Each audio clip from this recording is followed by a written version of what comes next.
Thank you. Please take your seat.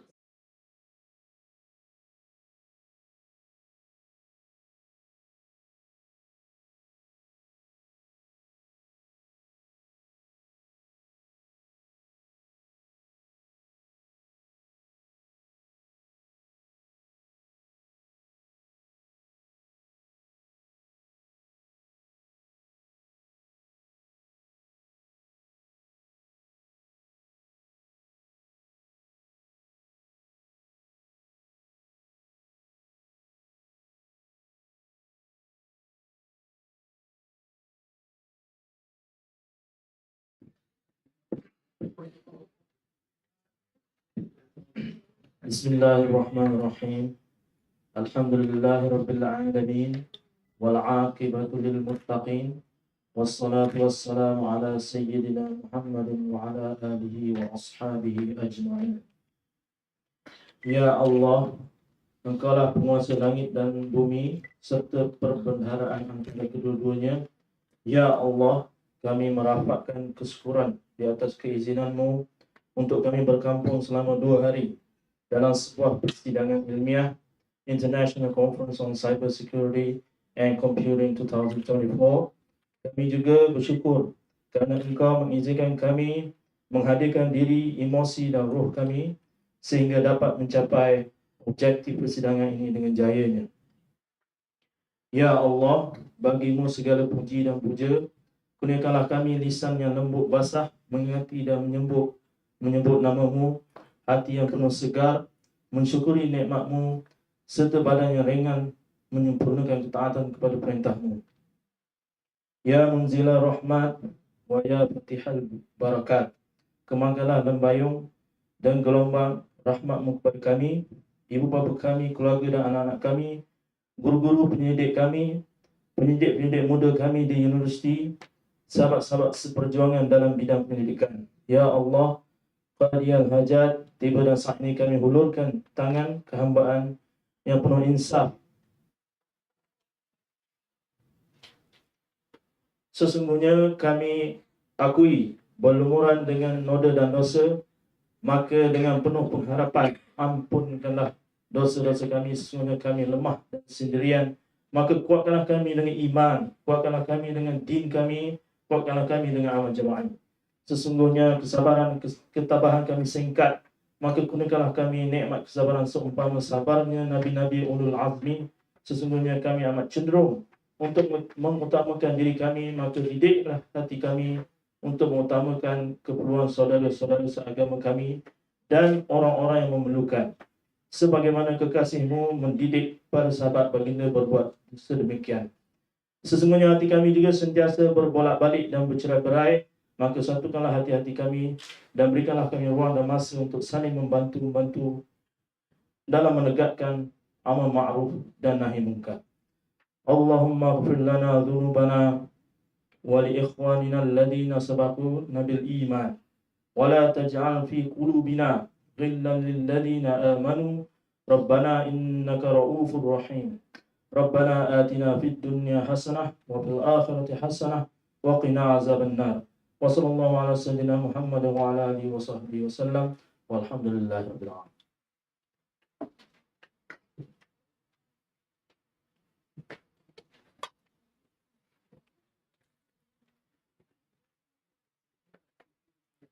Terima kasih Dr. Syamsul Kamal. Yang berbahagia Profesor Teknologis Dr. Rabiah binti Ahmad, Timbalan Naib Chancellor Penyelidikan dan Inovasi Universiti Tun Hussein Onn Malaysia. Yang berusaha Profesor Teknologis Dr. Muhammad Farhan bin Muhammad Fuzi, Dekan Fakulti Sains Komputer dan Teknologi Maklumat Universiti Tun Hussein Onn Malaysia. Teknologis Dr. Zubairi bin Abdullah, Timbalan Dekan Akademik dan Antarabangsa Fakulti Sains Komputer dan Teknologi Maklumat Universiti Tun Hussein Onn Malaysia. Teknologis Dr. Nurul Hidayah binti Abdul Rahman, Pengerusi International Conference on Cybersecurity and Computing, CYBERCOMP 2024. Dev Kehormat, Pengucap Utama Profesor Madya Teknologis Dr. Muhammad Faizal bin Abdul Razak, Ketua Program Keselamatan Cyber, Universiti Malaysia Pahang Al-Sultan Abdullah UMPSA. Para peserta, ahli akademik, penyelidik. Selamat datang ke persidangan antarabangsa mengenai keselamatan cyber dan pengkomputeran atau lebih dikenali sebagai International Conference on Cybersecurity and Computing, CYBERCOMP 2024. Tuan-tuan dan puan-puan, CYBERCOMP 2024 diusahakan seiring dengan objektif Fakulti Sains Komputer dan Teknologi Maklumat untuk mempromosi aktiviti penyelidikan, menggalakkan perkongsian idea dan memupuk semangat berkolaborasi. Pada tahun ini, kita mensasarkan pertambahan penerbitan, memanfaatkan pakar, pelajar pasca siswaza dan pengamal industri dalam bidang keselamatan cyber dan teknologi pengkomputeran. Majlis turut mengambil peluang ini untuk menzakat teknologis Dr. Rabiah, Timbalan Naib Chancellor Universiti Tun Hussein On Malaysia, yang juga merupakan salah seorang pengucap tama pada hari ini. Demikian juga penghargaan kepada pengucap tama Profesor Madya Teknologis Dr. Muhammad Faizal bin Abdul Razak, Ketua Program Keselamatan Cyber Universiti Malaysia Pahang Al-Sultan Abdullah UMPSE. Di atas kesudian untuk bersama meraihkan majlis pembukaan dan Dekan Profesor Teknologis Dr. Muhammad Farhan, Timbalan Dekan Akademik Antarabangsa Teknologis Dr. Zubaidi mewakili pengurusan Fakulti Sains Komputer dan Teknologi Maklumat Universiti Tun Hussein Malaysia.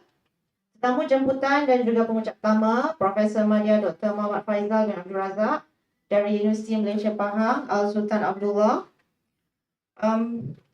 Peserta kumpulan penyelidik yang di bawah Fakulti Sains Komputer dan Teknologi Maklumat di Universiti Tun Hussein kepada jawatan kuasa CYBERCOMP di atas dedikasi dan kerja keras mereka di dalam merancang, menyelaras dan mengurus untuk menjayakan acara ini. Kami juga berterima kasih di atas sokongan dari rakan penaja teknikal kami, IMPERIAL Computer Society Malaysia, juga kepada pengurusan FSKTM, tidak ketinggalan pengurusan UTHM dalam menyokong untuk menjayakan persidangan pada hari ini.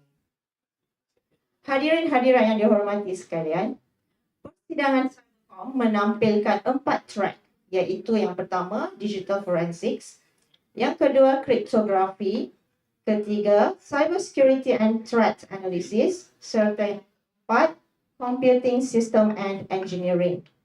Sebanyak 61 manuskrip telah dihantar.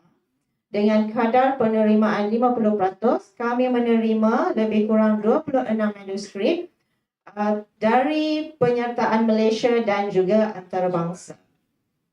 Peserta antarabangsa terdiri dari pelbagai negara termasuk Nigeria, Indonesia, Rwanda, India, Iraq, Italy dan Filipina. Kami sangat berbesar hati dengan penyertaan peserta dari pelbagai negara yang tidak terhad dari rantau Asia sahaja. Hadirin-hadirat yang dihormati sekalian, sepanjang persidangan selama 2 hari ini, saya ingin menekankan pentingnya kerjasama dalam bidang keselamatan cyber dan pengkomputeran. Landscape keselamatan cyber yang berkembang pesat memerlukan kita bukan sahaja berkongsi pengetahuan, tetapi juga membina rangkaian yang boleh membawa kepada penyelesaian yang inovatif. Trend terkini dalam kecerdasan buatan sedang membentuk semula cara kita menghadapi cabaran keselamatan cyber. Oleh itu, persidangan ini adalah peluang yang tidak ternilai untuk kita manfaatkan trend ini dan meningkatkan usaha kolektif kita dalam penyelidikan. Saya menggalakkan setiap daripada anda semua untuk terlibat secara aktif dan bertukar idea dengan peserta-peserta lain. Diharapkan sama-sama kita dapat manfaatkan platform ini untuk menggalakkan kerjasama dan menyumbang kepada bidang penyelidikan kita. Akhir kata, semoga masa anda di persidangan ini dipenuhi dengan perbincangan yang bermanfaat, persahabatan baru dan penghargaan yang lebih mendalam terhadap budaya penyelidikan. Sekian, terima kasih semua.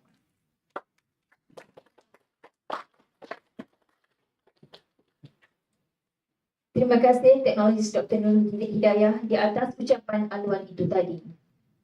Adab meminang ada pantunnya, adab jual beli ada akadnya, adab majlis ada perasminya. Seterusnya, tanpa melengahkan masa, kami menjemput Profesor Teknologis Dr. Binti Ahmad, Timbalan Naib Chancellor Penyelidikan dan Inovasi Universiti Tun Hussein On Malaysia untuk menyampaikan ucapan peresmian. Dipersilakan.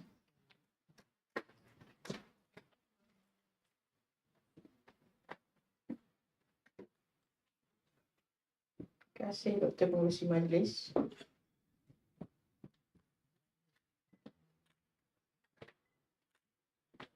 Assalamualaikum warahmatullahi taala wabarakatuh. Salam Malaysia Madani. Selamat sejahtera. Welcome to Melaka for those who are international. And I was told there is one from Philippines, and those who are online, welcome to Melaka virtually.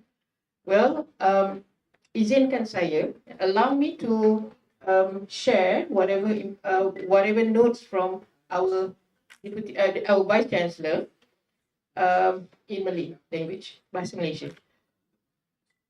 Yang berusaha Prof. Teknologi Profesor Teknologis Dr. Muhammad Farhan bin Matfuzi, Dekan Fakulti Sains Komputer dan Teknologi Maklumat Universiti Tun Hussein On Malaysia. Yang berusaha, ini Abang Otai ni, Teknologis Dr. Zubaili bin Abdullah, Timbalan Dekan Akademik dan Pengantarbangsaan, Fakulti Sains Komputer dan Teknologi Maklumat Universiti Tun Hussein On Malaysia. Yang berusaha Profesor Madya Teknologis Dr. Muhammad Faisal bin Abdul Razak, Ketua Program CYBERSECURITY Universiti Malaysia Pahang Al-Sultan Abdullah UMPSA, dan Program Chair Dr. Hidayah. Boleh kita berikan tepukan bersama-sama yang disebut nama. Para pengucap utama, rakan-rakan akademik dan profesional, pegawai-pegawai universiti, para pembentang dan peserta persidangan, serta hadirin-hadirat yang saya kasihi sekalian di dalam bilik ini dan juga dalam talian. Encik Anwar dia dah buat pantun jadi saya bacakan. Penat dia kata dia tidur 4 pagi. Pagi cerah, indah berseri. Keselamatan cyber jadi agenda. Bersama kita berkumpul di sini membina masa depan yang lebih cerah. Alhamdulillah, syukur kehadrat Allah Subhanahu Wa Taala dengan limpah dan kurnianya, kita sama-sama dapat berkumpul pada pagi ini bagi menjayakan 2024 IEEE International Conference on Cybersecurity and Computing, CYBERCOMP 2024. Terima kasih banyak kepada pengerusi IEEE, Profesor Dr. Syukur Abdul Razak. Sebab baik jadi kena sebut tu. Selaku Timbalan Naib Chancellor, saya berbesar hati untuk mengalu-alukan kehadiran tuan-tuan dan puan-puan semua kepada persidangan CYBERCOMP 2024 anjuran Fakulti Sains Komputer dan Teknologi Maklumat FSKTM UTHM melalui kumpulan penyelidikan. Yang ini kita kena promote. Center of Information Security CISR CYBERCOMP 2024 ini. Kita belum pernah jumpa ni CISR ni. Tu tak ada dalam teks CYBERCOMP 2024 adalah merupakan satu platform yang penting untuk kita berkumpul, bertukar idea dan membincangkan cabaran serta peluang dalam bidang keselamatan cyber, kejuruteraan sistem, kecerdasan buatan serta forensik digital yang semakin kritikal pada masa ini. Sangat kritikal. Jadi hadirin dan hadirat sekalian, bayangkan, yang ni saya kena buat drama sebab dia punya perenggan tu memang macam drama. Bayangkan dunia di mana tanpa klik, sebut tu, dan setiap data yang kita hantar adalah selamat dan terjamin. Jadi kalau bayangkan, maksudnya dah ada semua platform kan, Cik Anwar? Okey. Dalam era digital ini, keselamatan cyber bukan lagi pilihan tetapi keperluan. Hari ini kita berkumpul bukan hanya untuk berbincang, tetapi untuk mencipta masa depan yang lebih selamat. More protected. I guess after this I want to open for discussion and I would like students to answer. Yang mana student? Era baru keselamatan cyber yang kita hadapi kini ditandai dengan kemajuan teknologi yang sangat pesat. Ia menawarkan peluang tidak terhingga untuk penyelidikan, inovasi, pertumbuhan dan kemajuan sosial. Tidak lupa juga bakat. Malaysia memerlukan pada tahun 2030 25,000 bakat di dalam keselamatan cyber. 25,000 tenaga mahir. Tenaga mahir. Mungkin boleh mencecah 30,000. Kalau salah, tanya Dr. Samsul. Namun begitu, ia juga mendedahkan kita kepada realiti yang menakutkan, iaitu ancaman cyber yang semakin meningkat serta semakin kompleks. Setiap teknologi yang mendatang, emerging teknologi, dia mengundang kepada kepelbagaian ancaman. Right? Kita dengar selepas ini. Ancaman ini bukan sahaja datang dari individu atau kumpulan kecil, tetapi juga dari entiti yang lebih besar dan serta berorganisasi atau lebih struktur. Serangan ransomware, phishing, DDoS, malware dan insider threats adalah antara contoh ancaman yang perlu kita waspadai. Saya masih ingat pada tahun 1997. Dah lahir belum?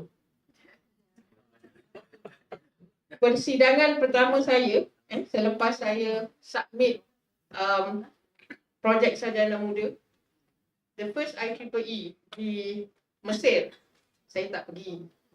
Paper saya diterima. Tajuknya adalah Risk Analysis Telehealth 1997. Okay. Berdasarkan itu tadi iklan. Berdasarkan itu adalah penting bagi kita untuk memahami cabaran-cabaran dan mencari penyelesaian yang berkesan. Salah satu aspek penting dalam menangani ancaman ini adalah inovasi kriptografi dan analisa ancaman. Dalam bahasa Inggerisnya, kriptografi and threats analysis. Maybe threats intelligence, right? I open for discussion. But you smile at me, So we might have a further discussion after this. Kriptografi yang lebih canggih dan teknik analisis yang lebih baik akan membantu kita dalam mengenal pasti dan mengatasi ancaman sebelum ia menjadi masalah yang lebih besar ataupun catastrophic. Selain itu, forensik cyber dan penyiasatan digital juga memainkan peranan yang sangat penting dalam era ini. Kemampuan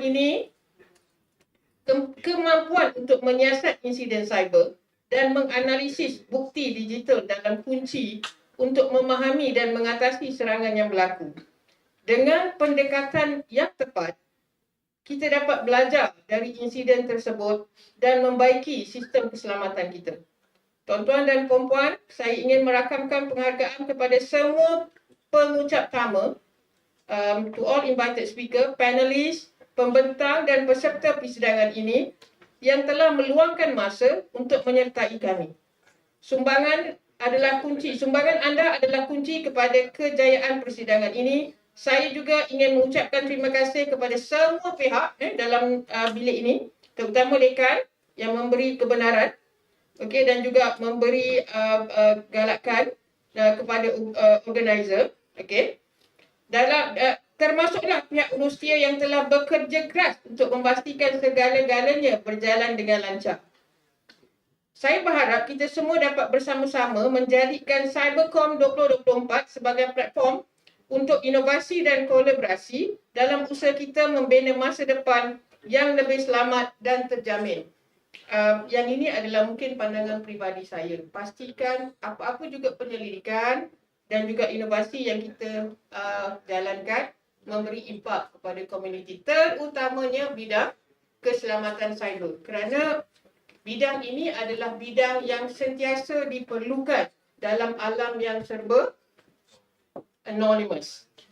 Saya tak tahu dalam bahasa Malaysia anonymous. Betul, Saya berharap setiap sesi dan perbincangan yang berlangsung di sini akan dapat memberi inspirasi dan panduan kepada kita semua. Akhir kata, sebelum itu, Yang Berhormat Datuk Naib Chancellor kirim salam kepada semua. Jadi, akhir kata, mewakili Naib Chancellor Universiti Tun Hussein On, saya dengan sukacitanya merasmikan 2024 IEEE International Conference on Cybersecurity and Computing, CYBERCOMP.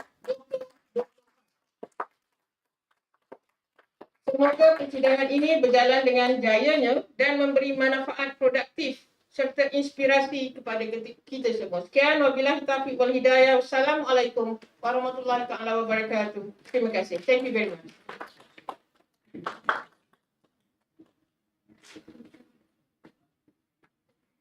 Terima kasih Profesor Teknologis Dr. Rabiah di atas mesej yang telah disampaikan dalam ucapan perasmian itu tadi. Semoga mesej disampaikan menjadi pembakar semangat kepada kita semua untuk terus mendalami peluang dalam bidang ilmu keselamatan cyber dan teknologi pengkomputeran. Sebagai penghargaan, majlis menjemput Profesor Teknologis Dr. Muhammad Farhan diiringi Teknologis Dr. Zubaili untuk menyampaikan cenderhati kepada perasmi majlis yang berbahagia Profesor Teknologis Dr. Rabiah.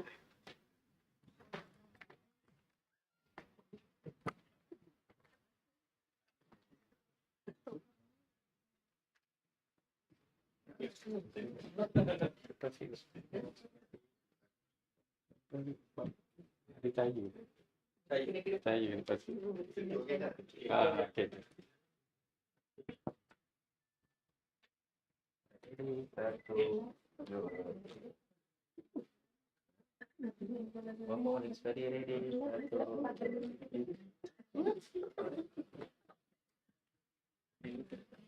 Terima kasih Profesor Teknologis Dr. Rabiah dan Profesor Teknologis Dr. Muhammad Farhan. Majlis seterusnya menjemput para hadirin untuk menyaksikan montaj CYBERCOMP 2024 dan video Universiti Tun Hussein On Malaysia. Dipersilakan jawatan kuasa teknikal untuk mempersembahkan montaj dan video UTHM yang telah disediakan.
Dengan persembahan montaj dan video itu tadi, maka berakhir sudah acara pembukaan dan perasmian.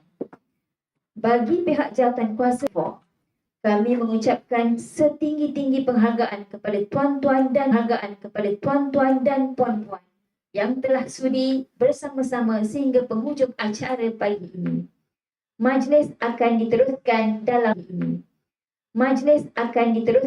dalam bahasa Inggeris. Ladies and gentlemen, our program will continue with first keynote speech to be delivered by Professor Technologist Dr. Rabia. Before inviting Professor Technologist, allow me to introduce her first. Professor Technologist Dr. Rabia is a distinguished academic and researcher, currently serving as the Deputy Vice Chancellor, Research and Innovation at University Tun Hussein On, Malaysia. Her expertise lies in the fields of information security, cybersecurity, authentication, cyberterrorism, and health informatics. Prof. Dr. Rabia holds a PhD in Health Informatics from the University of Sheffield, United Kingdom, and Master of Science in Information Security from Royal Holloway, University of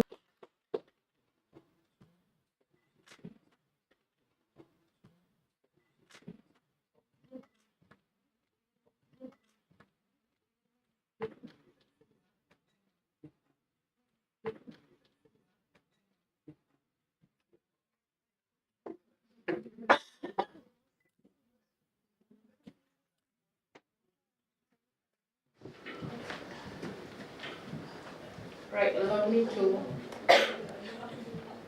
jalan sini dan sana.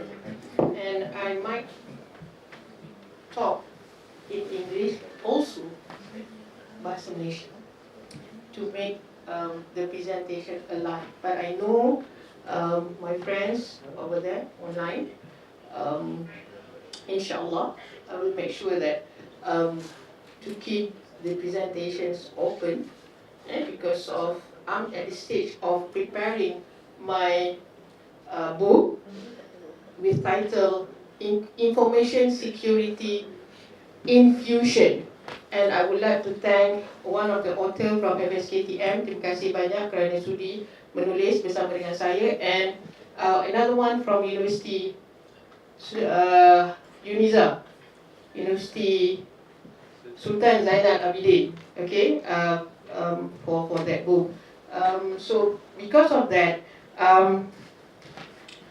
I have simplified. Sorry, I'm in the process of. I think I'm supposed to not to stand here. Oh, sini. Okay.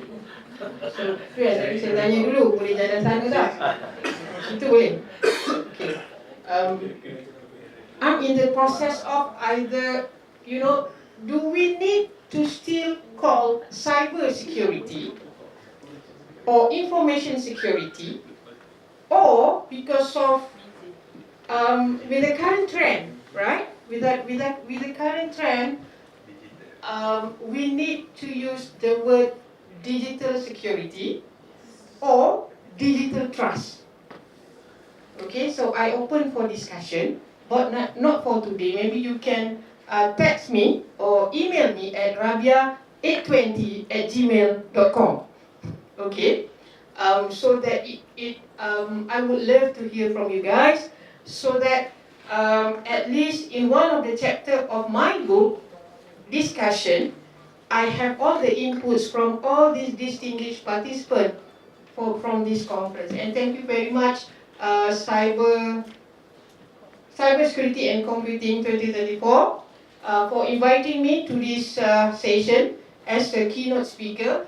And seriously, saya sangat terharu.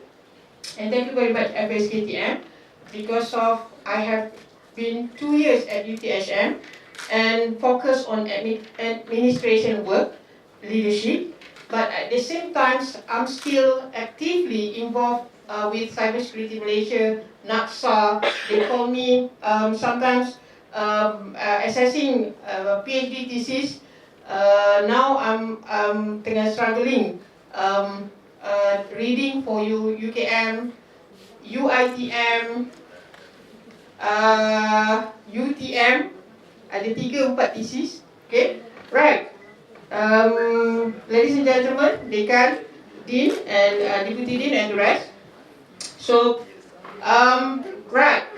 When we talk about digital technology, one of my ex-PhD students, in fact, I have 2 my ex-PhD students here, 3. Dr. Sofia Najwa Azhari Farisa, thank you so much, and I really proud and humble. I'm really proud to see you guys here. Okay, so one of my PhD students, the Huddersfield University, all right, Dr.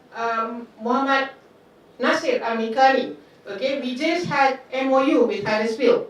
Okay, and then he and his team, they just published I think few months ago with the title of Cyber Physical System and Insider Threat, and they invited me to put some words on the article. So when I read and when we preparing the article, what do we have? What we have thought? There's a lot of things that we can put together, and we can rename the terminology, or we can recall it. So instead of information security, network security, so we want to put it in one, what they call it, one umbrella, right? One umbrella. So we put it as, we do not know yet, but as for now, cyber physical system security.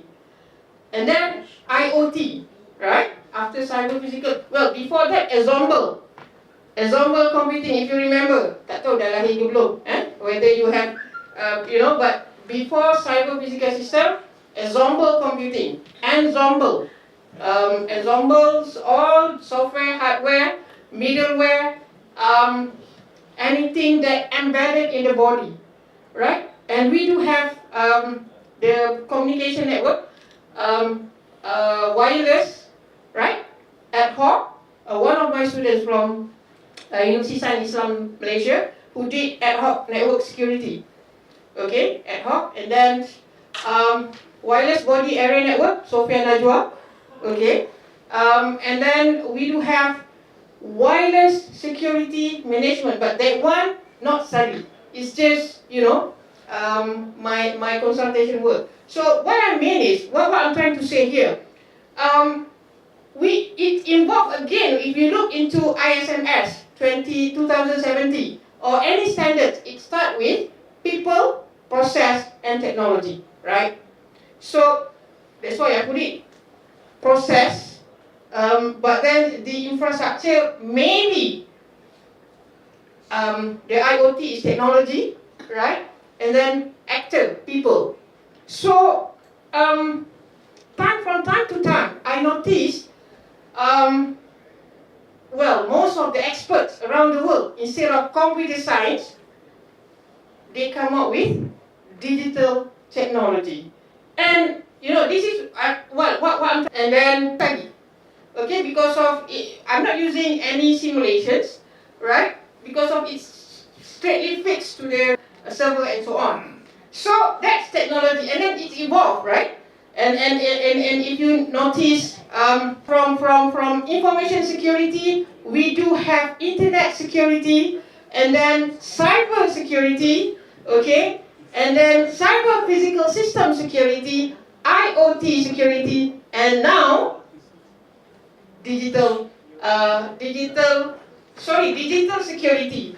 And now they are talking about digital trust framework. So we do not know. So that's why I welcome for any discussion. Alright? Okay, this is just some fact and figure, because of research without fact and figure is not going to call a research. Okay? The apps.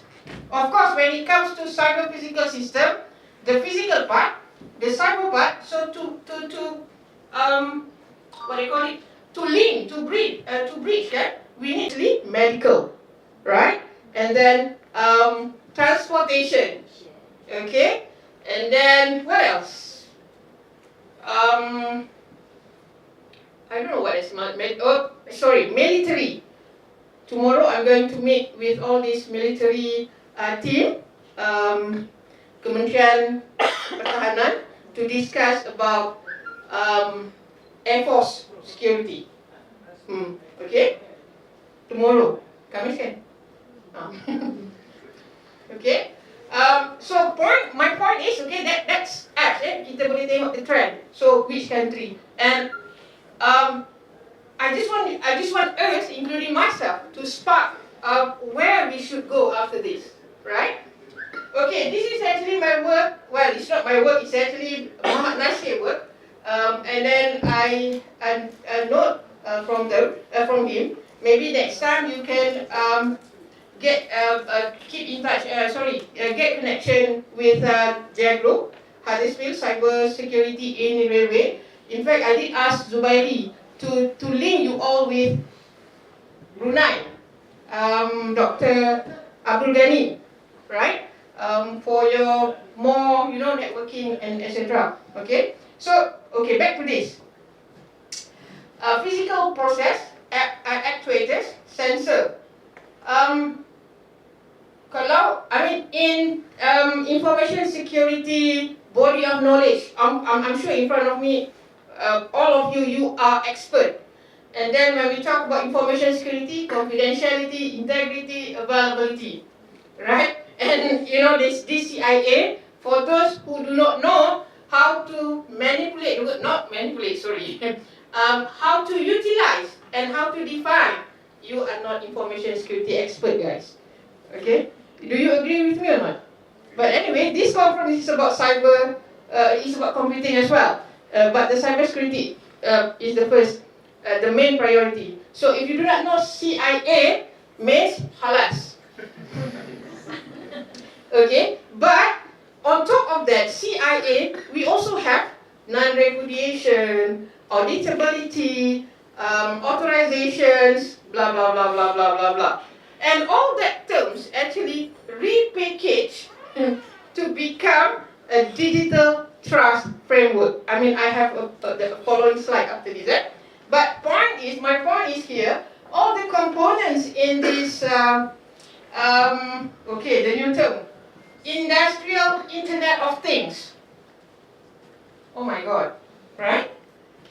Well, before Internet of Things, cyber physical system, ensemble, cyber physical system, Internet of Things, Internet of Everything. Have you heard about that? IOE. Internet of Everything. Okay? Internet of Things, and those, our friend from Huddersfield, Industrial Internet of Things. That's why, have you heard about CERT, Center for Emergency Response Team? And they also have Industrial Center, ICERT, if I'm not mistaken. CERT, Center of Emergency Response Team, and they also have this Industrial I-CERT, something like that, okay? Alright. So CPS are essential components. Okay, these centers, I took it from Mikani article. The CPS are essential components of Industrial Internet of Things, IoT, and are fundamental to Industry 4.0. My point here is, okay, if we want to do research, okay, make sure there is an impact. So, for community and for industry. So for this topic, our focus is industry. In fact, when I wrote my book, I'm writing my book, okay, sebab tak habis lagi. The terms too, because of very interesting, you know, when you stay up and then start typing, and then there's a lot of things that you want to explore. Oh, after this, what will be going to happen in 2028, for example, right? After digital trust, after digital security or digital framework, what are the next terminology? Okay, we do not know, right? So that's okay. My point here is try to start writing a book. Okay, right? Okay, when I start doing cyber physical system, my personal experience when I started cyber physical system security, I would like to thank University Technical Malaysia Melaka, okay, and the team, because of we be together and we promote insider track in manufacturing. Because I'm sharing this because of I would like to everyone in front of me here to have at least we have the same wavelength when we want to explore information security in next, you know, and how to make sure that whatever that our exploration is sustainable. And please be together. Okay, back to this. Alright? When I first came to UTSM, why I'm coming here? Why I'm coming to UTSM? Because of when I look at your, you know, all the talents in front of me here, you have a very good. For example, you are the first one who are running this conference. Well done. Okay. Right. And you try to bridge the computer issue. Right, and the cybersecurity, of course, it is now critical. But in critical sector, kalau kita tengok when I did research on cyber terrorism, national critical sector, I did involve in national critical sector roadmap, strategic roadmap. I think if I'm not mistaken, we do have transportation, healthcare, oil and gas. Banking, energy, okay, energy, etc. And then how to define who actually the cyber terrorist. Okay, it is when the attackers with the intention to destroy the critical infrastructure, then that we can call cyber terrorist action with the intention. How to define? Okay, so that's why on my first previous slide, I put people. Oh, yeah, ni best when we want to study about people, right? Okay, but then for this slide, when my first came here, my intention is I want to look into because of we have railway technology, if I'm not mistaken, Bachelor in Railway Technology. And then, ingat tak, I think last 2 years, Malaysia, we have issue, well, I don't want to quote this, but from the newspaper, a data breach on Prasarana, oops, kan? And then, I think on the first, while writing my book, the first case in States, I think ransomware. So the train stopped. Okay, the train stopped, and flight. Another year. Tapi for this case, we focus on rail. And then when I visited MRT, siapa lagi? MRT lah. Dia kata, Prof, if you can help us in terms of finding potential vulnerabilities, because of most of our signaling system, okay, vulnerable, or maybe have weaknesses dan sebagainya tu. Okay, but for detail, you can ask that two guys. Okay, and then when I visited Birmingham last year, they have a simulations, and you know what? The simulations is about the train schedule, with all the maps. The simulations in one of the Southeast Asia train, what they call it? Train track. Thank you. The train track dalam in one of the country, yeah. So you know, someone is using that particular that particular simulations used by other countries, right? Of course, I'm sure before they have that kind of simulations, they have a process of authorizations, that kind of things, agreement, etc. But my point is here, how to make sure that the trust process is being executed before the simulation being exposed to the dedicated party. So that is my concern, right? So that's why there's a lot of things, there's a lot of potential area that can be explored. But again, in the circle of people, process, policy, and technology. So one of them is rail. So we have, Alhamdulillah, UTSM has this particular group to go on. Okay. Alright. Then we look into the evolutions, high speed rail. So what if, you know? Well, when it's involved with tram, train, high speed, rapid, blah blah blah. It's maybe, well, it's not maybe. It is. We need to use what we call it autonomous, right? So that's why it is important to learn about autonomous. Of course, drone. Again, so all these autonomous, what they call it, autonomous base vehicle.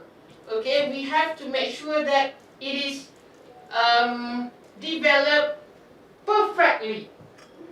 Okay, so all the, you know, first we have to make sure that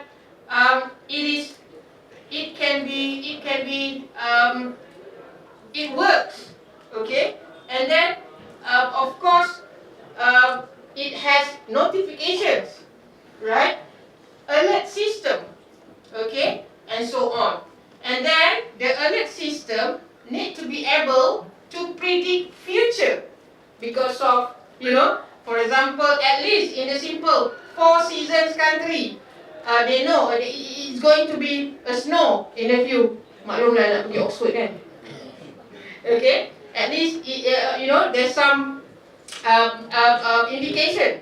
Okay, so that needs a very intelligent computing system. Okay, in line with that, okay, we must be able to have a very, what they call it, incidents and response, and before that, notifications. The notification system is very important. Okay, now, okay, allow me to speak in Malay.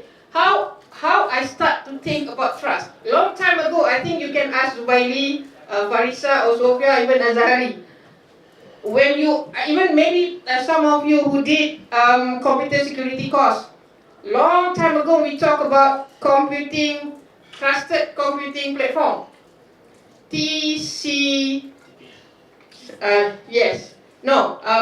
Trusted computing base. TCB, okay, trusted computing base. After trusted computing base, we have this virtual machine, VM, to promote trusted computing platform. Am I right? But we do not have. Well, we still in the searching mode. What is trusted technology? What is trust? I mean, what is the element? What is the attributes to confirm that we are in one trusted system. Right? I open again for discussion. Okay, you can email me, Rabia20, 820, yeah, Rabia820 @gmail.com. Okay, you can email because I open. What is the attributes to be called we are in trusted system? Well, Open Economic Forum. Again, okay, this is what we call it reskilling, upskilling. Okay, because of based from the I did explain to you before. Information security, cyber security. Before that, computer security. Please go and check and get a soft copy for computer security by Dieter Goldman. Then inside that book they have trusted computing. One of the chapter trusted computing. Okay, but based from his philosophy of computer security, right? Because of data security is different. We went at, I just, this is like giving lecture. We stop on this slide first. Data security is about cryptography. We want to make sure that our data is secure. It's different to keep our data is private. Right? It is different to keep our data secure and to keep our data in private. Okay, Dr. Hidayah? Okay, nanti paling kita ada round table, Alright, and then network security, computer security, internet security, cyber security. So we need to upskill, we need to reskill, because of to be a good professional information security expert, we must have the skill. That's why we need to, because of the terms evolve, right? Okay, now. I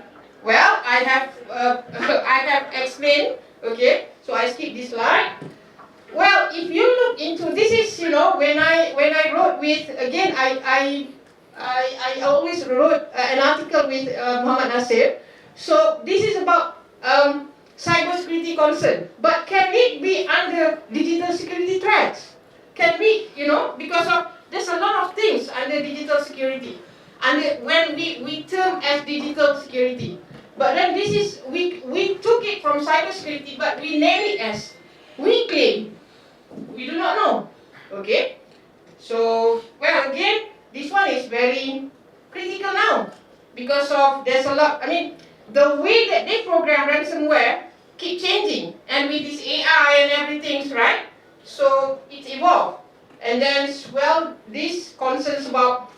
You can read it because it's too small, but you can read. This one, guideline is very important. Even there's a lot of technology guideline. How to use blockchain in a proper way with a national spirit, right?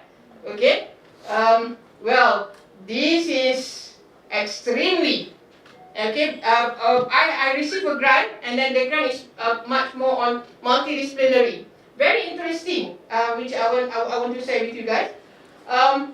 When it involved with technology, we use deep learning. But when it involved with people, we try to formulate the difference of why authorized party would like to do a damage.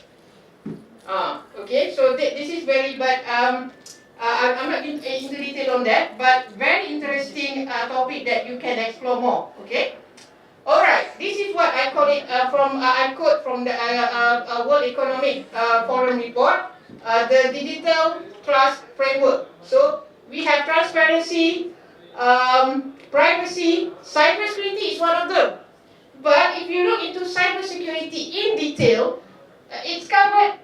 Against safety not, but maybe under physical, right? Maybe under physical. Interoperability, availability, right? And then what is it, Jenny? Fairness. Okay. This is out of topic, right? So something that we can go in detail. So that's why I did mapping, all right? Confidentiality and everything.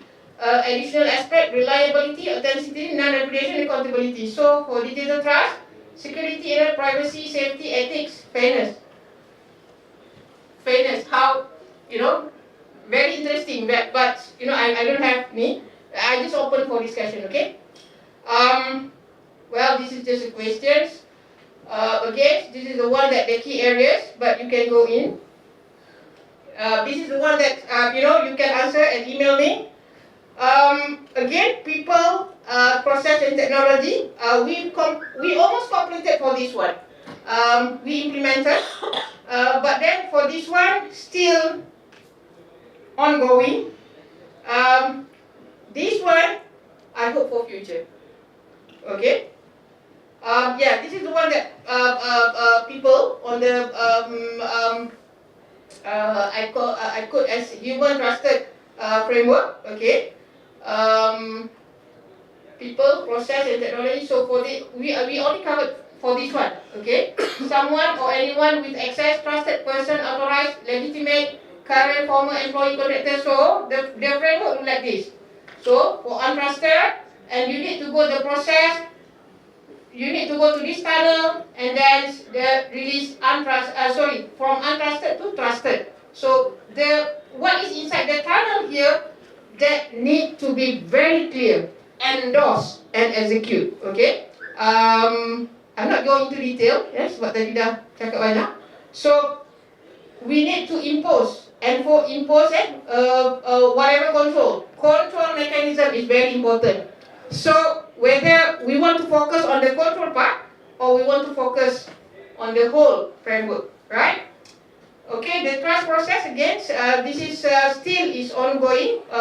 Me and one of my PhD students just enroll 2 hari lepas. Okay, and I think in short, authentic compliance. Okay, compliance. Either whether we comply with certain standard, it can considered as trusted or just branding. So that is another question. Okay, Azari, you can bring that to your ITM. Okay, and well, I just rename. Okay, based from my readings and my personal discussion with my colleague. I think that's all. Thank you very much. I hope that I'm sharing with you guys. And again, for those who are online, open for discussion. Please, you can email me your inputs because I really want to make my books. I hope it's not my last. But I want to share whatever my experience for 25 years in information security inside the book. Thank you very much. Assalamualaikum warahmatullahi wabarakatuh.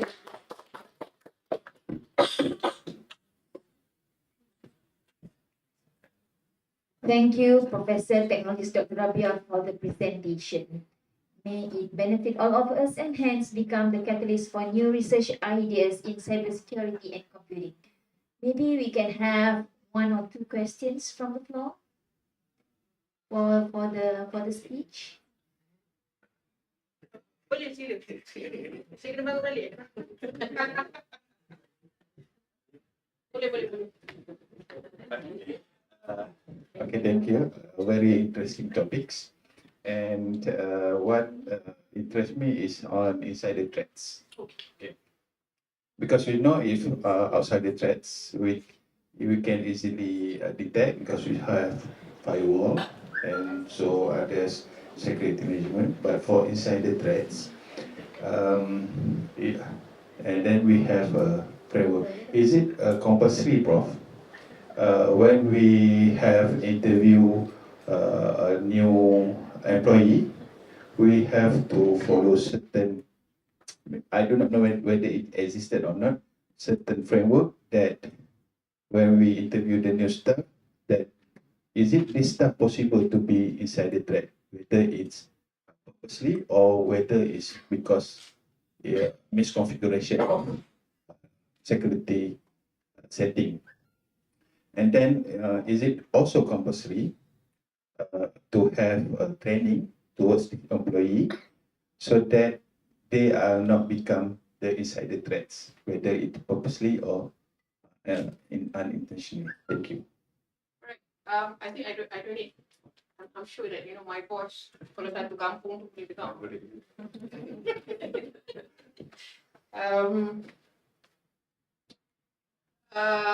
Well, for the first question, do we need to have certain process for interviewee? Is that what you mean? Yes. Certain process. I think yes, but based from my research,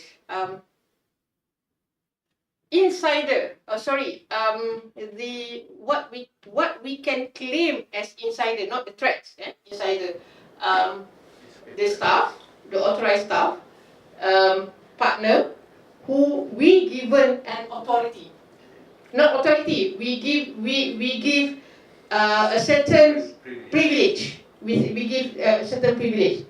Our partner, guest, hotel guest, for example, right? We give certain privilege. But for interviewee, this is a very good question because it may be tend to social engineer. Because I have experience having a guest from nowhere in one of my session. Not interview. Okay, from nowhere in one, and then I still remember I just approached and asked him, where you from? Well, I'm from blah blah blah blah blah. Just why are you coming here? Somebody asked me to. Wow, that's a very important of Rabia Ahmad. Right, but when it comes to interview, we need to have the do and the don'ts. The first important thing is the authorizations, the authentications and the authorization process. Okay, and then the process and the policy, the do and the don'ts. And make sure that we give a very little privilege.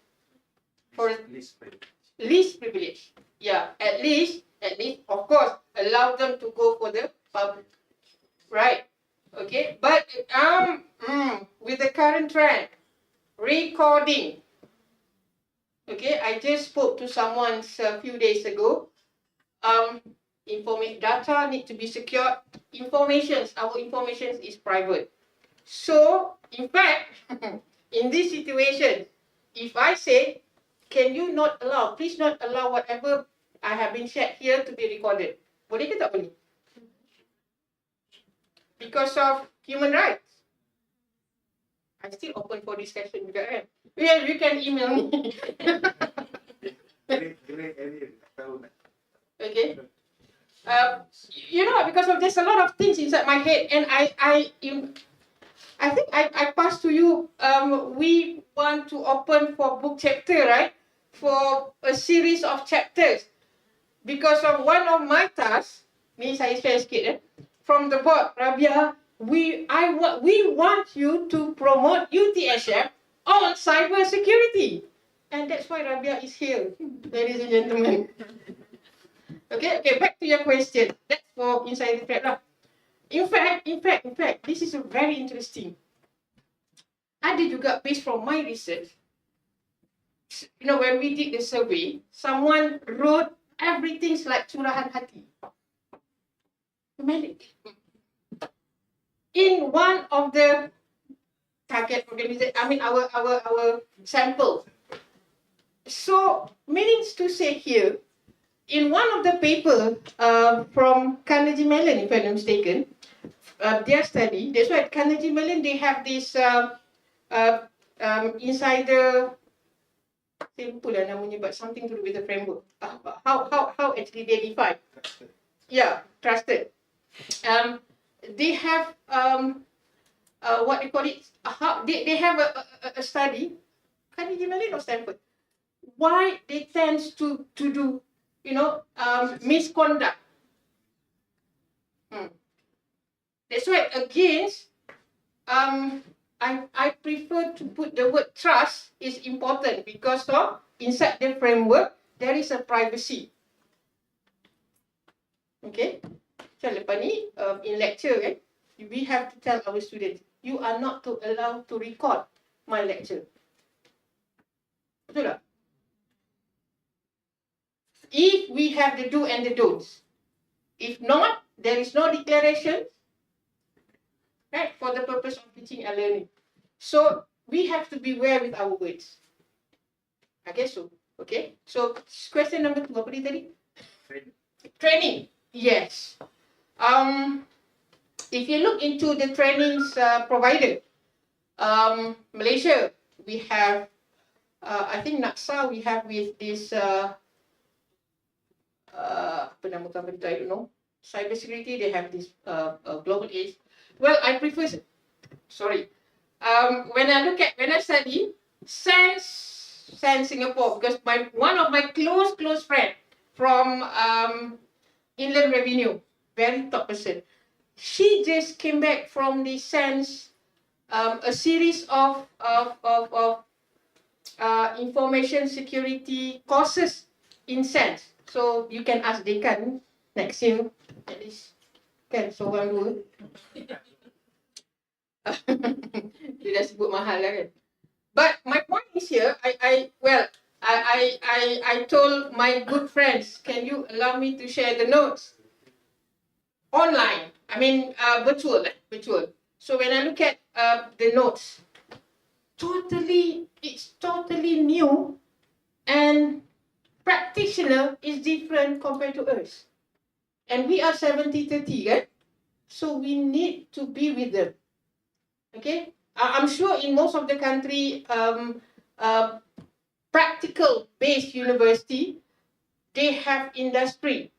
So it is good if you can, we invite more industry to be our need. Because of upskilling, reskilling, relearn and you learn. Learning, learn, relearn, unlearn. Sorry, you learn lah.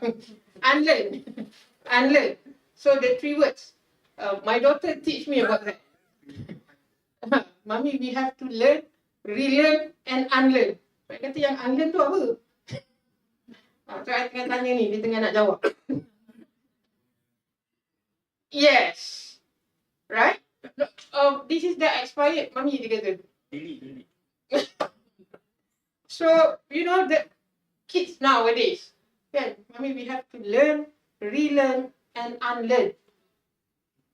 She's going to be dekat KLSEF nak buat apa tu, masuk competition so last night I tolong dia revise dia punya slide. Apa ni? Yang timbul slide tu tadi kan. Tapi I kata I tak letak pun unlearn. You have to unlearn. So yes, Dr. Samsul is right. Delete whatever is not necessary. Okay? I hope that I'm answering your questions. Yang lain ada? Yes. What is the difference between trusted and dependable? Masak. Very tepat. Trusted and dependable. Why is it dependable? Is it trusted? When it's trusted, is it dependable? Which one? Open for discussion. Which one is our preference? We want to be trusted or dependable? But I think we have to do hybrid good. In my opinion, well,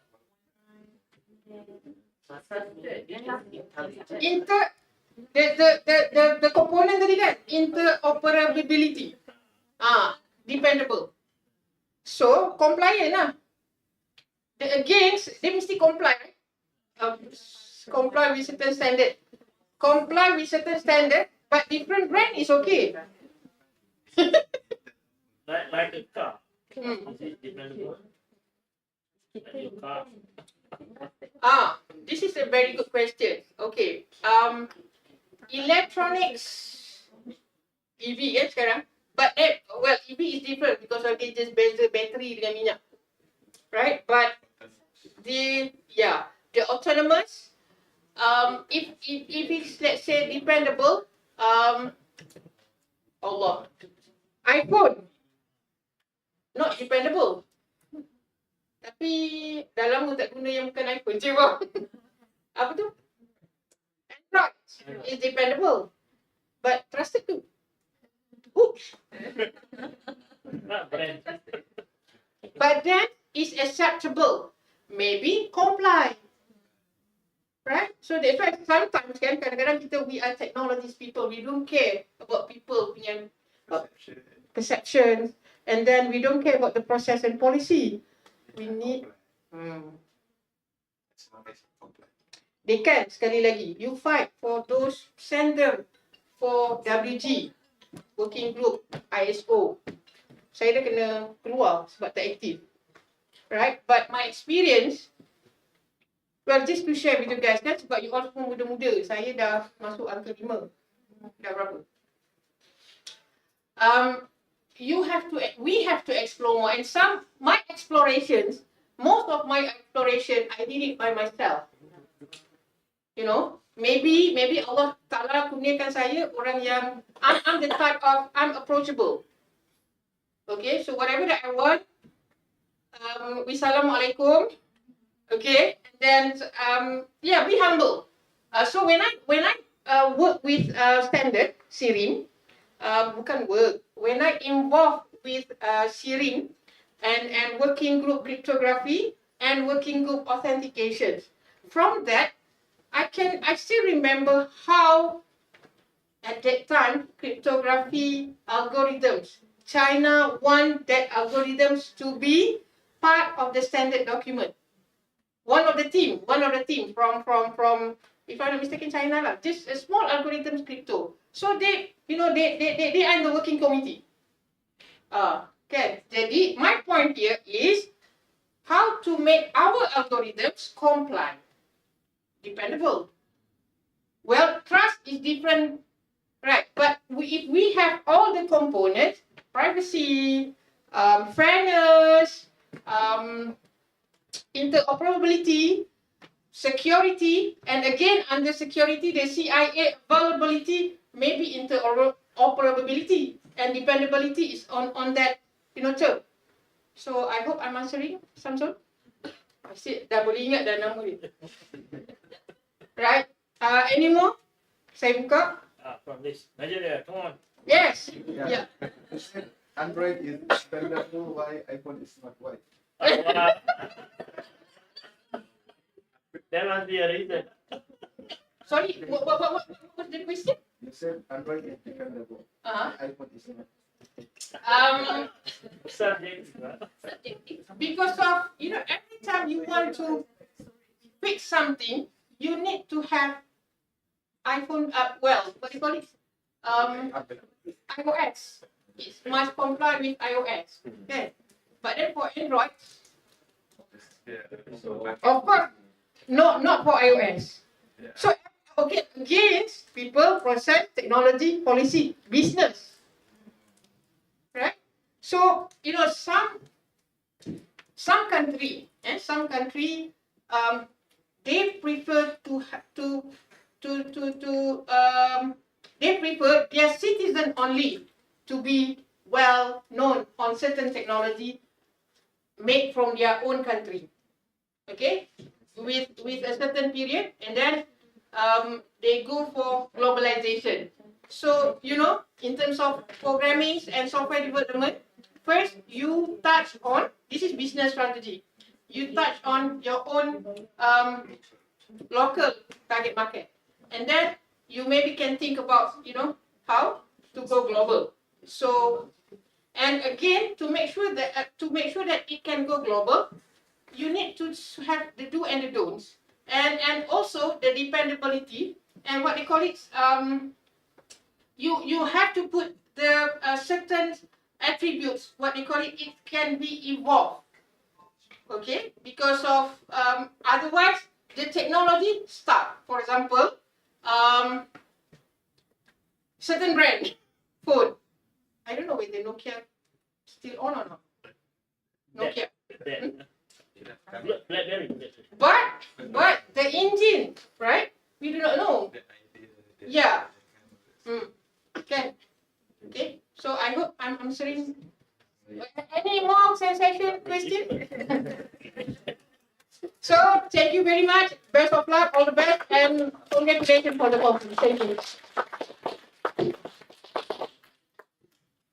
Thank you, Prof. Technologist Rabia, for the interesting Q&A sessions. Ladies and gentlemen, with that, we have come to the end of the first keynote speech before our VIPs leave us, we would like to have photo session. So I'm going to call table by table to come forward so that we have a very smart and nice photo. Kalau bukan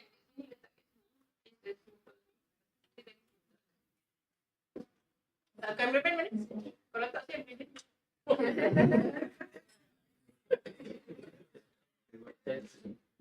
Saya tidak Asia. Or maybe we have table by table, then only we have a big one. Later we will have a big crowd. Okay, maybe we can start with the first table here. Gentlemen, please come forward. Kami di sana.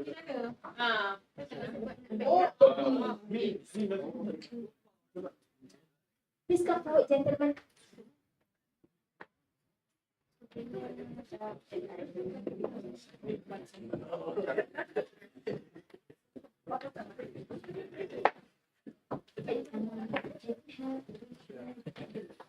You sit. Open online.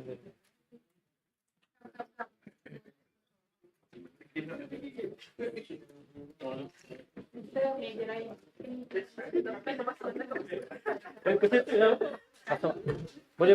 Kalau boleh.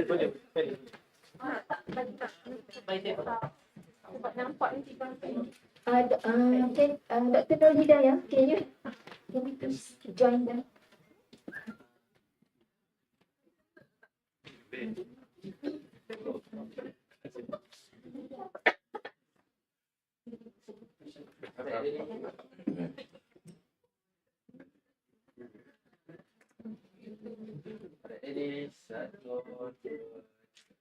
English lah.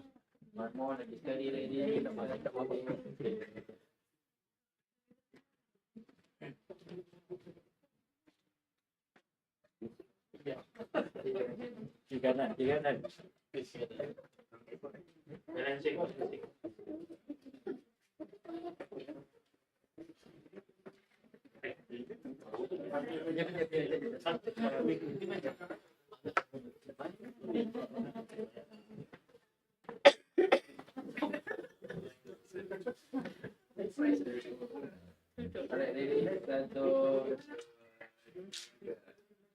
Thumbs up. Ready, set, dua. Thank you.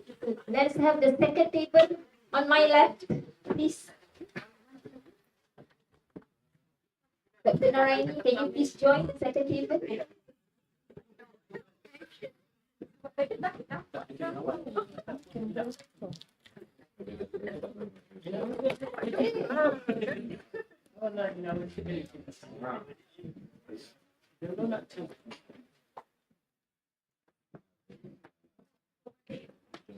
Min, masuk Min. Bawa ramai-ramai.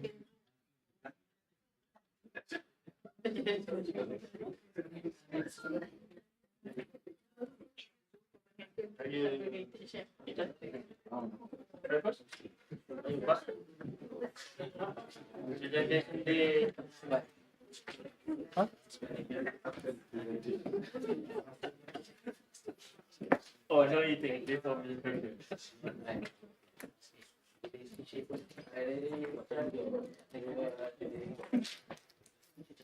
One more. Thumbs up.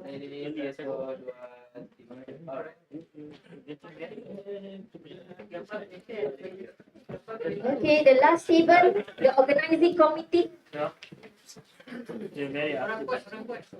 Organizing committee, please.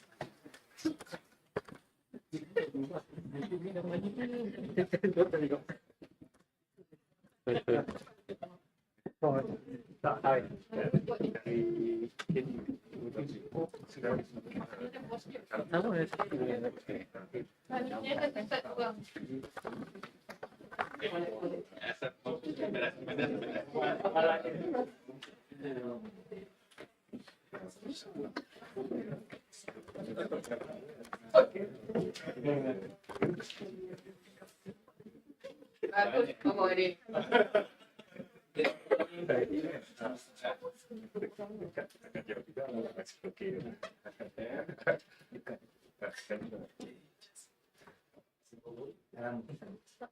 One, two, three.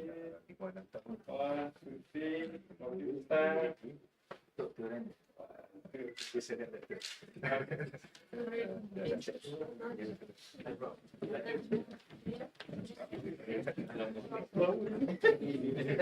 Again, we would like to thank you, Professor Technologist Dr. Rabia, Professor Technologist Dr. Farhan, and Technologist Dr. Zubaidi for their commitment, staying with us for the ceremony. With that, we have come to the end of the first keynote speech. We will be having 15 minutes break before the next keynote speech. So please come back around 11:25. We will have a light refreshment outside for all of the participants. So you can come back at 11:25.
belum.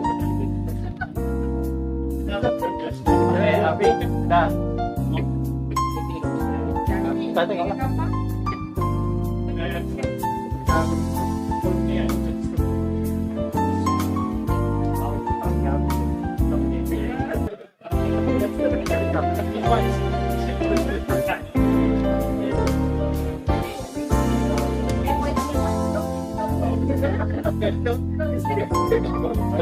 Dia dia.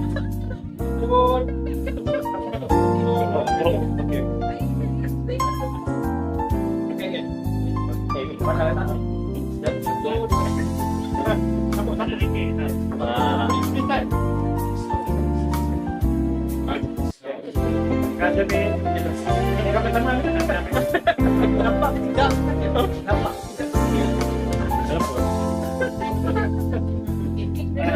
Everyone, please take your seats. Bismillahirrahmanirrahim. Assalamualaikum warahmatullahi wabarakatuh and good morning everyone.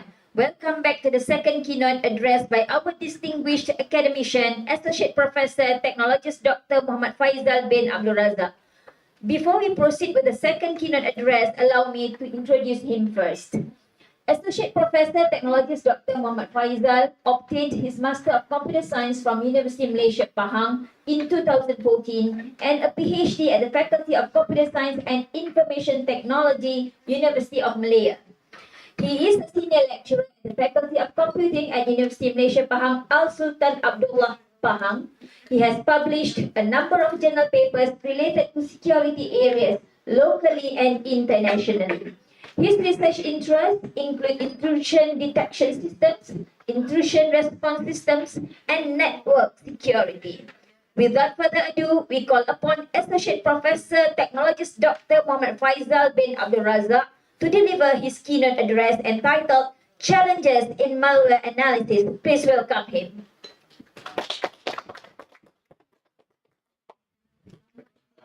Assalamualaikum and very good morning. Thank you from the CYBERCOMP, okay, which invite me to join the conference. Today I will talk about the challenges in malware analysis.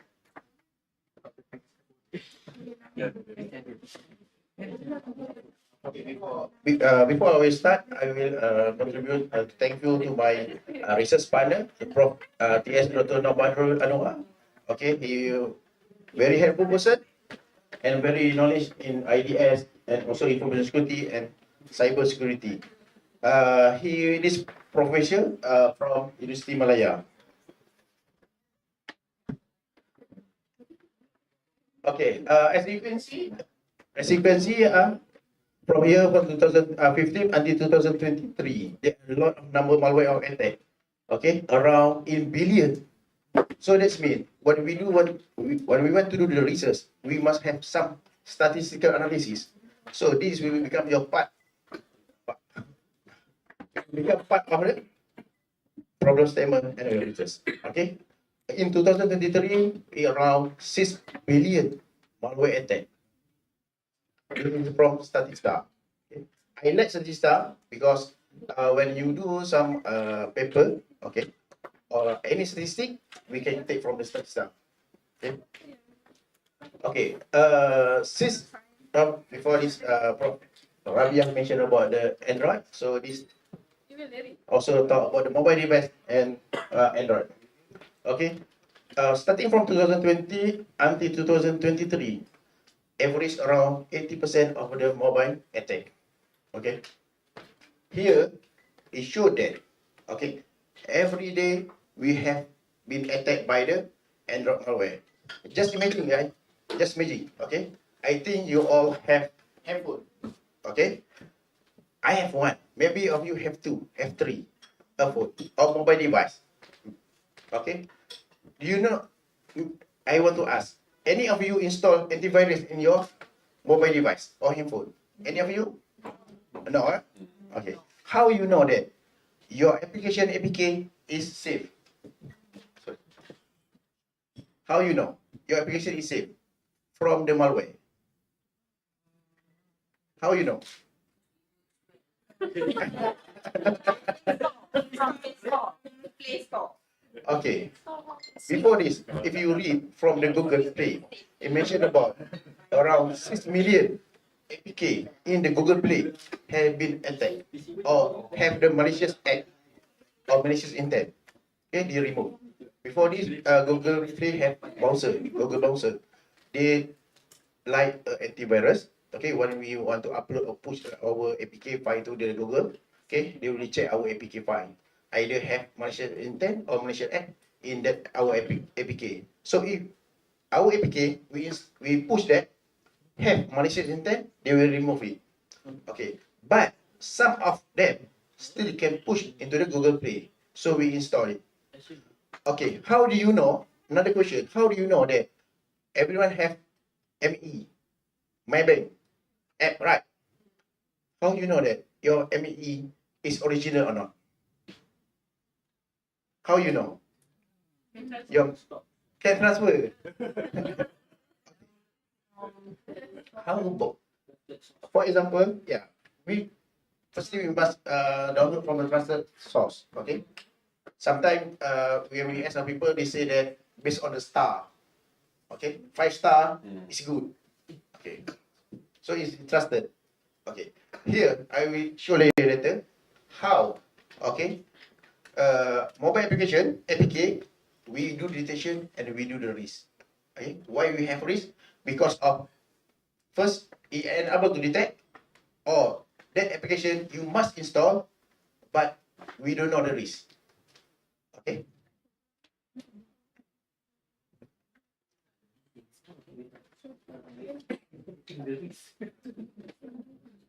Okay. This is the motivation. And you can see that in 2019, 4 million malicious application found in Android platform. Okay. And promisingly, 11,000 new Android malware instance emerging on daily basis. Okay. And then in year 2020, 482 million per month have been attacked. Okay. Over 98% suspected targeting on the mobile device. Okay. And the end user and the permanent or high risk malware infection. I have a question. I think you all, before this, we have installed 360 application. Okay. For the camera we use. Okay. Under the application, they have a permission to access your camera. If your antivirus did not detect that application is a virus, how about the risk? We must consider the risk. The risk means the impact to your information. Okay. For example, if we stop permission camera, that application cannot be used. Correct or not? But when you want to try use again, you must accept the permission. So this means you are under risk. Okay. Just an example. I will show you later. Okay. 79% of mobile applications have risk behavior, hidden agent, where the high risk application. Without appropriate management, monitoring mechanism, the information may be insecure. Mostly, I'm sure that even me sometimes I don't read the permission. I just accept all. Yes. Accept all. Actually, you know that under the permission, under the Android, we can select which permission we want. But when we do like that, your application cannot run smoothly. That's the problem.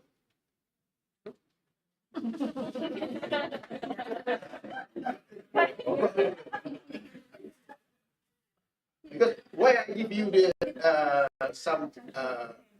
this scenario, because we want to go from the detection to the risk. Okay. Okay. Under IDS, we have dynamic and static. Okay. In my research, okay, I'm doing the statistic. Okay, doing the reverse engineering. Okay, to read the code, and I do the host base, and nowadays the response time oppressive. But I move to the now for the active. Passive, that's mean when you get detection, okay, we must remove by ourselves. However, the active by automatically will be removed. Okay, so later you must, if you see this, we must go for the active for the response. Okay, this is a problem. Okay, Android rely permission system to avoid granting a full privilege. Okay, and then this permission to download application. However, user ignore the warning. Okay, sometimes not only Android application, even the, another application. Okay, when we download, sometimes our antivirus they pop up. They is even malicious. Even sometimes we browse the website. This is mention this is a virus or have a malicious, but we still continue. Right? This is because user are unable to understand the permission. Even though, okay, when we do the some analysis, even though the user understand the permission, they know that the risk, but they still accept. Why? Because they want to use that application. That's the problem. That's why when you see the problem here, okay, actually the most problem at the people. Technology is there. So you have a good technology, you have antivirus, you have firewall, but when the people problem, will be messed up. Okay, even symptom same. You have a good firewall, but inside the threat, your system will be down. Okay. According to the series, Android permission need in order to respond risk to user. So the risk assessment able to provide risk based on the risk level. Okay, this is for example sequence diagram. We scan the application, we select the criteria. Why here they mention the criteria? Because I'm using risk assessment. Okay, under risk assessment, we call criteria. If you are using AI or machine learning, we call features. Okay. If you use statistic, we call variable. Actually, the same thing. Because different domain, we have different name. For example, here, Faisal, at my home, they call Daddy. Actually, the same person, same. Criteria, features, and variable, actually same. Different domain only. Okay. And then here I'm using machine learning. Okay. Even though current trend is deep learning, right? Okay. But most of my students, before they start using deep learning, okay, I use the test first their data set with the machine learning. Why? Do you know? Anyone to know? Anyone know? Why we need to test? Yes, we want to validate the result. Why I go for the deep learning? Because the complicated of the data set, right? But if your result in deep learning is worse than machine learning, what does it mean? It means that our data is problem, or ours we call efficient selection, or we do the filtering, a problem in a data set. Okay. Before, for example, even though you have, if you go research on IoT, we have around 20 million data set. Okay. If you have a problem, mostly a student, they do not have high-end laptop or PC. Okay. Just take a sample. Okay, maybe 10,000, for example, 5,000, 10,000 from the 1 million. Just run pre-test with the machine learning. If you get a good result, then go for the deep learning. If you get result, for example, I share with you all, if you get result, for example, 90% accuracy, deep learning should be better. If not, you must check with your programming. Okay, this is simple. But sometimes my student come to me, doctor, I got worse result. How much? 70%, 60%. Then I say, how many data set? Is same 1 million problem, sometimes crash. Okay, you will just run pre-test first. We just run pre-test, take 10,000, run machine learning. If machine learning have a good result, that means you already have a good with data filtering, data engineering, and so on. And Do you know? I think you all know that using deep learning, we don't need to do the feature selection, right? Because deep learning have the ability to select the good feature selection, right? But did you try run a few times? Do you get stable result or not? No, right? Sometimes 90%, 80%. Okay, that's mean your data is problem. Okay, sometimes your processing problem. Okay, so I just share what the problem with my student. Okay, we do also on feature selection, even though using deep learning to get the stable result. That's mean when we run 3 times, 4 times, we will able to receive similar result performance. Just I share. Either you want to try or not, you can just I give you the knowledge. This is I try with my student to get the stable result. Okay. And then we do the risk value, measure the risk value. This is we conduct by using risk assessment method. Okay. Here I'm using a HP. Okay. Before we are doing the risk assessment, we must know that first we must do the detection. Without detection, we cannot do the risk.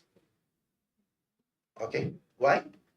Because if you want to detect malware, and we want to check either malware, high risk, low risk, or normal.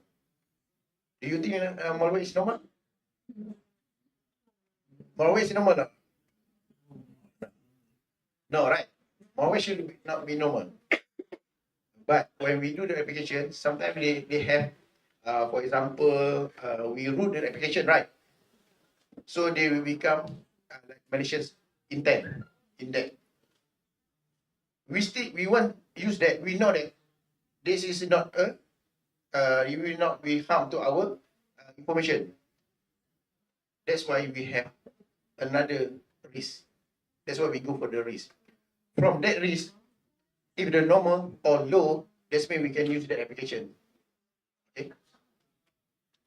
For the risk value, okay, we count from the before we do the risk value, we must make sure that we got the rating. Okay, rating is the value. Okay, under the value, we do some the method. Okay, AHP method. And then based on the risk value, we do the scoring. Okay, for example, some if you read some method, they start from 1 to 10. Sometimes they start 1 to 100. Depend on you how your data presented. Okay, so the risk value maybe with you all different, from me different, because of the how we evaluate the rating. Okay. After we got the scoring, okay, either low, medium, or high risk, and then we notify user. Okay, we will give a pop-up to the user. Then the user will read. If it's high risk, they will remove. Similar, I asked you all before this, if you all install the Facebook application, okay, where we check, even I check, okay, it have a low risk. Still acceptable, but they have a risk.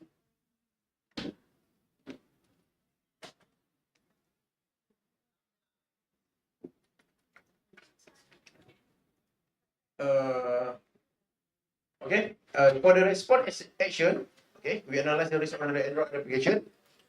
Okay, from the user, okay, we download the application and then we go for the response planning. We collect all the data in the data set. We'll do the feature selection. We get to best features, or we want to get the significant features.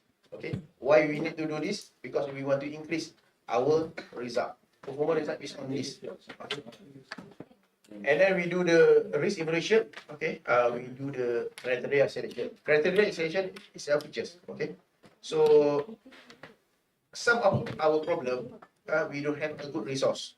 Okay, so we reduce the features. Okay, for example, we have around 100 features or 100 criteria. We reduce, mostly I will start with 30, 20 or 15, around like that. And we test, okay, 15 first, 20, 30, 40. And from 20, 30, 40, we will check which one will get the best result. Maybe 20 to 30, 20 for example, we receive around 92%. 30, we receive 91%. So we test on 25. We want to see between this, they will be increased or we will reduce the number of movement accuracy. Okay, this is how we test. So don't worry about your testing. Okay, all your testing can be submitted to them for the journal. It will be, can be accepted because of the testing. Okay. And then we do the risk value. Okay, under the risk value, we do the reassessment, and then we have indicator. After we do reassessment, so we go to the database, we check very low, medium, and high. Okay, actually very low is normal. Okay, actually normal.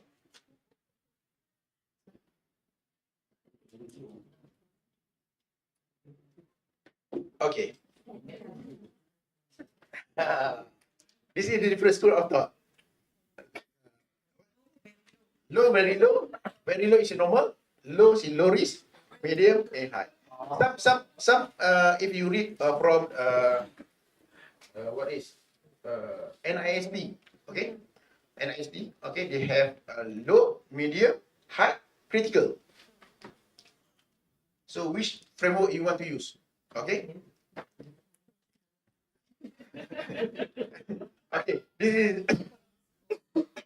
this, you can see, is the data analysis. Okay, when we get the data, okay, we run some experiment. We want to check with benign and also the malware. So if you can see here, okay, most of the application using internet, they have a different school of thought. Some researchers did not take internet as a features. Why? Because if you want to use that application, you must turn on the internet. Some researchers mentioned we must count the internet because from the internet we will be being attacked by the attacker. So they have different school of thought. Similar different school of thought with IDS, IPS. Which one first? IDS first or IPS first? Why? Yes. But sometimes when you read the research, they mention that prevent first. But for me, still IDS. Without IDS, how you want to prevent? Even though if you are using SOC, alright, you see the attack coming, okay, and you do prevent. Actually, when we see that, actually we already detect, and then we do the mitigation or prevent, right?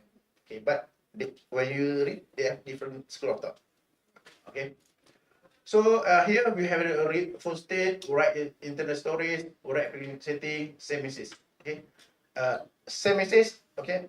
Sometimes they buy premium message. Okay. We don't know. It's the back end. And you buy the internet. Okay. For example, 50 ringgit per month. Sometimes we increase 70, 80. So sometimes because of the back end of the sending message. So malware very like to read your message and read SMS. So all this information will be stored to at the sometimes it's mentioned that attackers server, okay, for the data collection. Okay, this one, okay, I run with 10 permission, 20 permission, and 30 permission. Okay. This is I'm using AHP method for the read assessment. Okay, and then from the result, I'm doing the box plot. Okay, why doing the box plot? Because I want to check indicator because the box plot we had the medium. Okay, so by using this medium, we can differentiate between high risk, medium risk, and low. So that the benchmark for the indicators for the box plot. Okay. Mostly, okay. And for example, we have 0 until 10. Okay, 0 until 8. Okay. The green color we can mention that as a normal or low risk. Starting from here, we assume that there's a medium. Okay. In here, we can say that starting from above the high risk. That's why I mentioned that for the risk assessment, okay, if you run similar data set but different approach, we will get different risk value. Okay. This is example. Okay, we have 10, 20, and 30.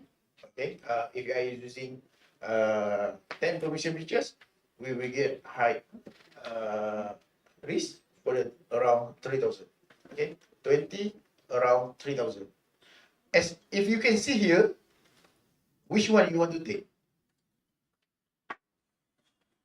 Which one you want to use that as your model? Which one? Based on this result.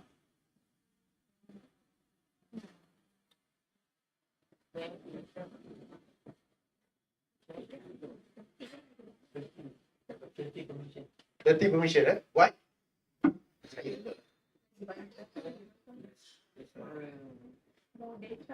Actually the same. Actually the same. Data is same. The number of data set is same. The difference is features. Different in features and number of very low, medium, and high. Okay. Okay.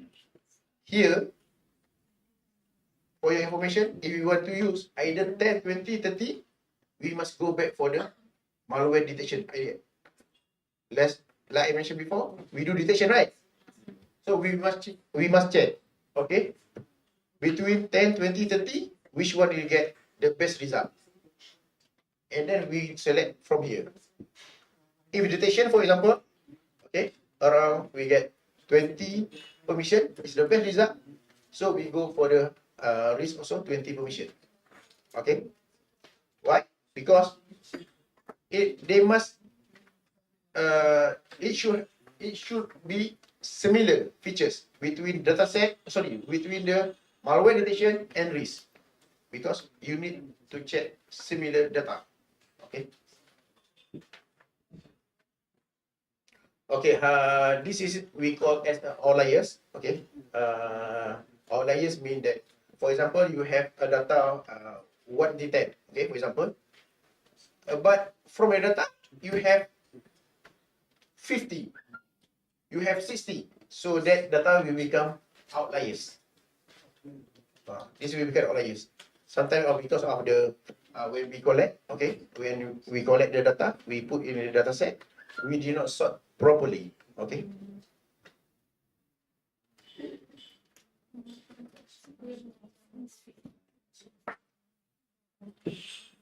Okay, this is a description.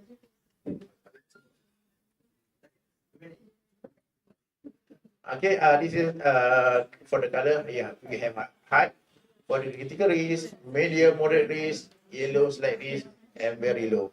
Okay. Here we can see that for the 20, okay, malware and benign have similar frequency for the high risk and the low risk.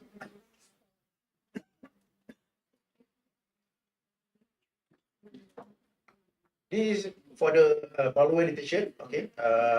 Me, I using permission. Okay. Sometimes you can use Intel and a lot of the under Android. Okay.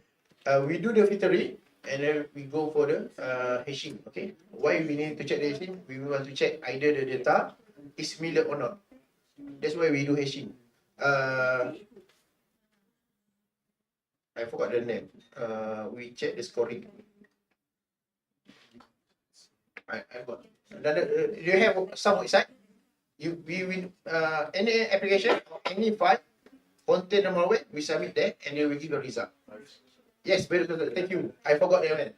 Very total. I'm using the virus total. Okay, that's why. For the virus total, we know that the score they have scoring before this 60. I think now around 95 or 90 both they will score. So the bigger score, this means malware. Okay. That scoring, you must have some reading. Okay, some people, some researchers, they state 0 is normal, Sometimes below 10, they call as a normal. Depend. Okay. So, and we do the optimization, we trade, and then we submit the result and create the model. Okay. Before this, okay, just for the sharing, my student having a problem, okay, for the detection model, okay. They did not store the result. They did not store the model. Then when we run for the new data set, the result will be error because they run again the data. Actually, we must store the result first, and then that store result we call as model, and we train with new data set. Okay, so we will get the good result. This example, okay, similar. Okay, this is we are using ROC, similar ROC. This is under area underscore. Okay. Okay, and then we do the development for the web base. Okay, we download all the application, we store it. Okay, by using that risk assessment and the malware detection, and then we can able to visualize, analyze, and the query based on that hashing. If we receive the hashing, okay, we search and we get the result. Okay. Challenge in malware analysis. Okay. Challenge in malware. So the most important is dataset level and the features. Okay. So malware detection influenced by variable, dataset, labeling, and accuracy. If you have wrong labeling, you will get low accuracy. Okay. Same with data quantity and quality. Some of your data set we have missing, right? So the easy way, either you remove it, but if you read some paper, they mention they have using some method. Okay, Rust model, I'm not sure, I forgot. Okay, either you remove it or you use the frequency. For example, the frequency is 1, so you just put that one, the not 5 as a 1. Okay, labeling, high quality dataset must be labeled for appropriately. Threat malware activation, critical proper malware animation, cleaning and restore. Okay, this is a feature work. Okay, let's update present data set. The focus should be placed not on data quality, but also more important, data quality. Data quality is very important. Okay, before this, my student want to create new data set. Okay, if data set is similar with the public data set, no need to do. We just use the public data set. Okay, except we want to different scenario, then we can create our own data set. Okay. And for feature work, cross device behavior consistent have been considered. Study using dynamic features, but dynamic features are very difficult because we need to run for in runtime inside the environment. Okay, feature work. Okay, explain about artificial intelligence to reveal the process behind the prediction. Okay, prioritize the risk. When you have a risk assessment, we have scoring. So, but we must prioritize. For example, you have low, medium, and high. Which one we want to prioritize first? Okay. Okay, conclusion. Okay. Mass market mobile device could interact to recently due to the increase in mobile technology. Okay, to reduce the risk, we should apply the suitable method to determine risk. Okay. Based on risk, is able to evaluate, identify different type of risk. Okay. Thank you. Sorry, Polly. Okay, thank you, Associate Professor Technologist Dr. Muhammad Faizal. Maybe we can have one question before we proceed to session 1.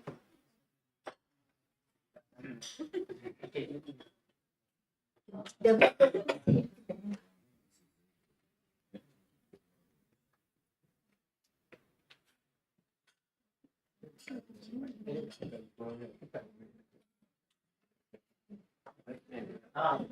Okay. Alright, so thank you so much for your presentation just now. But I have only one question related to low risk, low, medium, and also high risk, right? Okay, is it considered in terms of its CIA severity level? Is it considered? Consider. Considered. Consider. That's what I mentioned. If you read the methodology from NIST, they have different. If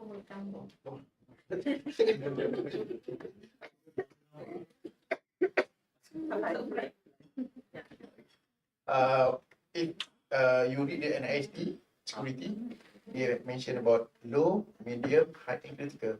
But if you read OSP, different. So you must take which one you want to like to use. It's okay, no problem. Because there are many standards. Yes, there are many standards. Which one you want to use? So only the indicator, low, medium, high, is based on your experiment. They don't have standard. They have standard 0 to 10, 0 to 100. But between that, to interpret between, for example, simple mathematics, we have 1, 2, 3 lists. Okay, from 10 we divide by 3. For 100 we divide by 3. But what happened? We have 4 lists. We divide by 4. That's the simple way. But when we run experiment, we will not get the 0 to 100. That's why they're different. This point blank, the low, medium, high, like zero until the score is the higher is high risk. Yes. Okay, so I just want to know the span between low, medium, and high. Are they the same, or you make it low, a little bit small, this one a little bit big, this one a little bit small? I mean, based on the data. That's one based on the data. Data from here.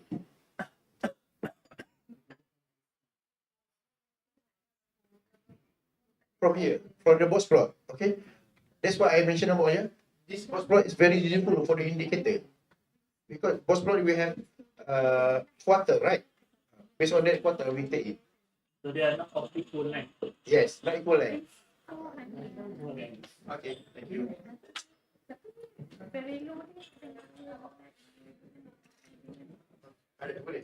Any more? Yes, Dr. Sheprisa. My question, your research is to identify risks, okay? But why in your experiment you include the benign? Why not only the malware class? Okay, if you want to know the risk, okay, we must go for the malware. Benign, they don't have any malicious intent. So we must have two types to compare. For example, I have a good eye. Dr. Azahari, where the sunglasses. For example, okay, that's mean having a problem. So I need to compare which one is better. That indicator will be used for the experiment. If I'm using only benign, I will not get the result because we will get true positive all. We will not get false positive. Okay.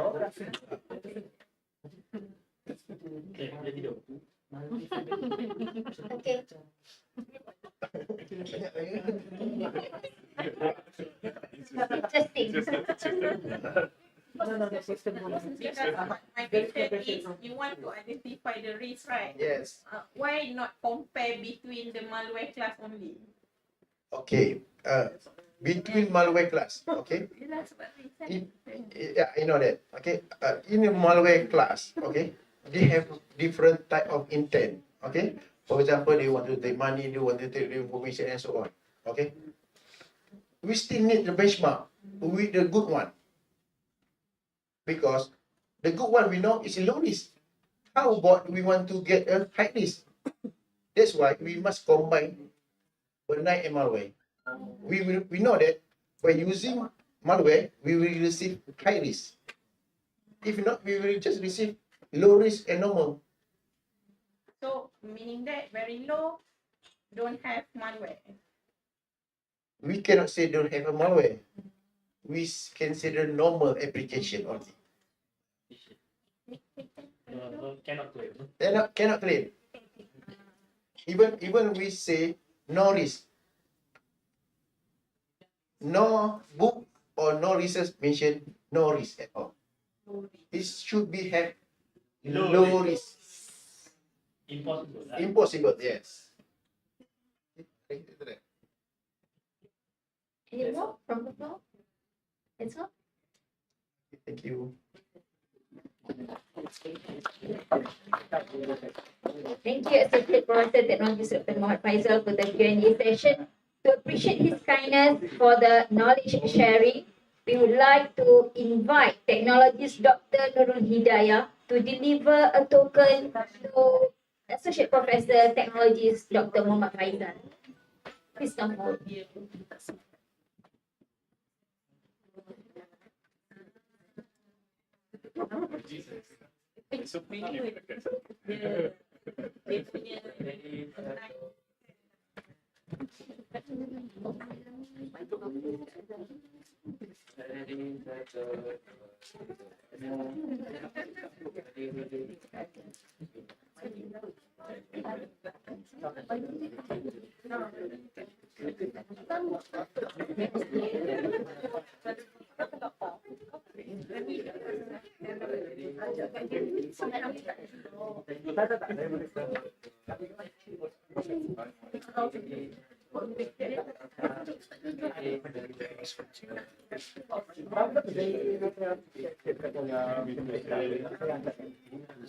That is the end for keynote speech 2. We will continue with the session 1 before we go for our lunch at 12:30. I will expect that. Okay. So I will pass this session to the session chair. Thank you.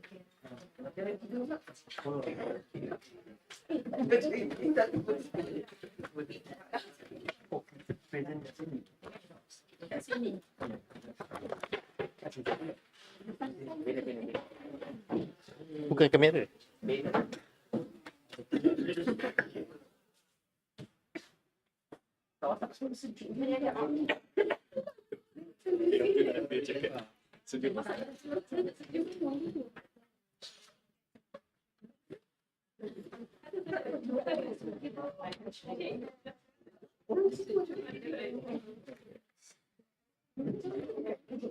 Assalamualaikum warahmatullahi. I think we're running behind schedule. This session was expected to start by 11 and end by 12:30. It's already 12:17.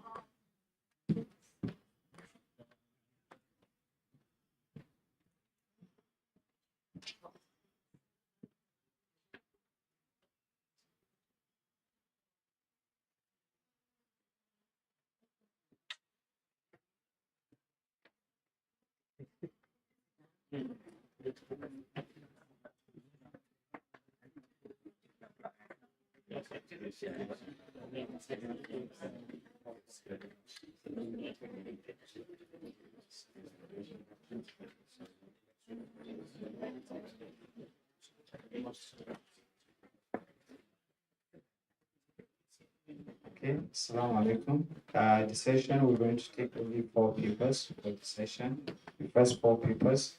So it's going to be 10 minutes for presentation and 5 minutes for question and answer.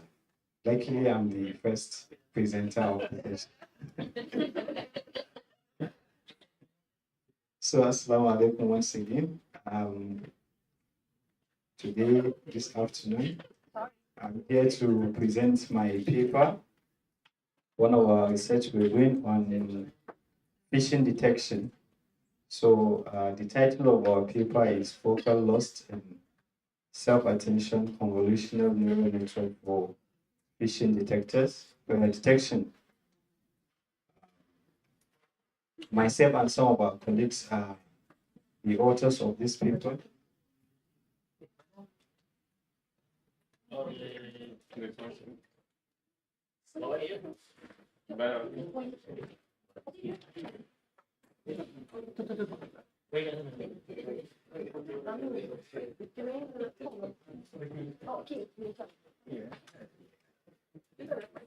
Okay. Why phishing detection in the first place? Phishing detection is a growing cybersecurity threat targeting confidential data and finance.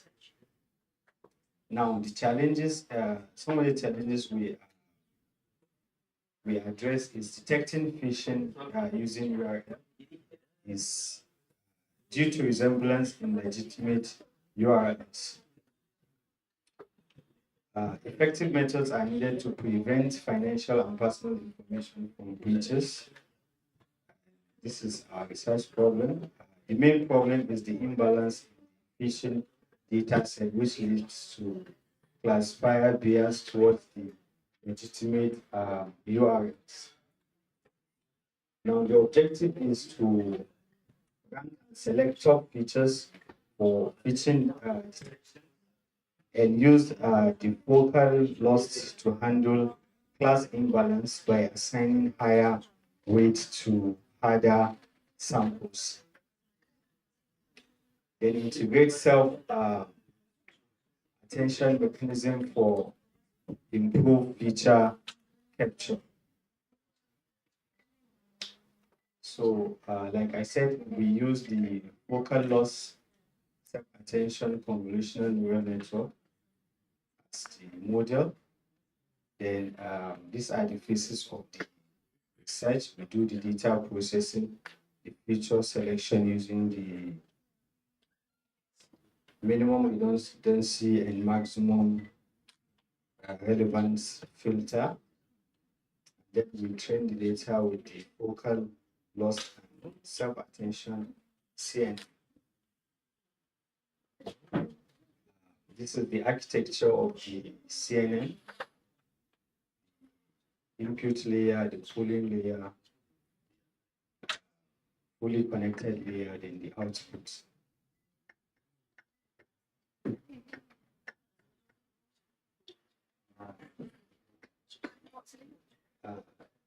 The key model enhancement, the focal loss adjust weight based on difficulties, focus on hard to classify phishing samples.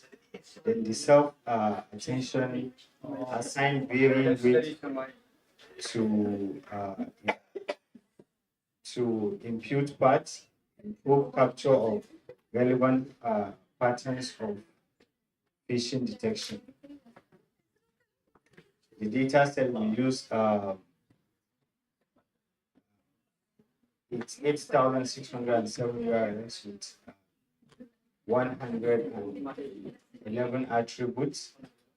Then the features of the MRMR filter, we selected top 50 features for effective training. Then we split the data into 75, 25%, 75 for training, while 25 for testing. These are the parameters we use. The dropout, the batch size, the optimizer. The parameters running was essential for model stability and accuracy. The evaluation metrics, we use the accuracy, the precision, and the sensitivity, and the F1 scores. This is our result. We're able to achieve 99.5% for accuracy, precision 99.63%, sensitivity 99.5%. The F1 score was 99.78%.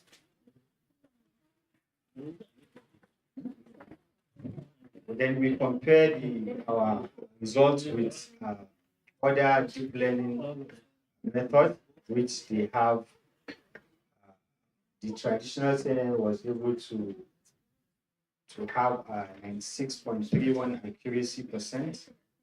The LSTM was able to have 95 it for accuracy, and so the focal lost have a higher result due to the focal length and self tension improvements we had on them. So in summary, the focal length tension CNN was effectively addressed the class imbalance and enhanced phishing detection accuracy. The model achieved state-of-the-art performance in phishing detection, supporting cyber reliance. The future is to improve. Improvement will be done in real-time detection on large data set. So I think that's all. I'm open for questions, or you can direct your question to my email.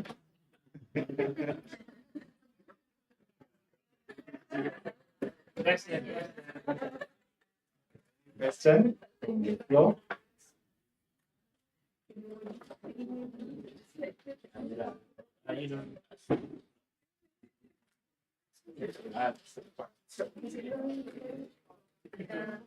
Any question?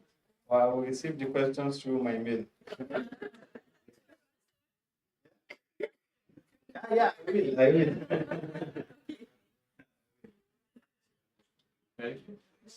Okay, so I will call on the next presenter.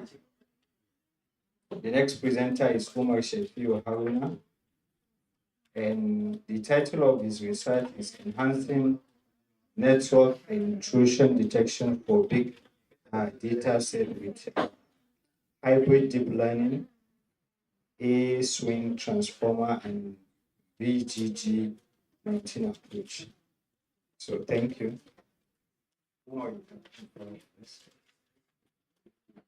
You have 10 minutes for presentation, then.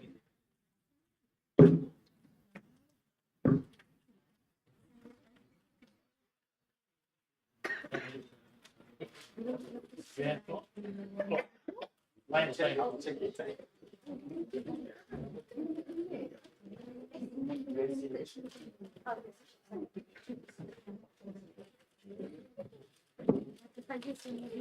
Assalamu alaikum warahmatullah.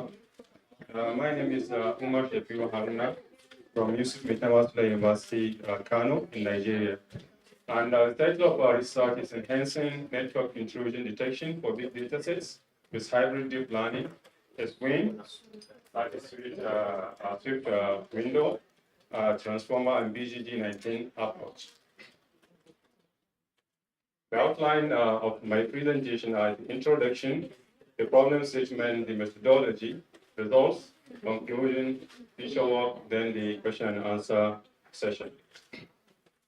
For the introduction, increasing sophistication of cyber threats requires advanced detection methods.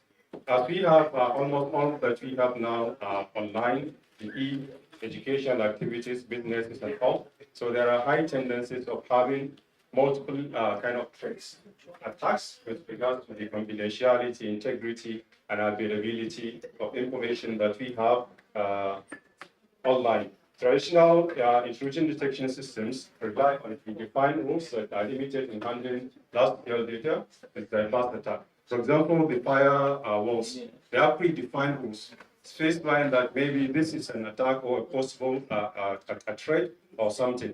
Anything that is outside of those rules will not be handled or will not be challenged. So there is a need of having a kind of more sophisticated approach of handling or tackling this kind of attacks, the cyber attacks.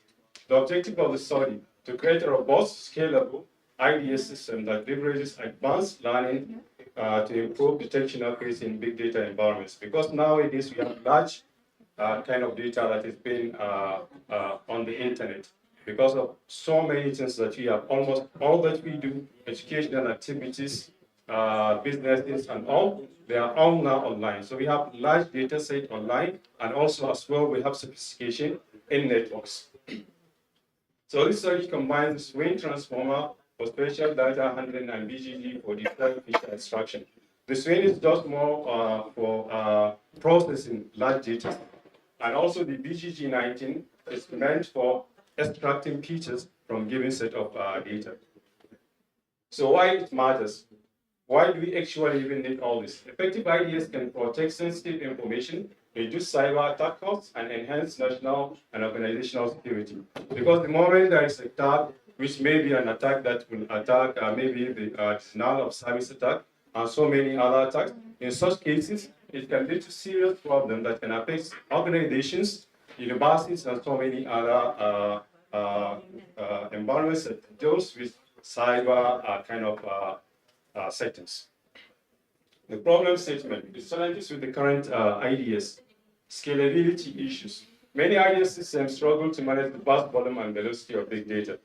One of the properties of big data, I know that it's just about the volume. So when we have very huge set of data, the IDS that we have now find it difficult. They struggle in trying to manage such kind of data that are very large to handle, because the processing stage will provide a way for the attacker. Maybe it is taking time for the processing and handling all the things, so it will provide an approach for the attacker that can take advantage of the time and just have an attack. So there is a need of having a deep learning approach of handling such, not just a predefined set of rules. Then the data imbalance. Security data sets are often skewed with far more normal than attack. For example, in fraudulent activities, we know that 99% of activities, they are just normal kind of set of activities. Maybe only 1% or so can be the one that can be identified as fraud. In this case, there is imbalance of the data. The imbalance in such a way that you have just 1% of data that is giving you information about the kind of frauds, and 99% that is just talking about normal kind of activities. So if you train your data, if you train your machine based on that, then that will be an issue. Bias can come in, because only 1% of data you have that is talking about fraudulent activities, and 99% talking about the normal kind of activities. So that would be a kind of bias and imbalance in such kind of activities. So this needs to be addressed as well. And in the traditional IDS, we do not have such. Then high dimensionality. We can just have a data with so many features, thousands of features, and not all the features are meaningful when it comes to the analysis of the data. Then there is the need of trying to handle all this kind of things, the scalability issues, the data imbalance, and also the high dimensionality. The solution that we have the hybrid model that integrates the strengths of the swing, transformer, and BGG19, addressing scalability, the data imbalance, and dimensionality. And those are the key issues that we have identified in the traditional IDS that we have. Then the key techniques. We have adaptive synthetic sampling for data balancing. This one, what it will do is that, for example, in the prods, the case of prods, the 1% that we have there will be taken and create so many others similar out of it, so that there will be balance in the data. Not just having a data that is stored, 99% of one thing and 1% of the other. This one will just try and make a balance of that one by creating some others. Then we have the K-nearest able based on the sampling. Those 99% will now just be maybe scaled down by just removing all duplicates. Those that are overlapping will just be discarded and just take one. Maybe you have 10 that are overlapping, then only one of such will be taken. That will reduce the number of the samples, and as well having a balanced kind of data. And it will surely reduce the imbalance thing that has been identified in the challenges. Then we have the methodology. With the approach that we followed, the data balancing, we use the adaptive synthetic sampling to generate synthetic examples for minority class. The minority class is the class that we have that is late. We do not have enough data in order to perform such activities on. Then we have the K-nearest neighbor based on the sampling that helps to remove overlapping instances. All instances that are overlapping will just now be removed, so that we can have a balanced kind of data there, making the data set more robust for IDS. The hybrid model that we have, we use the swing transformer for spatial data analysis, which excel at capturing long-range dependencies. As I said, it is meant for having a kind of processing for larger data sets. Then we have the BGG19 for effective feature extraction. It is meant for the feature extraction, BGG19, and swing is meant for data processing for large data. The data sets that we use in testing the model, we have this UNSW, NB15, and NSL KDD, both widely used in cybersecurity research. They represent real-world challenges and complexities in network traffic. That is why they have been part of the data sets that we have selected in handling or making the tests. Then data processing stage. The stage that we have the feature transformation that convert non-numeric to numeric data for compatibility with deep learning models. All non-numeric data will be taken and converted to numeric data. Then we have the normalization, in which we take the values and transform them into the range of 0 and 1. Then the grayscaling. Convert balanced and normalized data into grayscale images, which allows the swing transformer and BGE model treat network data similarly to image data, enhancing pattern recognition. The grayscale is serving the dark, that is the black, which serves as 0, and 1 that serves as the highest number that we have there. Here is just a sample transform grayscale plot. We have the first one, which happens to be the normal, the analysis, the backdoor attack, the denial of service, and others.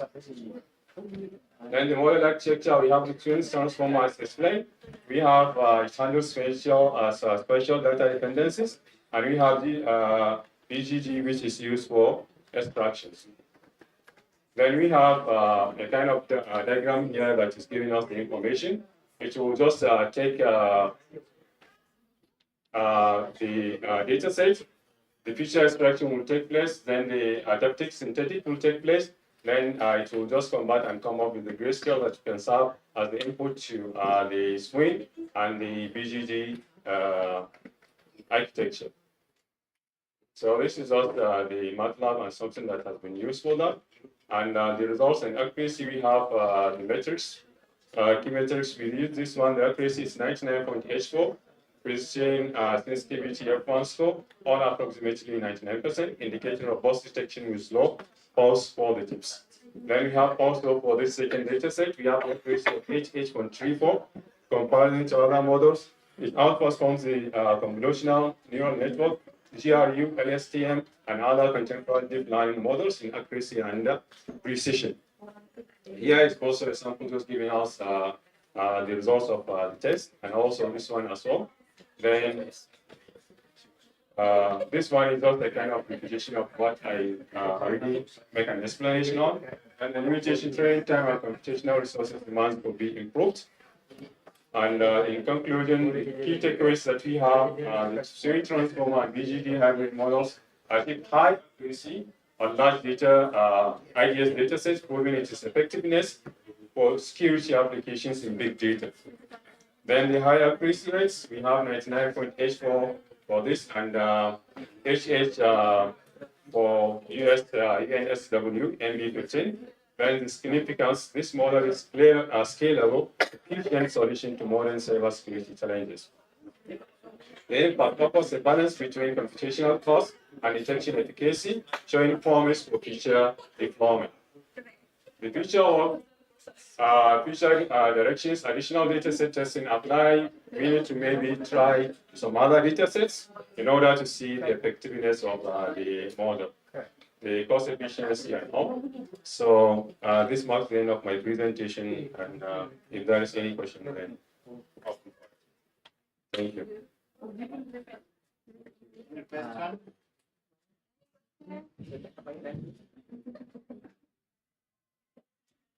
So I should also say that you sent it to my email. All right, thank you very much.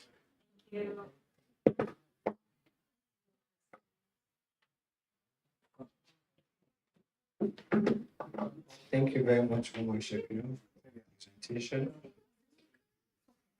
Our next presenter is Sheikh Fariza Muhammad Fauzi, and the title of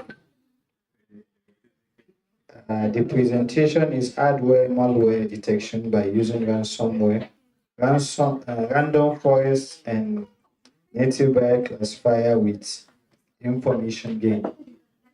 Welcome, please.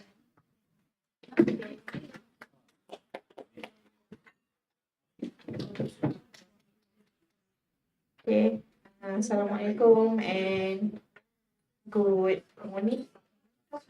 Okay, so this is my title, Hardware Detection by Using Random Forest with Information Gain. Okay, actually this is work, okay, a group work from Nurul Ashikin, Isreza, Sofia, Najwa Ramli, and Siti Fadlun. Okay. So the table of content, problem statement, research background, objective scope, literature review, methodology, and also the result. Okay, so what is adware? Okay, adware is a software like a spam pop-up and also advertisement or fake message. Okay, that always sometimes when you browse something, there will be advertisement, okay, pop up to your screen. Okay, so this is the example of the adware. Okay, you have advertisement like congratulations or maybe any message, okay, unknown message, okay. And okay, so this is the another example. Okay, so for this research, okay, it's about the issue is hardware. On the other hand, is a malicious malware that is root in the advertisement. Okay, and once a customer click or on the unknowing link, okay, fraudster immediately steal the customer personal information. Okay, so it's some sort of if you click, it's like phishing URL. Okay, but it's from the hardware. According to the description, it's hard to identify the threat to user security through hardware behavior. In fact, advertising or ad has spread, okay, especially in the mobile application. And now the primary way is it makes money, okay, from the adware. Okay, so adware and spyware have grown in number as a result of the use of internet. Okay, so the research background, okay, we know that sometimes adware in the software or application can make money, and it will display in our screen randomly. Okay, so adware does occasionally occur for legitimate software program, okay, to incorporate internet advertising. So there is a numerous, okay, classification algorithm, including decision tree, logistic regression, and also other machine learning, okay, are available, okay, to detect. However, for this research, we only examine, okay, random forest classifier and to detect the adware. Okay, so the objective of this paper is to identify features for adware malware detection by using random forest and also knife bias with information gain. Okay, we apply the information gain first, and then after that we run the machine learning. Okay, to develop the adware malware detection, and also third is we will validate, okay, the experiment, okay, using accuracy, precision, true positive and true negative. So the scope, we use the data set from Kaggle. Okay, this is the data set. Okay, we have 200K B9 and also a sample of, and the balance is the advert. Okay. And we use Google Colab to run the experiment. And this is the literature review that have been done. Okay, we do study about the dataset features, classification, and also what is the result at the researcher. Okay, so after the literature review have done, we identify that we need to compare, okay, the features technique, and also we want to apply the information gain, okay, to test, okay, the accuracy result. And the methodology is data set, okay, pre-processing, we apply the cleaning, remove unnecessary data, feature selection, okay, we identify several feature selection, and then we run training and testing on the classification algorithm, and then we evaluate by accuracy, precision, and also the TFN. Okay, so this is the description of the methodology. Okay, we use this data set. Okay, and then we do the pre-processing. And third, we do the feature selection. Before that, we apply the information gain, and okay, to identify which is the first, okay, we sort the features, and then next is we train our data set, random forest, and also naive Bayes, and then we evaluate it. So this is the result. Okay, based on our experiment for information gain. Okay, we identify this is the attribute or the features. Okay, and this is the IG value. Okay, for our information gain result. And this is the result of the random forest and naive Bayes. Okay, we identify that random forest get more accuracy, okay, more higher accuracy than naive Bayes, okay, precision, okay, and then true positive and true negative. Okay, as a conclusion, okay, so the objective is achieved, and the methodology involved is the selection of features, and we apply the information gain algorithm to rank, okay, which is the best features from the data set. And then the 10 features we selected, okay, for the analysis, and then we apply the random forest and naive Bayes according to our literature review, and we validate the result. Okay, so that's all for my presentation. Any question? Okay, thank you.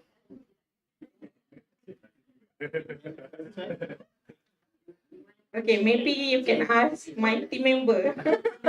My team member at the back can answer. Okay, thank you.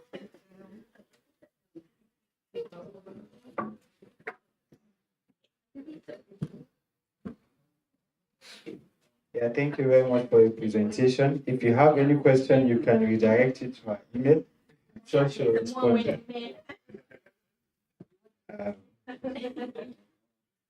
You can ask my Bible. Okay, our next presenter is Dahiru Hussein Ibrahim. The title of his presentation is Accuracy and Execution Time Trade-off Analysis of VGG 16, RedNest 50, Yola V8, CNN model for face and eyes detection. Okay, thank you. Thank you. Thank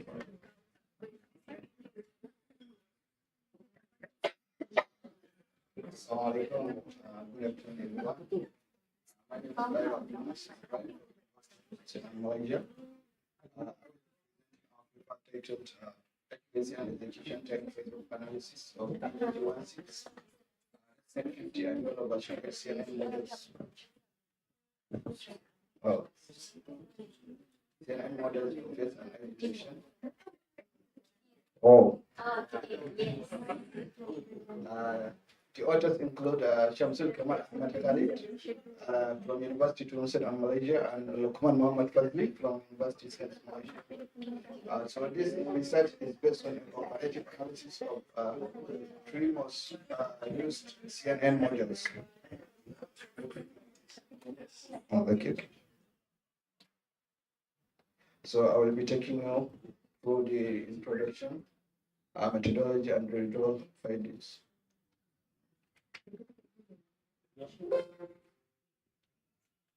So,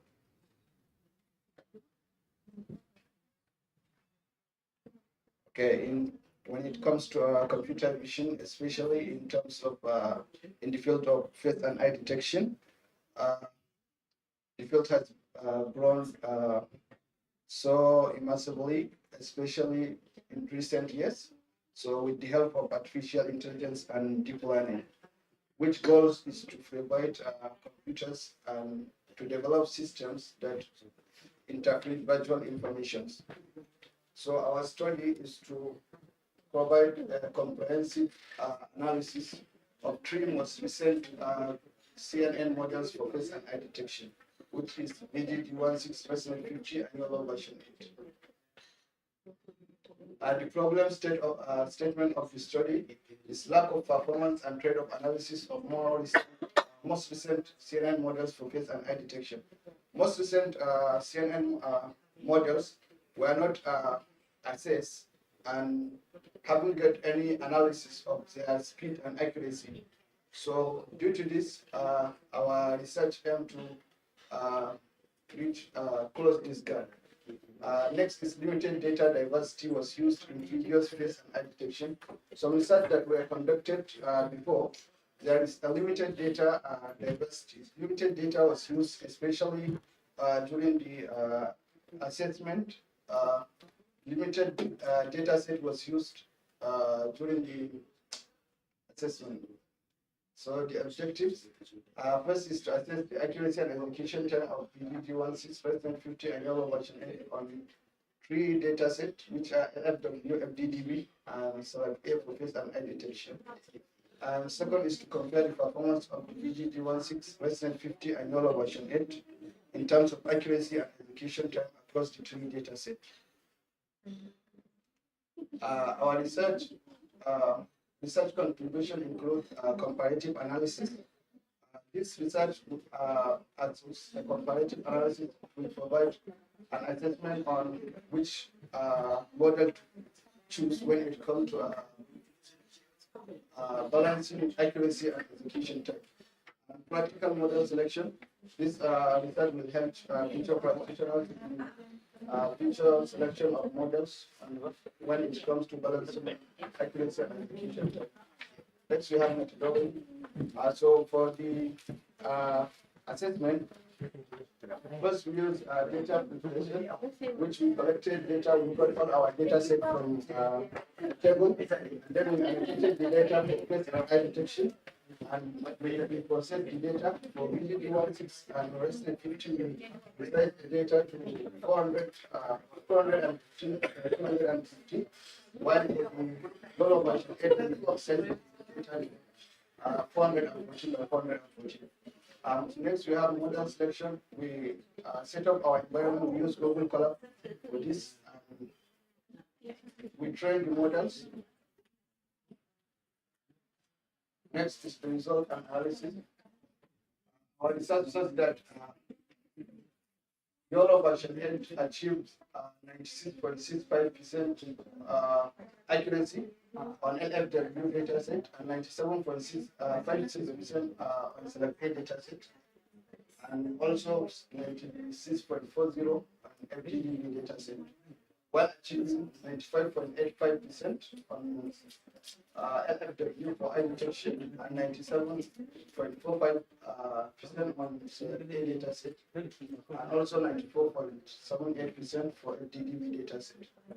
And while for BGG, following Euro version 8, for the accuracy on LFW, we have 94.76%, 95.51% for select 8, and also 91.69% for GDP for the first accuracy.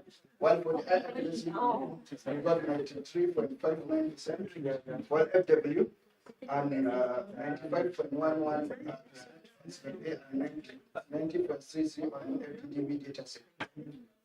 And also lastly, we got Resident 50, which has the slowest accuracy, which 58.19% and 60.42% on survey, also 58.38% on FTDB data set.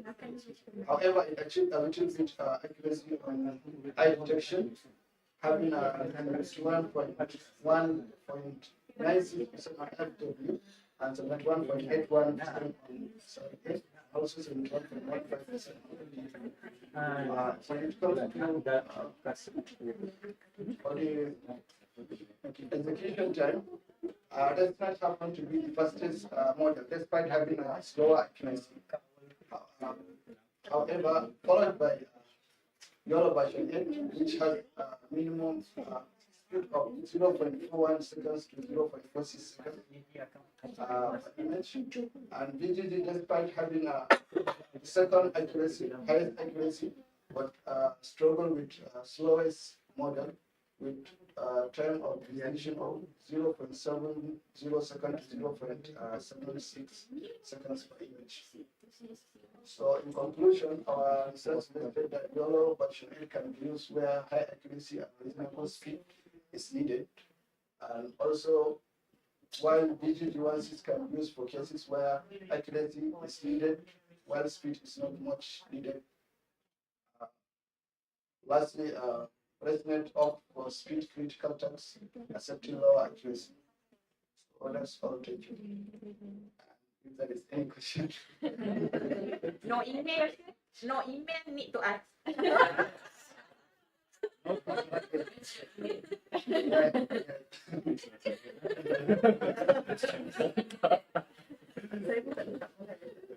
Okay. Maybe you can just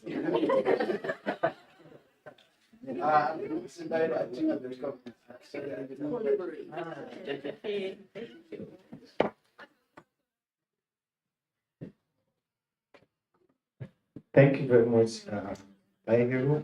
This brings us to the end of this session. We'll go for a break and we return after the break. Thank you.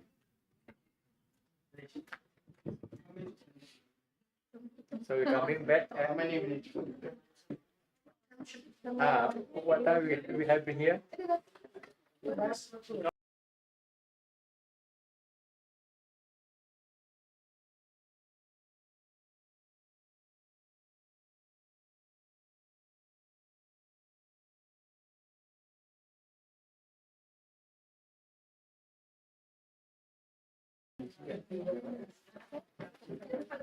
We will have our lunch break now until 2:15 p.m. So please come back to this room.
things like that can cause data to leak from your computer.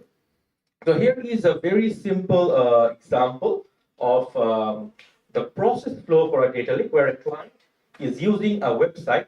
It's just a normal usage, but during the usage, maybe he has pressed a button, pressed a button to gain access to one of his files or one of the photos or something, and through that access, maybe some data was transmitted over, okay, to the public domain, and the attacker, what he will then do is get the leaked data, all right, and then he may misuse it for anything. So if it's a password, then he has, basically gotten your password, or if it's your birth data and things, so they can attack you. Now, for our study, what we were trying to do is we wanted to detect leakage. That means not prevent, to basically identify that some data has been leaked from this system. Okay, because if you notice these days in different browsers, if you go there, they will say that your password has been compromised, or your password has been, it's weak and it's available in the public domain. So this kind of notice you will often see, because they know that your data has been leaked. So in scenarios like that, where you suddenly find that your data is out there in the internet, you'd like to know how it has happened, okay? Or what kind of activities, or which system. For example, if you have like a bunch of servers or a distributed, let's say, different offices for your organization, you may want to know from where the data has leaked, because a leak is something we would like to close, okay? It's like a water pipe. If there's a leak, we would like to close it, okay? Even though it's just a small bit of loss. All right. So in this study objective, we wanted to figure out how can we basically detect these leakages, okay, and identify the systems, okay, where this data may have leaked from. So this was our working methodology. We start with a public data set, okay. We process the data, all right, and then we see that if there is an anomaly in the data, okay. So basically, this is a labeled data set. Okay, it's a labeled data set, so we know that these are the leaked data, okay?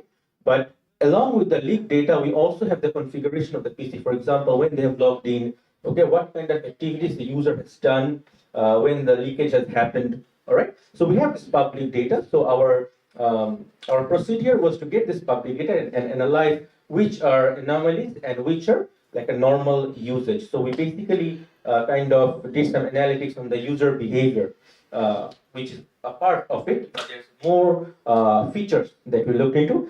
And the second one was we developed a local FTP server, and got some volunteers to use their computers, okay? And we designed ways for them to interact, like you behave this way, and we know that this behavior will lead to a data leakage.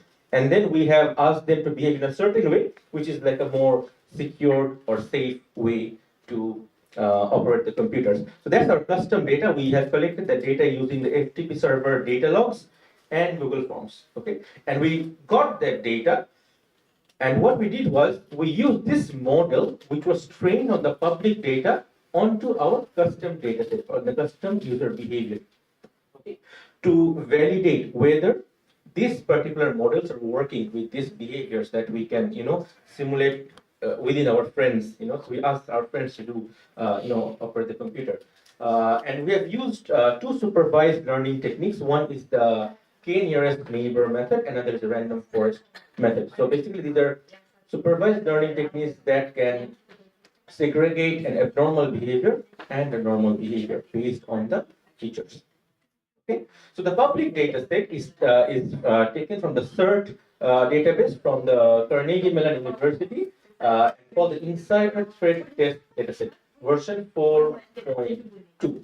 And in there they have different situations. We have taken only situation 1, and it covers the user logins and the data uploads to specific websites during non-working hours. So if somebody is working after office hours, then maybe they're towards the top of your suspect list. Maybe they are not intentional, of course, but maybe their activity was responsible for the data leakage. So this is a public data set that we have taken to train our model. And let me, okay. So you can see this is how the data looks like.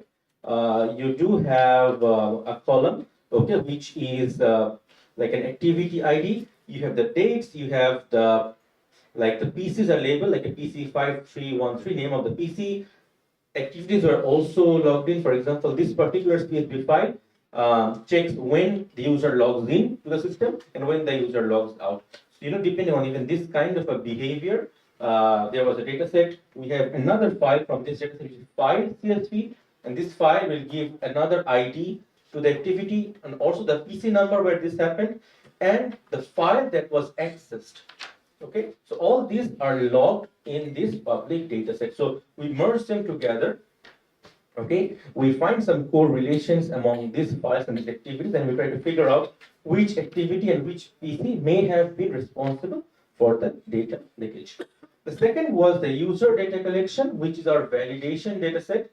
And this is the one where we simulated like a cloud kind of an environment on an FTP server, because a cloud is also very similar. It's an FTP server basically, right? So the FTP server on a local machine served as a simulated environment like the cloud, and then we had asked our users, like our volunteers, basically to conduct some activities with these files from the FTP server. Like, you do it in this certain ways, and we recorded their behavior in this files, logon, file, and device. So this data would be similar to the public data set. It's the same kind of features. Okay, so that would help us to run the models, and this is the FTP server that we have developed on our local system.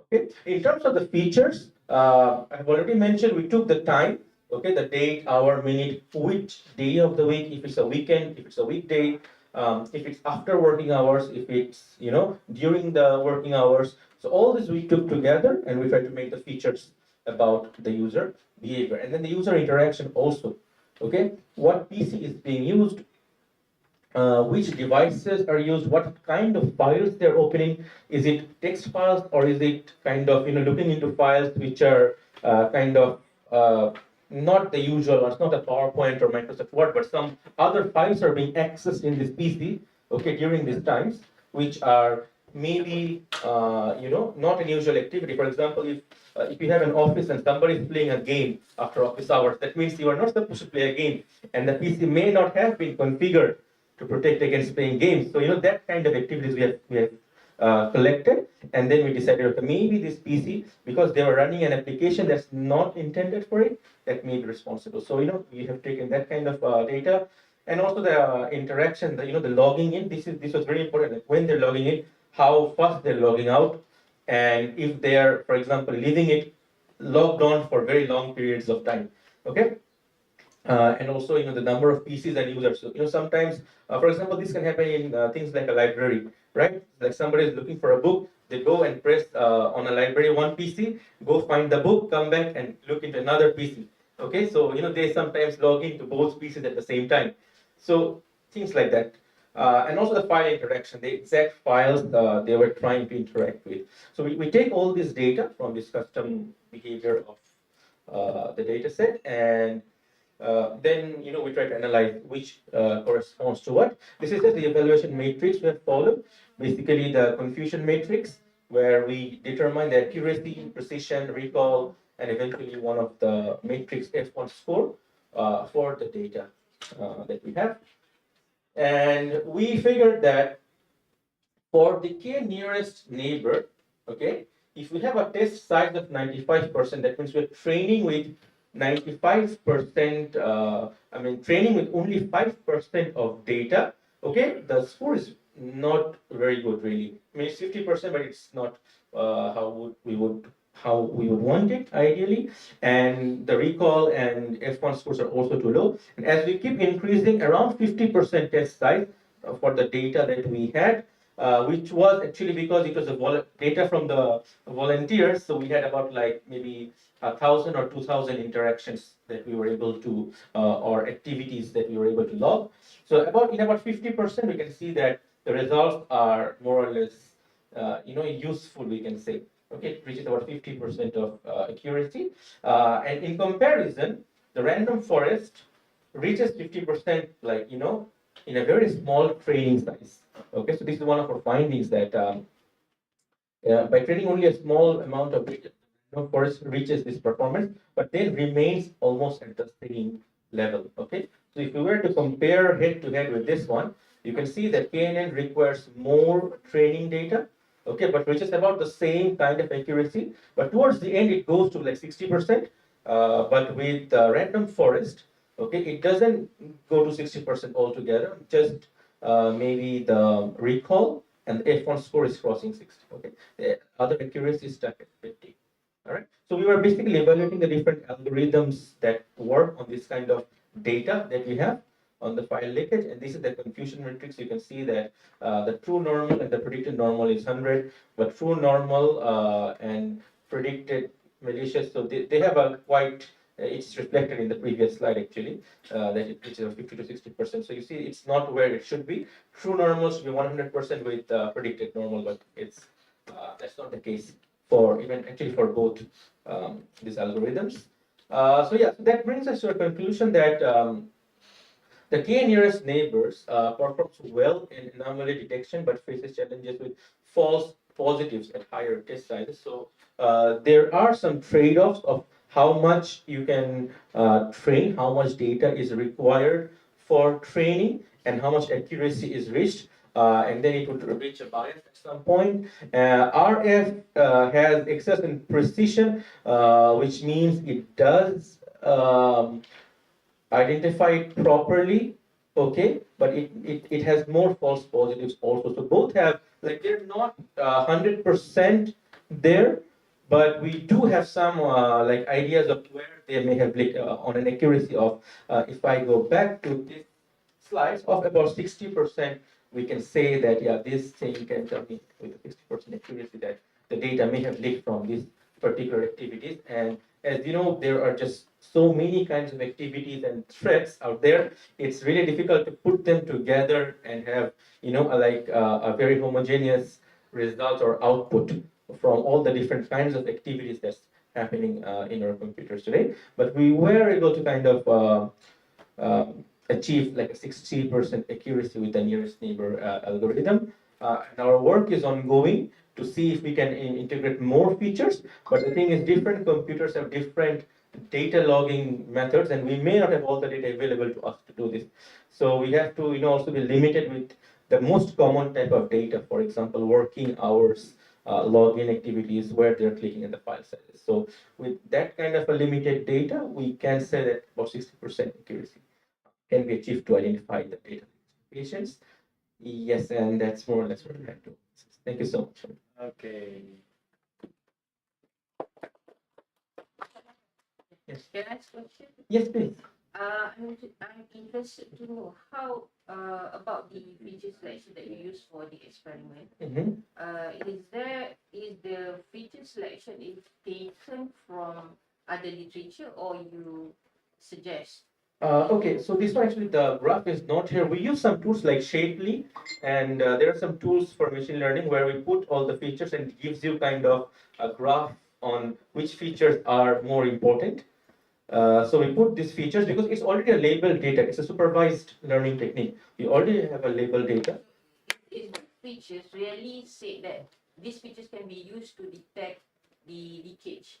In a way, they give us a percentage. Like, you know, these are more important. For example, if we have, let's say, activity X and average activity, those tools will tell us which one is more important in the prediction. So we have taken that, and during our final model, we have taken maybe 5 or 6 final features from the most important ones that came out of those tools. Yeah. The next question is, did you do any normalization or optimize the features before you test or For this side, no, we haven't actually done. We just wanted to have like a proof of concept thing going on. The more novel one was to develop the FTP server and getting people to, dedicate their time in simulating their activities for that. Because I think that the selection of features might give impact to the performance of your proposed model. Yes, if you select the best features, yes, might be your result will be increased more. Yes, definitely. Yeah, we are working on it slowly, but from the results presented thus far, we hadn't achieved that. Yeah, but it's ongoing. Thank you so much.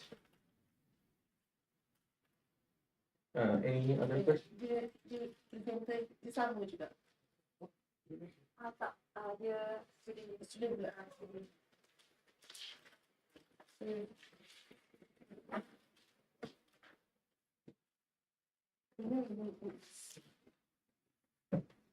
Okay, thank you so much.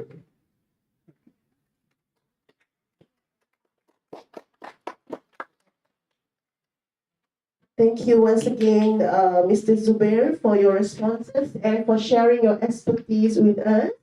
We truly value your contribution for today's discussion. Next, we move on to our second presenter, is Mr. Muiz Iman bin Muhammad Hanifa from Multimedia University with the title Intrusion Detection System for Cyber Attacks in the Internet of Vehicles environment. Let's extend a warm welcome to the presenter.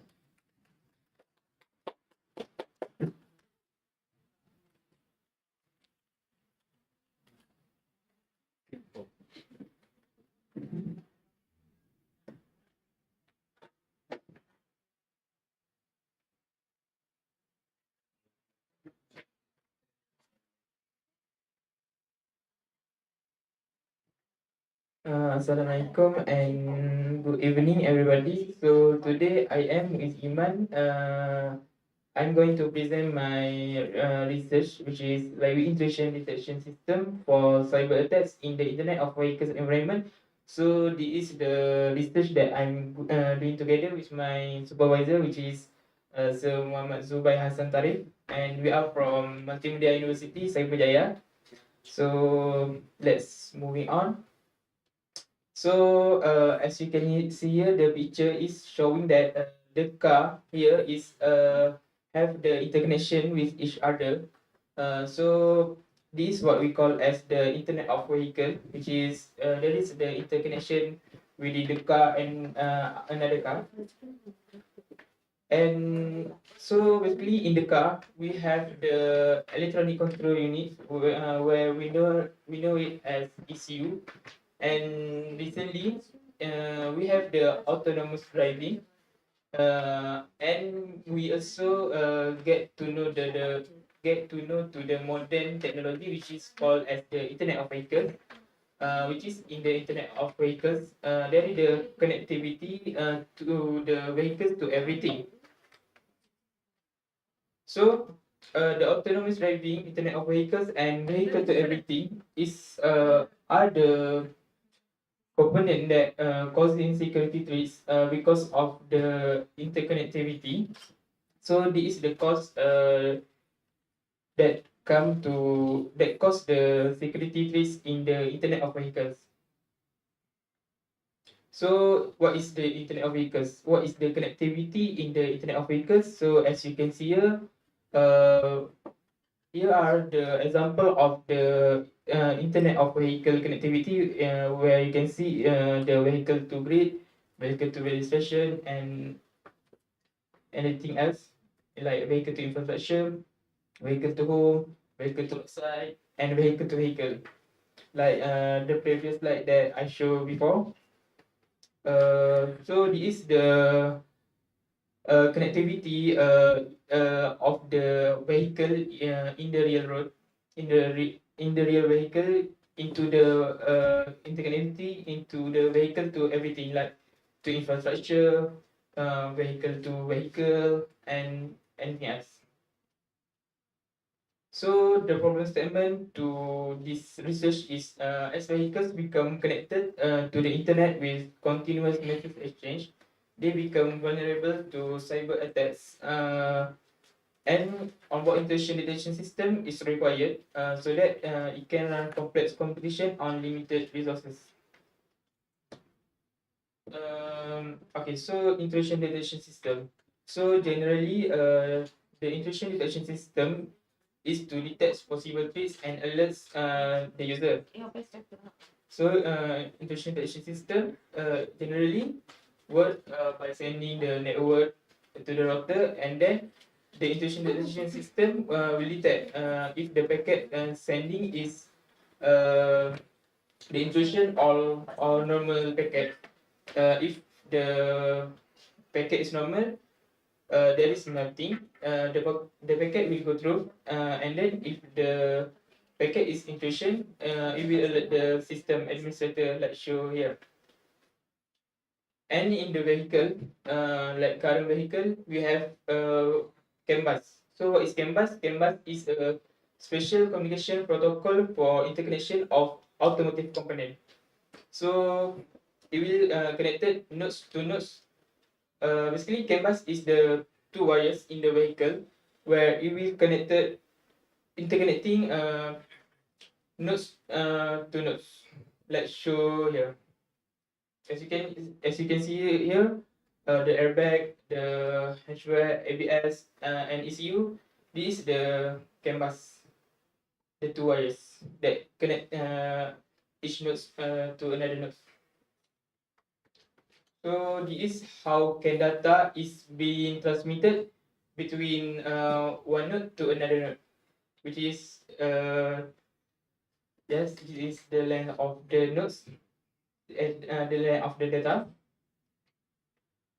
So intrusion detection system in automotive system, this is how the attacker can perform an attack in the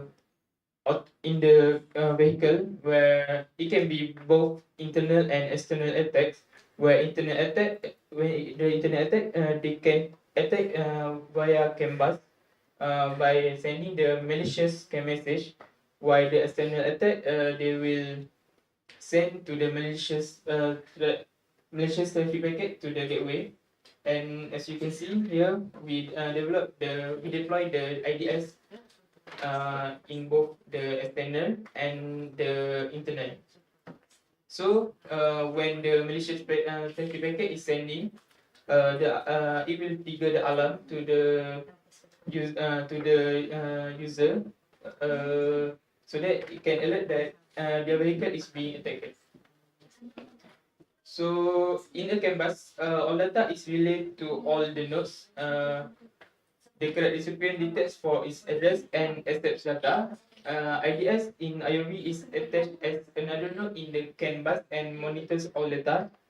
And as you can see here, this is one of the intrusion detection system that being deployed in the CAN bus, where it will connected to the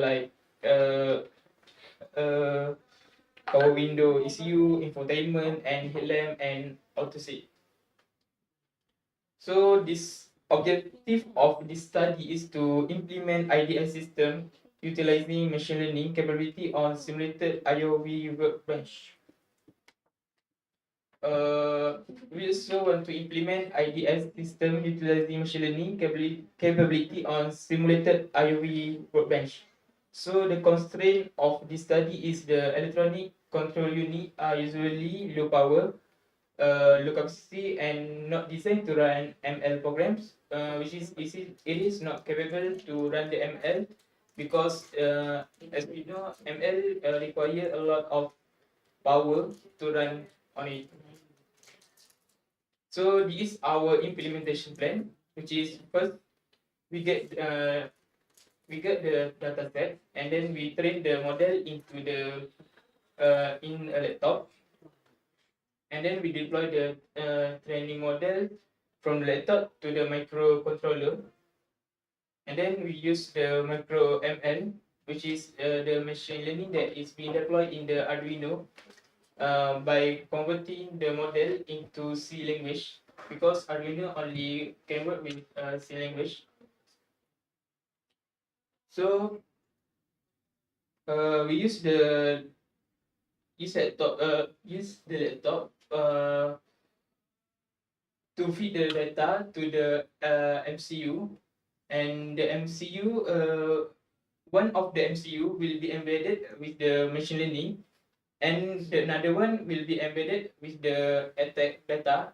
So the attack data, we send the data, we transmit the data to the another microcontroller, and the microcontroller with the machine learning will detect it, and it will trigger the alarm, and that's how it works. So this is how it looks like. The connectivity for the Arduino looks like, where this is the Arduino that contain the attack message, and this are the Arduino that contain the machine learning, and this is the canvas that connected Arduino to Arduino to represent the canvas in real vehicle. So moving on to the next slide. So this is the real deployment that we deploy in our study. So as you can see here, this is the microcontroller that have the attack data, which is it will send the attack and normal data, and this is the microcontroller that we deploy the machine learning in it, and it can detect whether the data being sent is normal or attack data, and this is the CAN transceiver. So the methodology of this research is first we get the data, collect the data, and pre-process the data, feature engineering the data to select the best feature, train the model, and also validate the model. So the data set that we get is the CAN data set for intrusion detection system, for intrusion detection or TIDS, anti-hacking at the Defense Challenge 2020, and it is get from a real vehicle which is Kia Soul and Hyundai Avanti C7, where it contains 7 million message, 20,000, and we use only 20,000 for this study. So in the vehicle, we got the data for those attack, fuzzy attack, impersonation attack, and attack free state, which is the normal message. So the features that we use in the machine learning, which is timestamp, application ID, also known as scan ID, DLC, data length code, data, which is the data from the vehicle that sent, and the class that represent normal or attack class, and subclass is to explain more about the class, which is the attack is flooding, spoofing, replay, or fuzzing, and if is it normal, it's just state as normal. So here are the features that we use. So we use the support vector machine algorithm to in the Arduino, because it is easier to transport to MCU, and here we use the feature important, which is the sharply, to see what is the data that is correlated the most to the machine learning. And this the result that we get deploying in the laptop first. As you can see, the accuracy using the SVM is quite high, because this deploy in the laptop, running on the laptop, and as we know, the laptop has the power, large power, so that's why it can run and got the better result. And this is the result that obtained in the Arduino. And as previously said, the Arduino is low power and um, it's not really powerful. So only few it can accurately detect the normal message, but not really for the attack message. And the accuracy is still considered as quite high, as well as the precision, but not for the recall and F1 score. And so for the conclusion, the implementation of support vector machine SVM model on low power device is demonstrated, and the accuracy of 82% achieved with real automatic data, which is the KIA that we get from the OTADS. So that's all from me. Thank you. Is there any question?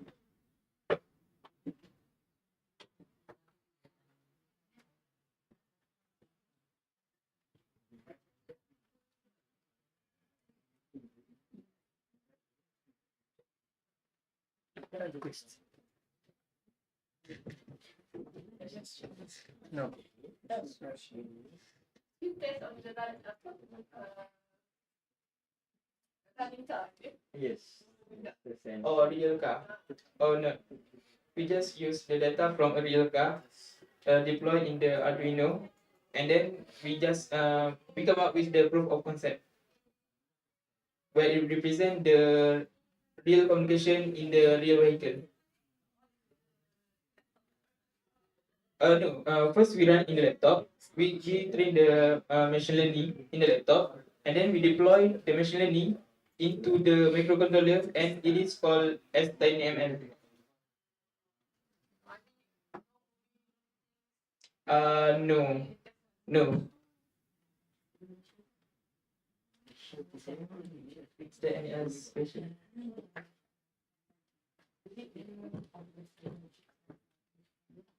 Yes. How many sample of training data that you use? Cleaning data that we use. Training Data. So we train on 20,000 data.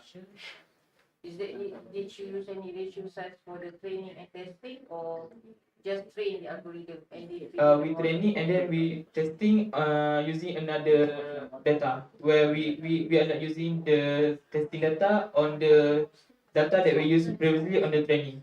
the split ratio? Did you use the ratio size? What do you mean by ratio size? How many percent training? How many percent? How many percent? So for the training we use 20,000. For the testing we use 10,000. So 50%. 60, 30, 65, 35. 50. I don't know how to calculate ratio. It's okay.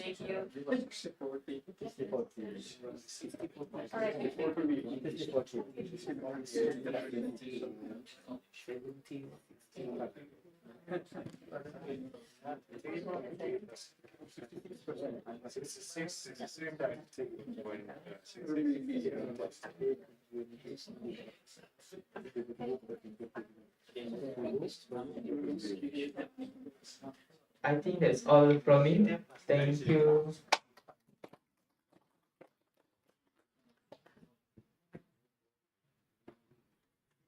Thank you, Mr. Muiz Iman, for answering our questions and for sharing your expertise with us. We truly value your contribution to today's discussion. Next, we move on to our third presenter. Our third presenter is Larry Bayanji Guzman from Isabela State University, Philippines. His presentation is titled An Improved Secured Hash Algorithm Using Padding Index Method. Please join me in welcoming the presenter.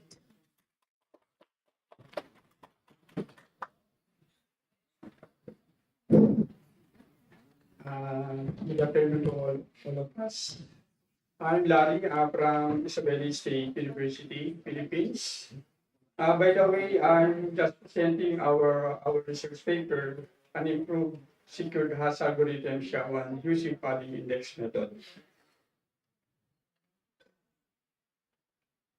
So this is the problem and its background. In the past years, so some hashing algorithm that was previously told to be trustworthy have been found to have serious flaws. So there are cryptographic attacks that was previously told to be only theoretical are not practicable for malicious user attack. So this is the real problem is that attacker can create two collided files to produce the same hash value. So that's why the reason is necessarily to enhance the SHA-1 algorithm to provide greater collision resistance, protecting data from attackers while increasing processing power. Because of this flaws, this is study to improve the SHA-1 algorithm by modifying the process of padding by applying the index method to the padding scheme of the algorithm. Why padding index method? The padding index method is an innovative approach to enhancing SHA-1 with potentially applicability to other hash functions. The modified algorithm demonstrates better resistance to collision attacks, shows an improved balance effect. Our paper highlights that the security enhancement were achieved without sacrificing the performance, which is significant because this is a bit important. Once you enhance or modify the algorithm, you need to consider that the algorithm not sacrifice the performance because we will be slow. And then pass the National Institute of Standard and Technology. Okay, so by the way, in our methodology, this is our modification. Shawan was enhancing by modifying the padding scheme of the algorithm. So we will apply the padding index method to prevent collision attacks as a primitive image script analysis. Based on the length of the original message, we put the index scheme method there. So here is the steps on the modification Shawan algorithm. So we are only focusing on the step 1 in added padding bits. So I will, in the highlighted ones, so we will put the sum of 4 values of the elements from the method byte list with the indexes. We put 192, 319, 289, and 282, and get the 64 bits format to be appended to the original message to complete the 512 bits. And then step 2 and step 5 are retained to the original algorithm. So in testing, we use a balance effect here.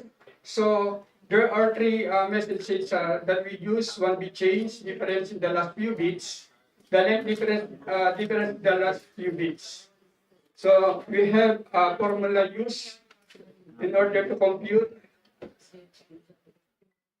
Okay, so this is the improvement of modified Shawan algorithm over the Shawan algorithm.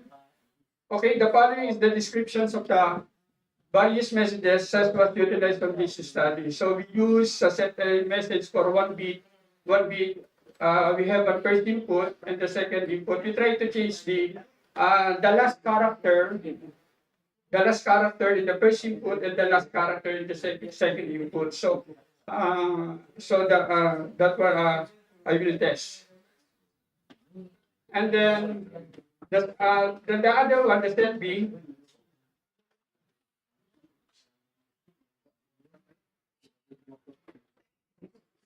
Okay. On the second input, on the rather in set B message, the difference the last few bits. So you notice that in the last one, the message 456 we put another message 7867, and then the setting message changes in length as input the message pattern was follows. Table 2 display the following message input from number 1 to 80. So that is a data set that are going to use in the length differences. Okay, so and then in order to get the performance of improved Shawan algorithm over the original Shawan algorithm in terms of processing time, hashing time.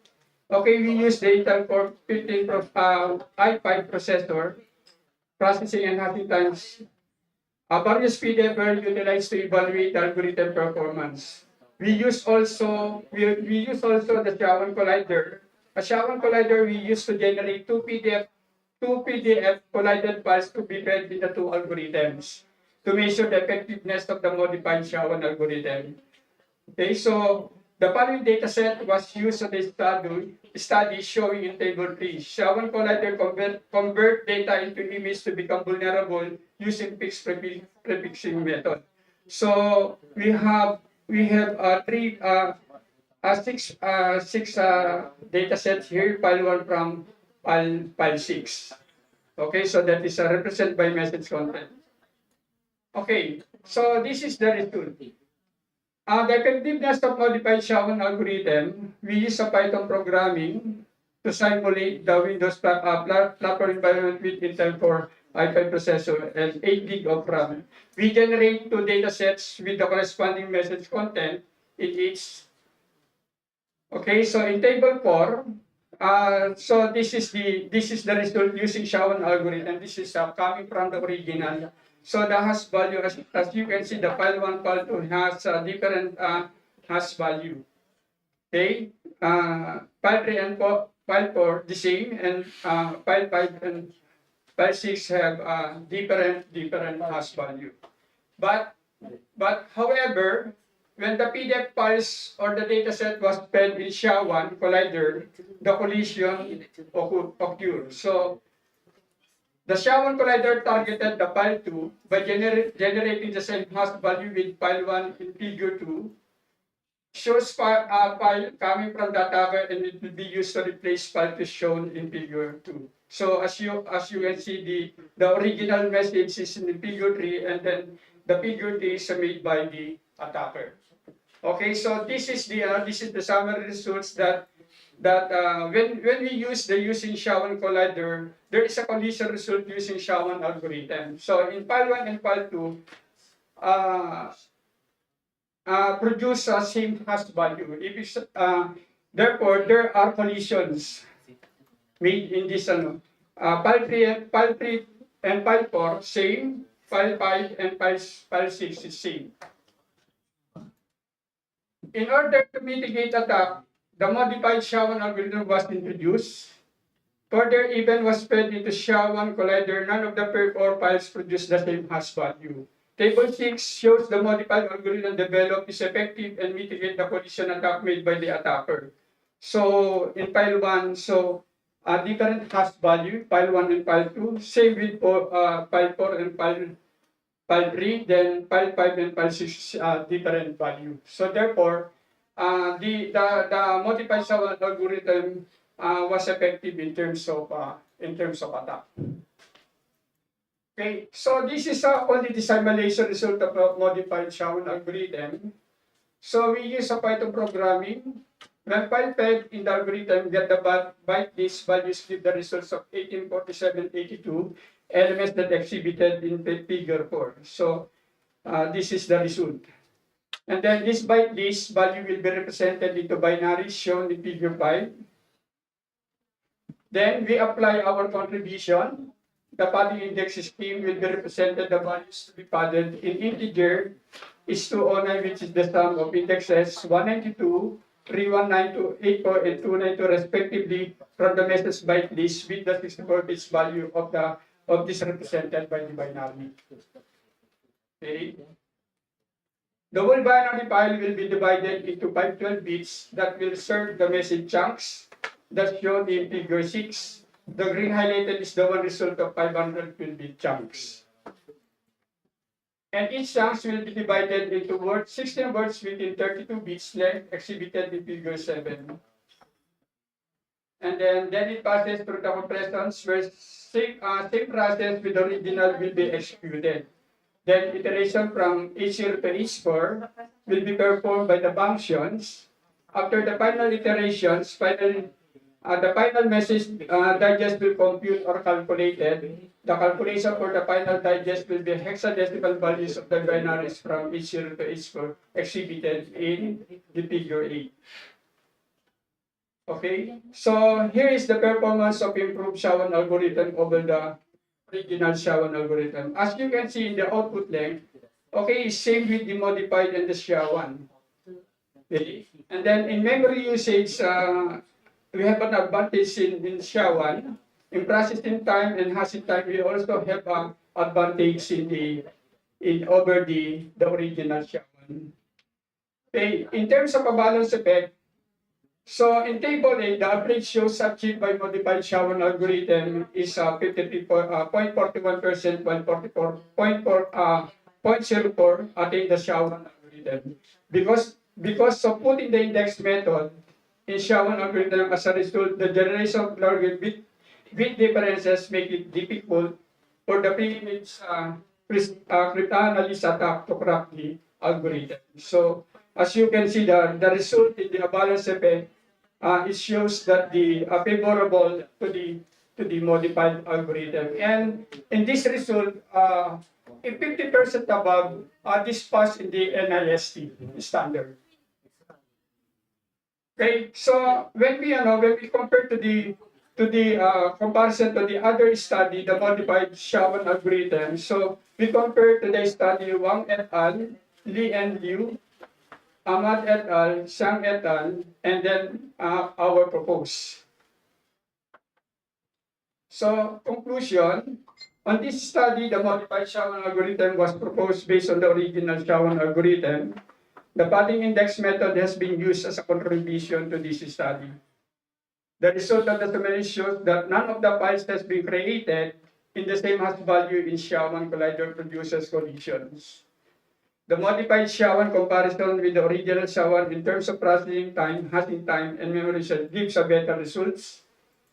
The balance effect test results with the use of different types of messages average 53.41%, which is better than 44.0% of the original SHA-1, and based on the previous study, 50% average result is difficult for the cryptanalyst to crack the modified SHA-1 algorithm.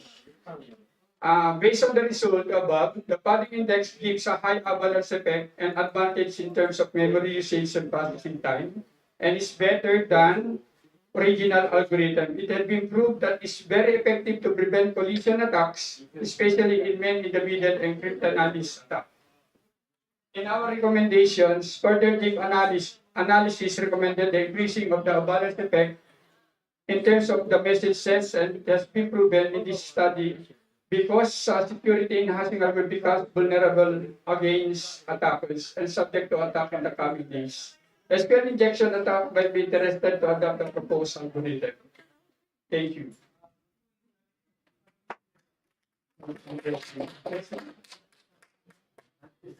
Larry, I want to ask this question.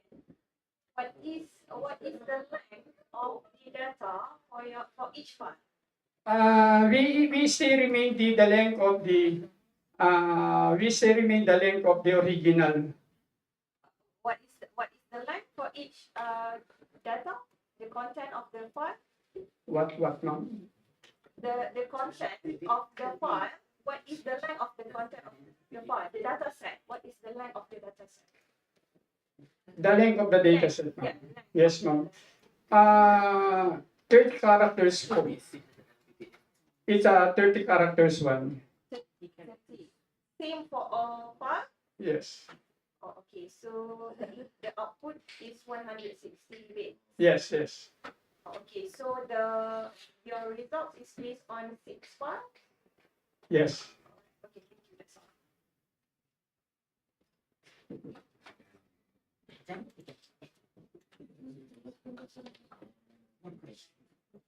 Any other questions?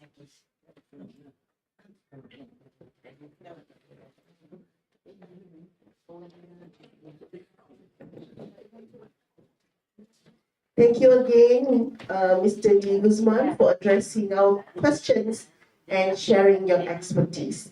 We truly appreciate your contribution to this session. Next, it's a pleasure to introduce our next presenter, Mr. Lee Jing Koo from University of Wollongong, Malaysia, who will be discussing CYBERSEC, a case study on the effectiveness of cybersecurity training by a voluntarily community-based professional. Let's give him a warm round of applause.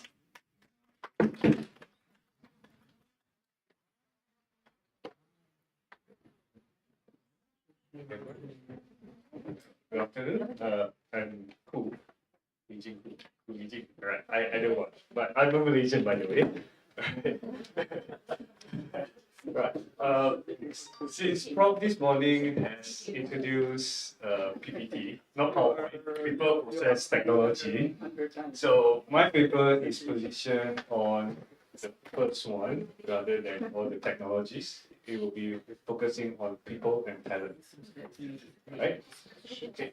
Yeah. So this is one of the community that I explore and found them. It's a young group of students, graduates, and professionals, right? So the outline will be a standard one where I'll introduce what this community is doing and compare to other professionals, societies, and communities. Then I'll go into how I introduce or how do I interview them? How do I collect data from their past activities and see what are the impacts until this month, right? Then I'll share whatever I found. Right. So in terms of talent gap, I think every countries around the world, including academics or professionals, seriously lack of. Right. So this data is from ISC Square. I believe most of the security experts will know who they are. Right. It's a very established security society. Right. So we are here. Right. So we contribute quite a lot. In Malaysia, I think it's about 100,000 of experts get in terms of entry level as well as professional levels. All right. So if we look into the need, almost 30% required from the survey. 30% required technical skills. Okay. So how am I going to position community existence of community in professionals rather than what we are exposed to, right? Everyone must have minimum, let's say, CAH or professional certificates to qualify as technical experts, right? So community is very common, I believe, in the Western countries, but in Malaysia, still new, and quite a lot of communities come and goes, right? That's the nature of community, right? But I found this community is quite interesting, both study, right? All right, so where do I get their sources? Is from their historical documentations, their past activities, their upcoming activities, and I also interview the founding members, right, and see what they have done, right? So this community is quite young, about 2 years, right? So data is quite limited, right? So hopefully in future I can look into their employment rates after they join the community and without joining the community, right? And see their academic performance. Okay, so these are the professional professional societies in Malaysia that involves cybersecurity. So CSM is of course the first one, right? They are not Sedia Berhad, right? So, but it's applied to government agency. And ITAKA and ISC Square, I think most of us here should be able to recognize them. The main thing is they require renewal fee, and they come with certifications. That means in order to join their memberships, they need to be at least certified as a few certification provided by them. And they have this marine on studying risk, and then they have cloud, and we have OWASP on web application security. And from this university, they started this. So this is quite a new finding for me. So they do have this, but I think it's only open for their students and academics, right? So these are the lists that I can find from the ROS, right? Registration of Societies Malaysia. All right, so for this community is very young, as mentioned. It started in 2020, right? Where I think a group of students, when they join some international conferences or boot camp, I think, if I'm not wrong, it's in Japan before lockdown. So they come out that they say why we are doing things individually in our own university. So why don't we just gabung and try to have some fun? So their entry requirements is zero barrier. That means anyone, no matter whether you're professionals or graduates or students, you can join, and it's purely volunteer. That means there's no monetary involvement, and their objective is to bridge academic and industry, so that orang tua like us, I'm entitled this year, so into orang tua category. So for managers, they find problems in hiring new bloods, and new bloods on the other side, they try to look for professional jobs, but most of them landed in jobs that they don't desire. For example, the most common case, a lot of security graduates end up they are software developers. All right. So their intention is to bridge the gap. So what do they do is, this is the data that I get, right? Since June 2023, they have 30 meetups on alternate. So 1 month is at campus, university campus. The other month will be in professional organizations. Right? So their participation rates roughly is on average 50 of them. Highest is about 100. Right? And these are the venues they went to. So competitions that they participated these are the lists. So unfortunately, they are quite, even though they are established in Malaysia, because it's internet. I mean, they broadcast through internet. Unfortunately for this ENISA, the first year was in US. So, is in US? Sorry, in Greece. The second year was in San Diego. So Malaysian able to represent them, but too bad the Malaysian is ASEAN scholarship in Singapore, studying at US, right? Still not bad, still Malaysian going there, right? So not bad because of this community, they get to know, hey, we have someone in Singapore willing to come back and help or represent Malaysia to go for international competitions, right? So all these competitions are by invitation, so how those organizers able to reach out to, instead of university campuses, they able to reach out to community. That's quite an interesting point to study, right? And for event organizing, they are going to start their first on-site competition soon, right? Next few weeks. So and these are their annual global cybersecurity camp that I mentioned. The first year was in Tokyo. So this year is in Thailand. Next year, can't remember where is it. But it should be in Taiwan if I'm not wrong, right? Based on my record.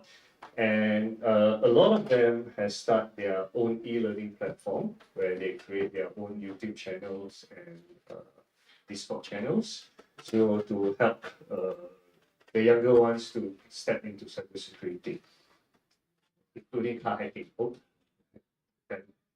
Right. So this, in summary, these are their activities. Right.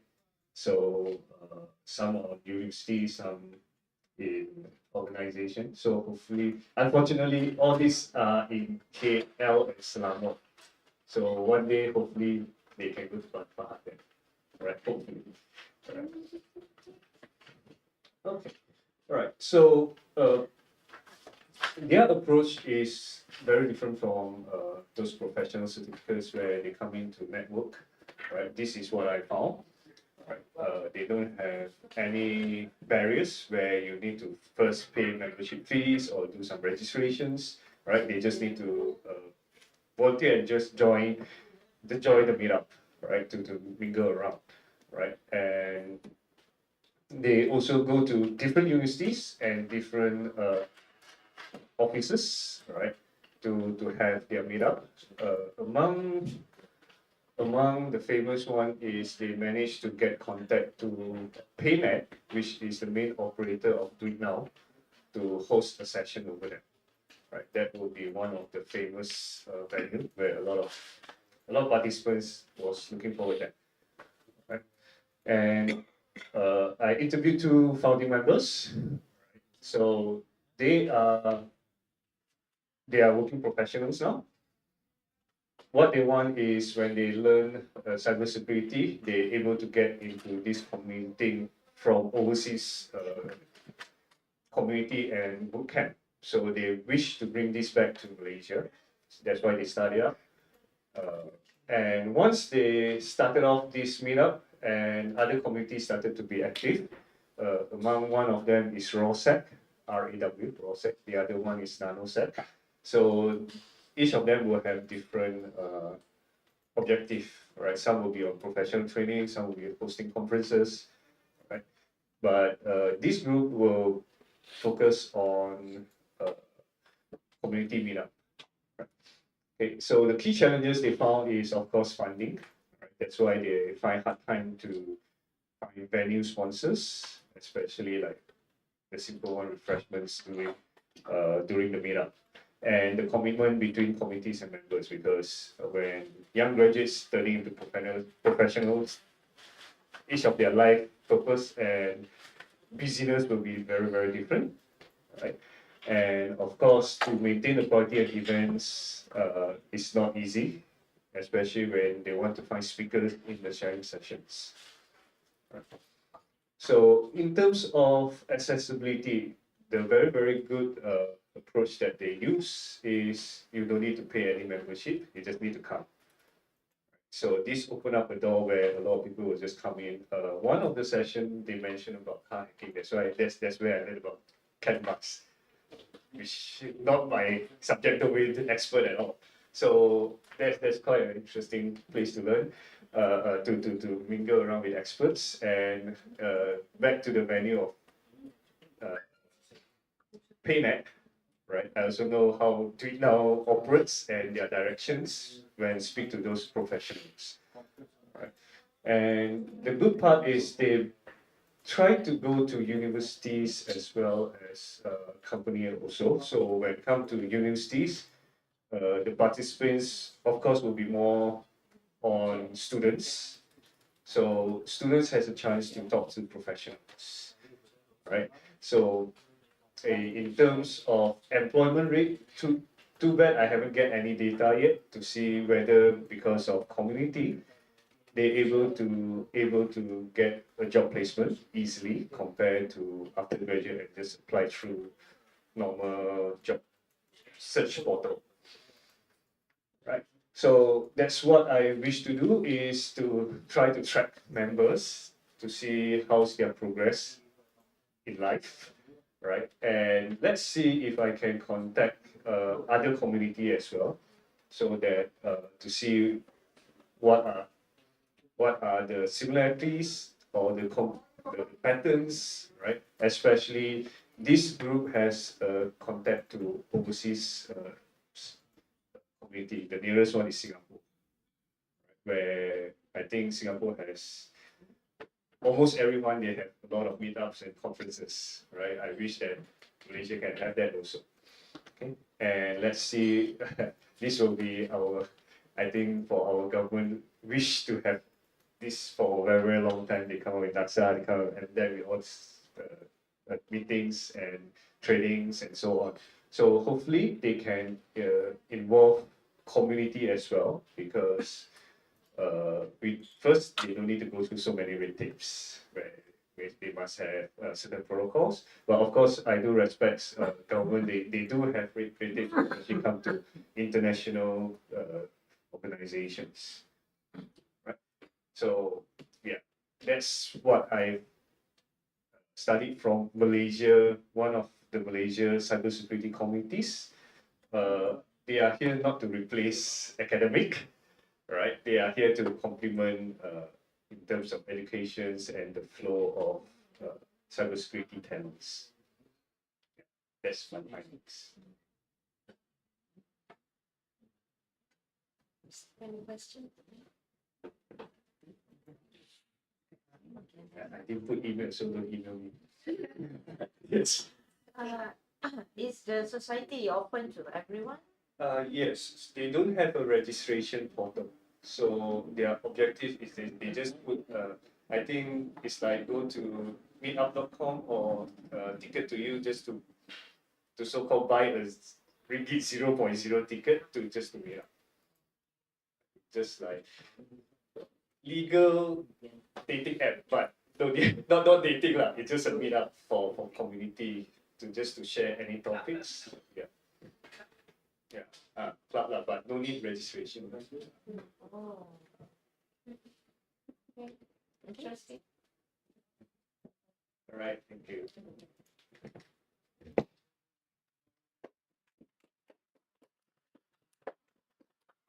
Thank you, Mr. Koo, for that informative presentation. Your insights into community-driven cybersecurity initiative are truly inspiring. It's my pleasure to introduce our final presenter for today's session, who also happens to be your chairperson. My name is Nurshabila Binti Zabidi. I will be presenting on optimizing variable strength combinatorial test suite generation via fuzzy adaptive sine cosine algorithm FASCA.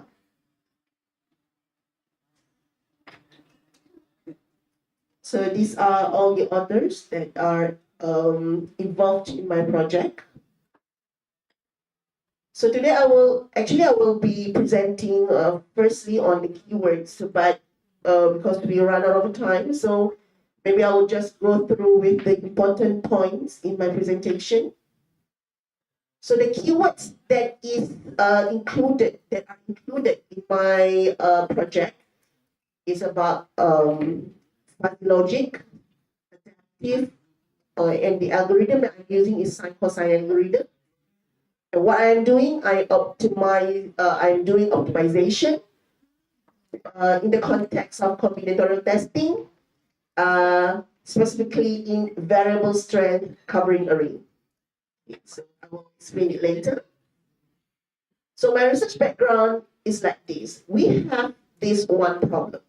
We call it as a traveling salesman problem. If you look at this picture. So, for example, this is Dr. Amin. Okay, so he wants to go to cities A, B, C, D, and E, but he wants to determine the shortest possible route. So how to do this? Okay, so this is the combinatorial optimization problem that actually always happen to us. Because if we see from here, it's actually if Dr. Amin wants to go to 5 cities, so there are 24 possible routes. If he wants to go to 10 cities, there are 362,880 possible routes. So it's very complicated. It's very hard to determine this kind of combinatorial optimization problem. So how to solve this? We are using, in my context of software testing, I'm using meta-heuristic algorithm, which is specifically in sine cosine algorithm, and also integrated with a fuzzy logic. So it helps to navigate the large solution space efficiently, and we aim to find a road close to the optimal within a reasonable time. So if you see, we are always have this kind of problem, right? We do use GrabFood, we use Foodpanda. So we know that as the number of parameters, that the menus in the system, when it increase, so it will become, you have a number of possible combinations. Okay, for example, if you want to thoroughly test all the potential interactions, like for example, the cuisine type I choose is Chinese, and then how do you want to be delivered? A pickup. How do you want to pay? Cash on delivery. So there are many combinations. So for example, in here, if you want to test every possible system configuration, it will be 729 test cases. So how to optimize it? So we are using a T-way approach. But we must ensure that all possible interactions between any T parameters are covered. So the main goal of T-way is to reduce the size of the test suite without compromising its ability to detect faults. But I am stating here that we are not covering for constraint. We are not covering for constraint. Okay, so we will have 14 test cases if we want to do the software testing for these food delivery apps. And then why we use meta-heuristic? Because meta-heuristic can strike the right balance between exploration and exploitation. Why you need balance? Why you need balancing? because we want to prevent getting stuck in local solution. We want to improve search efficiency, and we want to ensure there are diverse solutions. That is very crucial for covering all interaction. This is what I said previously. So I'm using the algorithm, the meta-heuristic that I'm using is sine cosine algorithm. It is introduced by Mirjani in 2016. Okay, so how it works? It starts with diverse test cases, and then it adjusts the test cases. After that, it explores different combinations. You must remember that any meta-heuristic, it must go explore. So they have to explore different combinations, and then it focus exploit. It focus on important combinations, and then it's balanced exploration and focus. This is solely sine cosine algorithm. But there is some disadvantages or weaknesses of sine cosine algorithm. That is why we integrate with fuzzy logic. So what is fuzzy? It's actually very simple. It's like we always ask, is it hot? Yes, no. So very direct, very straightforward.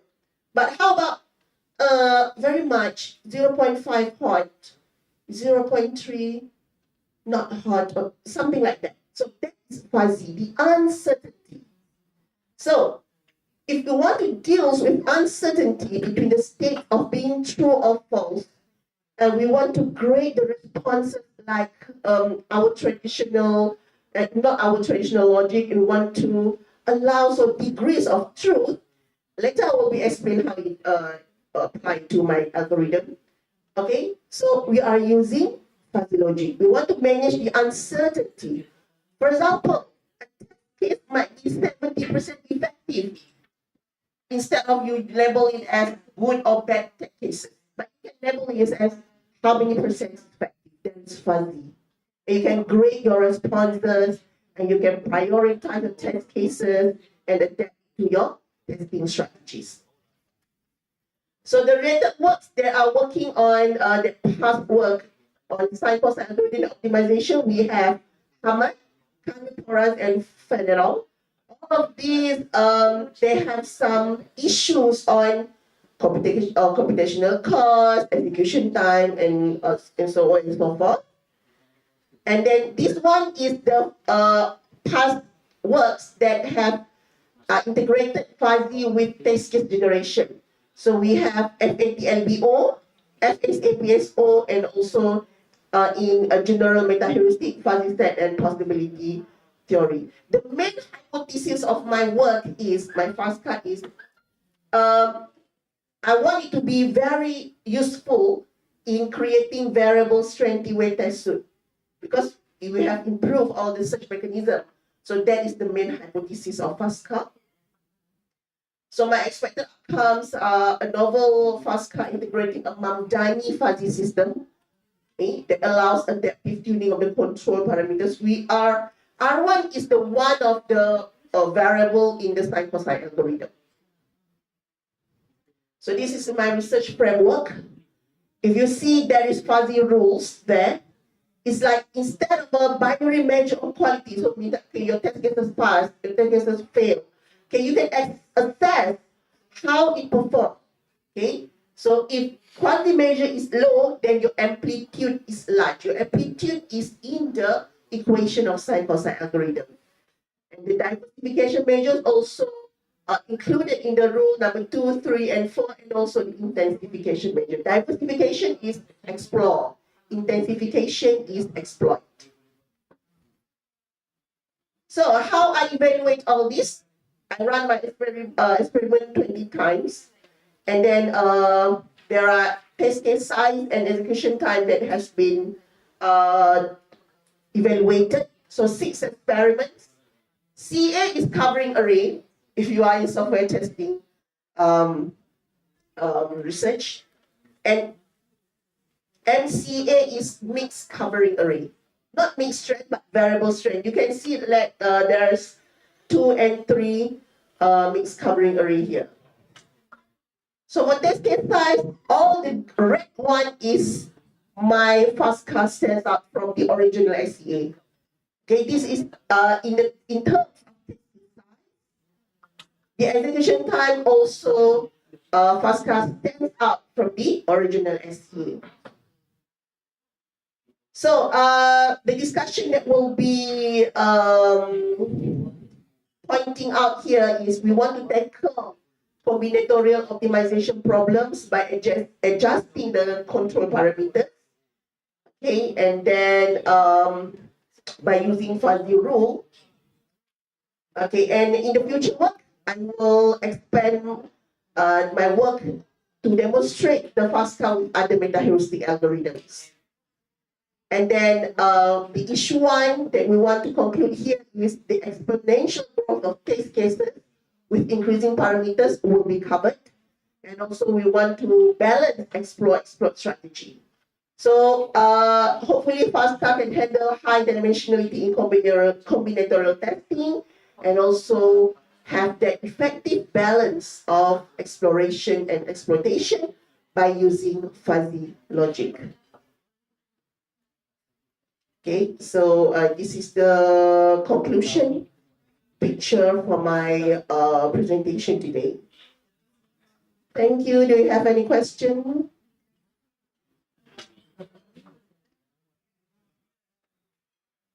No question?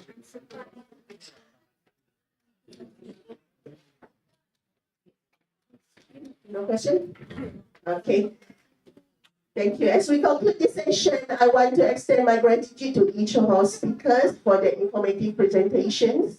I would also like to thank our audience for the engagement and insightful questions which have added depth to today's discussions. I hope this session has provided valuable knowledge and inspiration as we continue to tackle the challenges and innovations in cybersecurity and system engineering. I would also like to invite everyone to join us for a coffee break. Thank you.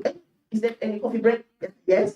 Thank you all once again for your participation, and I hope you enjoy the remaining sessions of the conference. Have a great evening. Assalamu alaikum.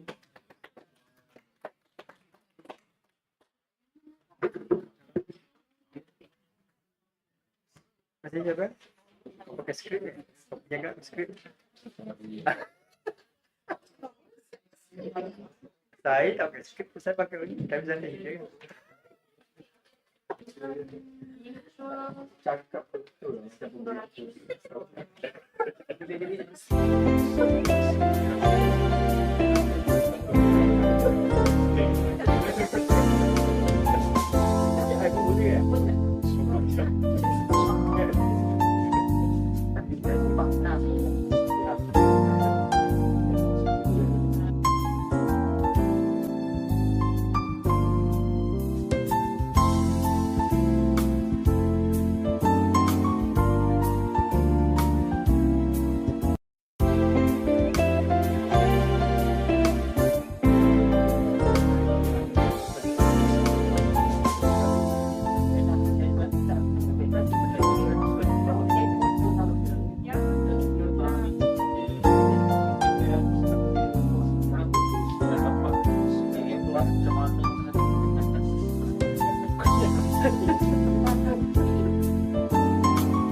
Okay.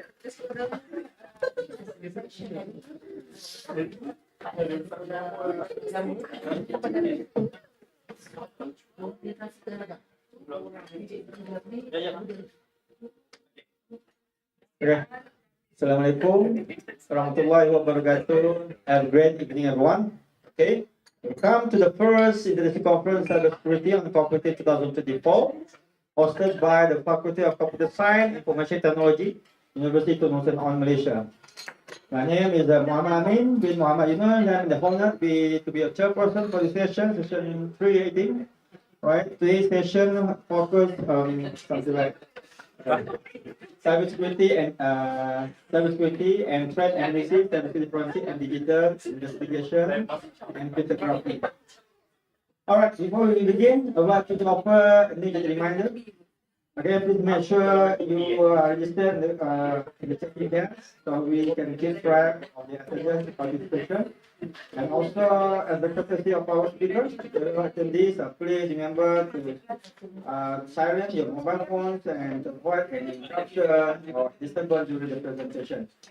So actually, we will have for about 4 presenters today for this session, right? So each presenter will last approximately 15 minutes, followed by a brief introduction session.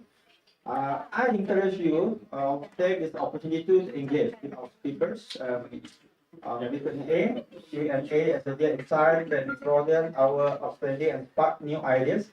Okay, before we start, I want to inform you that during the session, we will not be announcing the format title, such as analysis of copy move during detection based on discrete content transfer gain defect on impression and brightness detect. So I will come to the our presenter. Presenter is hold on, Siti Fazul Sari. Please come. Your floor. Please welcome. Take a big bow. Thank you.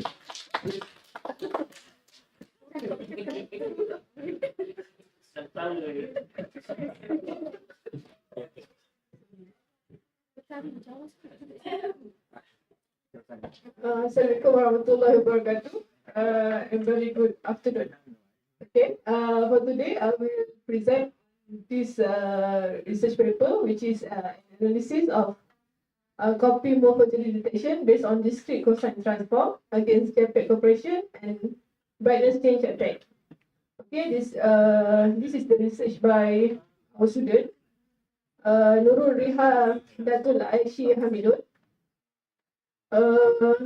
With me, Dr. Stefan Jun and Dr. Fakiah as a supervisor and advisor.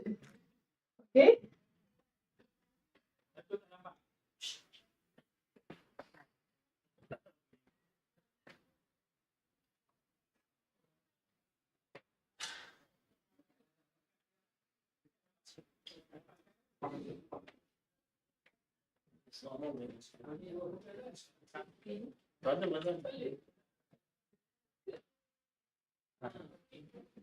Image forgery.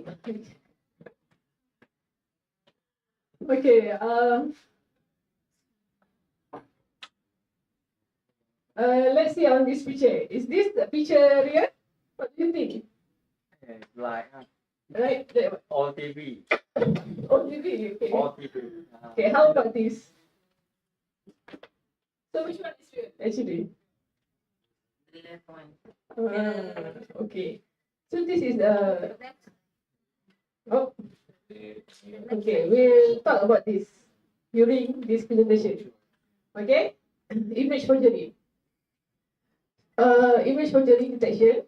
Okay, is actually to authenticate the digital image. As you can see, it's hard for us to determine the realness of the picture. Okay, so this is the authentication come into the picture. Okay, we have two type of image authentication, which is active and passive.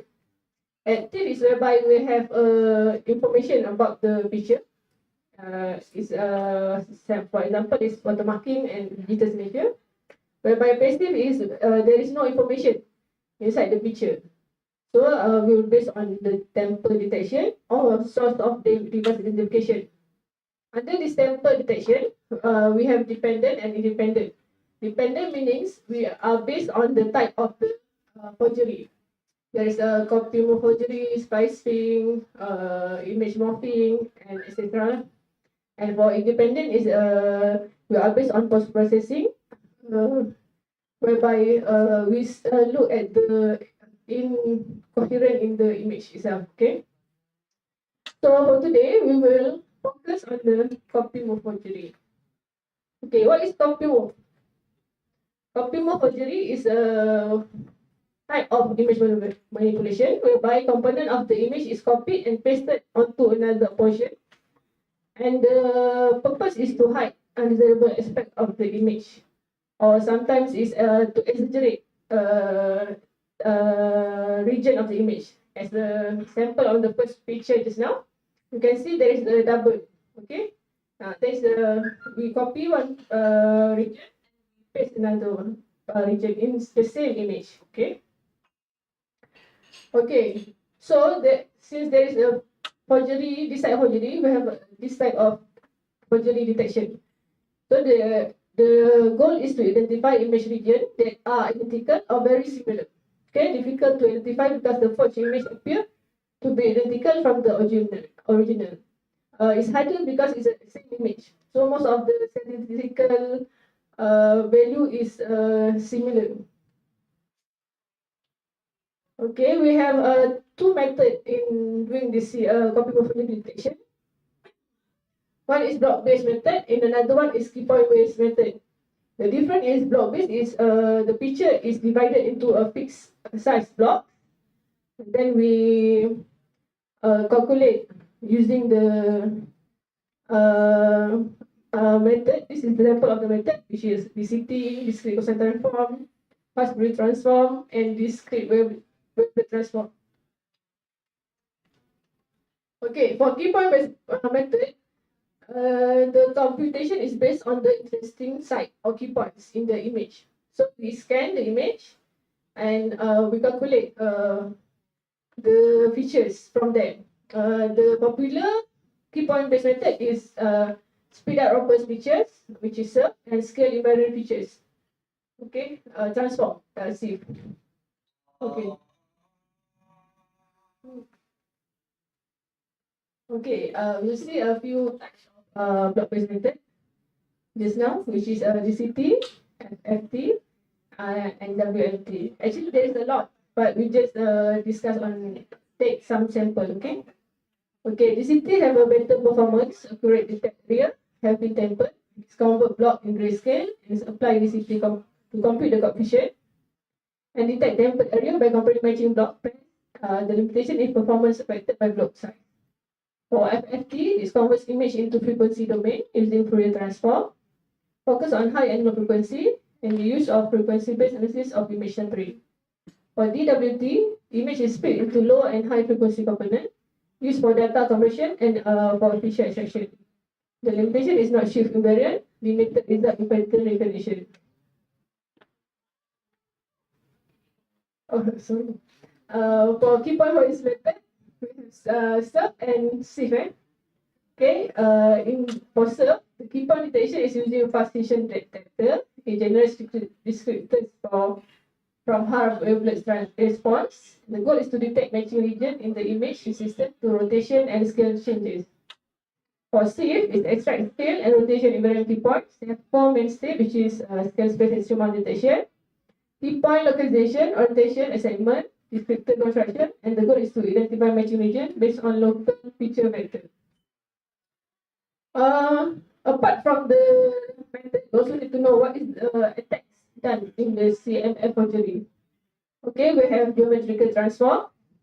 For example, translation. Translation is meaning you just copy and paste. This is translation. Rotation based meaning you copy and then you rotate. You are doing some rotation to the region. Okay. Scale based meaning you scaling lah, either make it bigger or make it smaller. Reflection meaning you reflect on the image region. Okay. Then upon doing that, we also have post-processing attacks. The popular one is JPEG compression, and there's actually few, but inside for this study we are focused on the JPEG compression and brightness change. Okay, JPEG is of course very popular. Most of us are using this either for reducing the file and access, used to save and transfer image, used in laundering attack to eliminate alteration evidence. For brightness change, image-based components are shifted as their brightness change. When used with high setting, they can entirely change the image. Lower the brightness, the image will be darkened. Increase the brightness, it will become whiter. Okay, for JPEG conversion attack, this is the sample, original, and with JPEG conversion. Okay, the thing is, we actually cannot see from our bare eyes, okay? But actually, for the statistical value, inside is already changed. So when there is any copy-paste image, and then they apply this JPEG compression, it's like the statistical value inside already coherent with all the image region. So that is harder to detect. For brightness change, you see, this is a sample. If you increase the brightness, it will become brighter. Vice versa, some brightness, brighter things, if you reduce the brightness, it will be darker. So these also actually effect on the picture extraction of the image pixel. Okay, this is the existing CMFD method using patch match, hybrid technique, and based on DCP. Okay, the patch match based on pre-computer method, based on your research method that takes advantage of actual image consistency. For hybrid, it's actually a hybrid points and the block. The last one is based on DCT. This is a purely block-based method. Okay, currently this is the score. We are using F score for this research. For existing, they are using the dataset is used the grip for patch match. For hybrids, it's MICCF 2020. For DCT, is Comfort. Okay, if you look at this, there is no testing done for the brightness change. So that is a motivation for us to do on the brightness change. Even there is a JPEG, the JPEG is used as a benchmark to see the effectiveness of this methodology. Okay, for this research, is actually we are using DCT method. The dataset we use is Comfort and Grip dataset. We are using 70 images for each dataset. The attack is for only done for translation, JPEG compression, and brightness change. There is 3 parameters for each. The evaluation metric is F measure or F score. The application used is MATLAB. Okay, this is the detail of the dataset parameter. We are using the JPEG compression 70% to 90%. And the brightness change is 0.0195 to 0.0180. This is our research flow, whereby first we put select the image from Comfort and Grip dataset. Then we do the pre-processing. During pre-processing, we are doing conversion from the color image to the grayscale image. Okay. After we do image for partitioning, which is a block-based overlapping block-based division. Then we apply the CT to get the coefficient management, and we sorted the lexicographically and do the matching. Okay, then we do the Hodgkin judgment, whereby if a similar during the lexicographic assortment, we find a similar row, meaning it's possible to be a similar region. Possible come from the similar region. Okay, this is the evaluation metric. Okay, then this is the performance for common for data set and include data set. From the result, you can see that JPEG compression for 90% having a better result with 92.65%, whereby for 70 is lesser lah, with 90% only. For grip, similar, the higher percentage of compression, you will get a better result compared to the lower compression percent. Okay, this is a sample of the data set and the experiment result. For brightness change, okay, it's actually not really a major difference for the common for data set, but then for the grip, we can see a difference whereby for first parameter having a better result compared to the third parameter. Okay, this is the sample of the result. Okay, as the conclusion, the challenge we face nowadays is the sophisticated image editing tools make the forgery image prevalent. Okay, concern about digital image may no longer be trustworthy. Okay, so the goal is to investigate image fraud detection using this method on the cohort and the grip dataset. For this research, we are doing testing on these three parameters for JPEG and brightness change. The finding is for JPEG compression, 90% accuracy at 90% compression quality, and 88% accuracy at 70% compression quality. Okay, for brightness change, 90% accuracy for 0.01 95 and 92% accuracy for 0.0180 parameter. The observation is the detection performance varies with brightness level. A brighter image may improve detection, but further research is needed. A larger size of the data also might be required to get more precise result of detection in copy forgery with additional methods. Okay, the methodology used and result are well presented in this paper research. It is hoped that it could be used by other researchers for comparison and further enhancement. Thank you. Any question?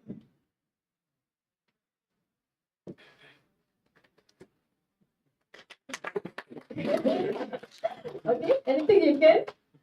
You can email. Email. Okay, thank you.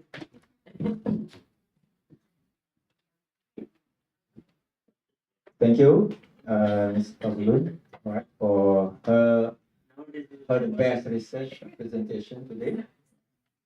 Now, I think we continue to the next presenter. Okay.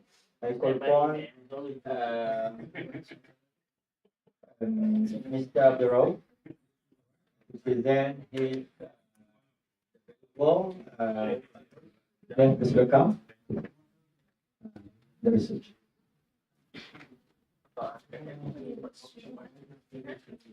Assalamualaikum.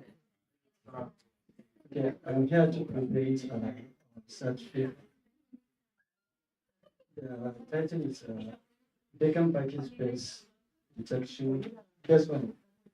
It's 121 with swing transformer in smart cities. So these are paper was we work together with my colleagues on this paper.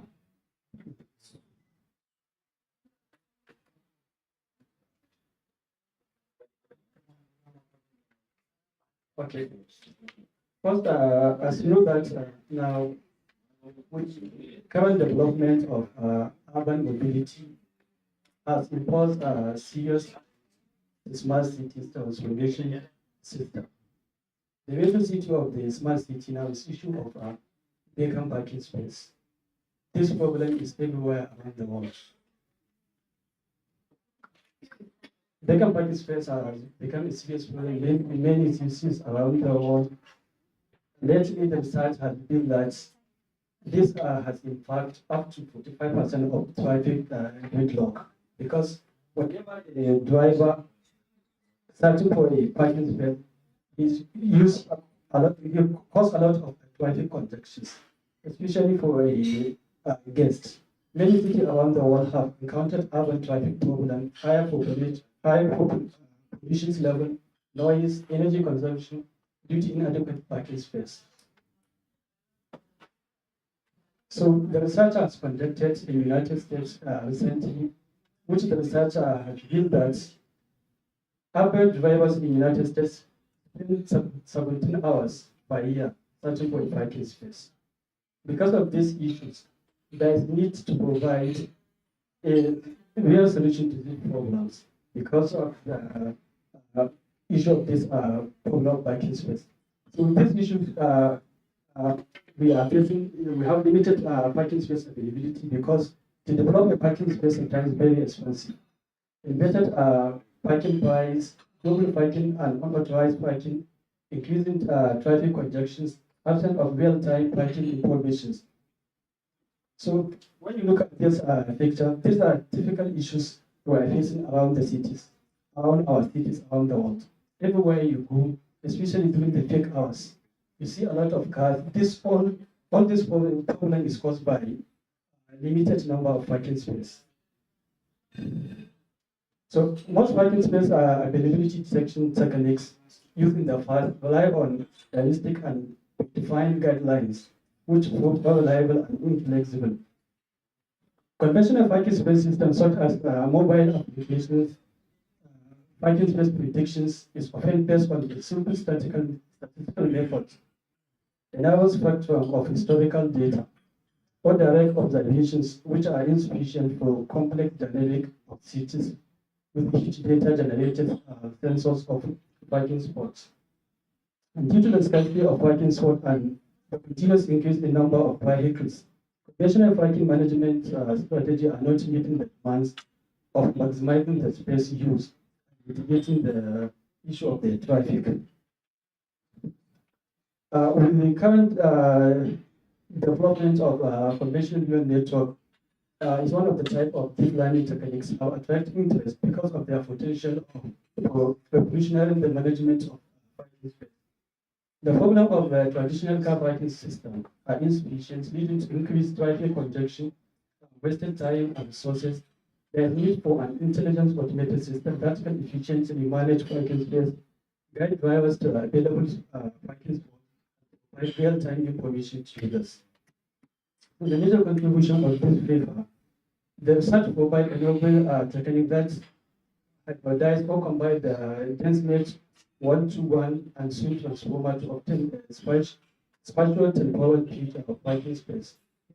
DenseNet 1-to-1 together with the swim transformer method provide two different pathways for the feature extractions and border spectrum of feature pools classifications.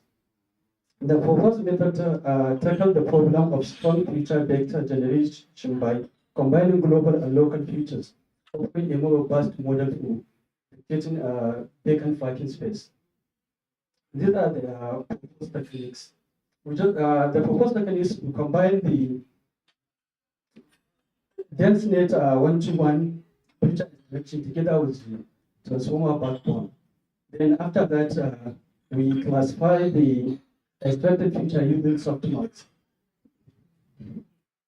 Then these are the source of data of the proposed methods. First, we obtain the image from the CCTV footage.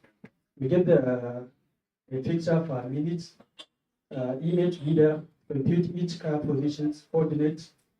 Then we crop each car positions. Then we put the image into these two techniques. DenseNet 1-to-1 and swim transformer. Then if there is, then we just test. If the classification result is vacant, then we know that there is vacant position. Otherwise, there is not. So these are the flow of data we use.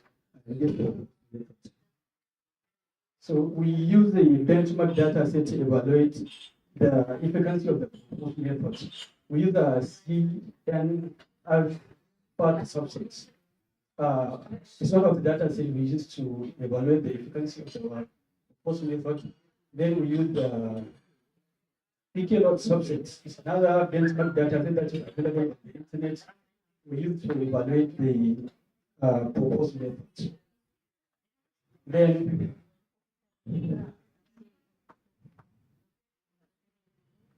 first, the evaluation of the proposed methods. These are the results. We use 4 evaluation metrics: accuracy, sensitivity, precision, and F-score. These are the results we obtained for the 2 data sets. Then we compare the efficacy of the proposed method against other deep learning techniques. Then from the result obtained, it shows that the proposed method achieved high accuracy compared to the other state of the art. So based on the results, the performance is evaluated using surveillance camera frames on the PK lot and the CNPR fact data set, and the observations show that our result has achieved better result compared to the other methods. So that is the end of the presentation. Thank you.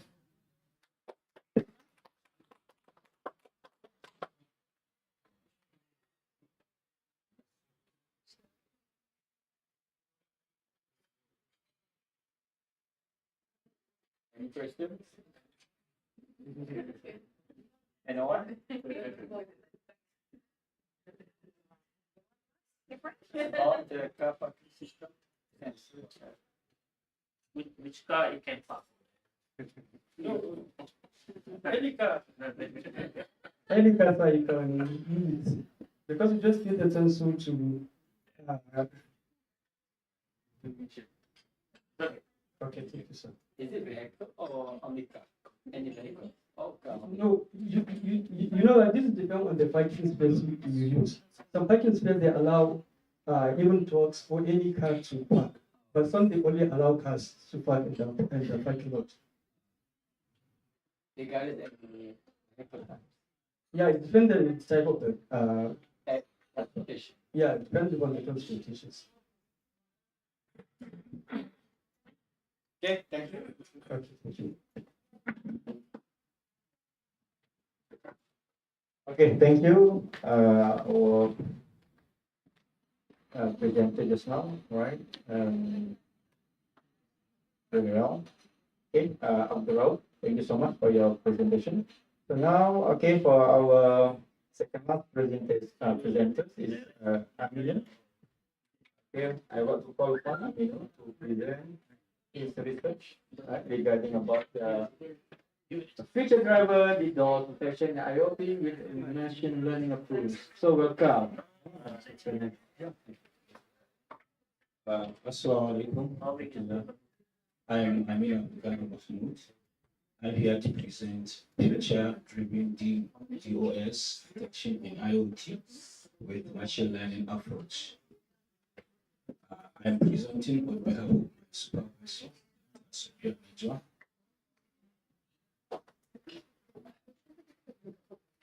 Here is the outline of my presentation. Internet of Things as across multiple sectors, including healthcare, agri, smart homes, revolutionizing connectivity through both network of interconnected devices. However, this growth brings about threats, numerous security threats, particularly vulnerabilities to cyber attacks such as distributed denial of service, which is a form of attack where a network will be bombarded with artificial attacks from outsiders to deny some connectivity or activity. The primary goal of this research is to enhance the IoT security by developing a robust DDoS detection system using machine learning.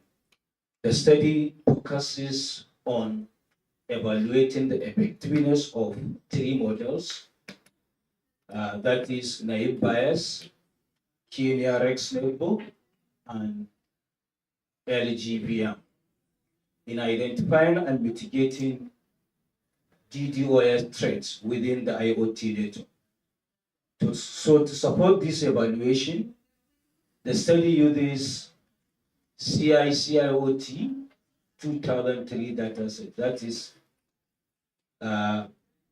cutting-edge research in cybersecurity IoT 2003 dataset, and applies advanced feature selection techniques such as correlation matrix and information gain to improve detection and reduce false positives.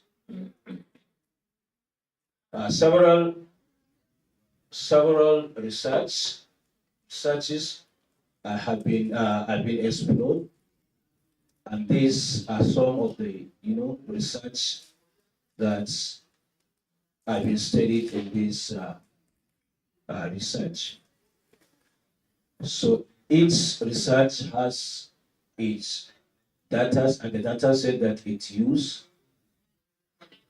and the performance, the accuracy of the model that is being achieved. And what is challenging is most of the research have attained a high level of accuracy.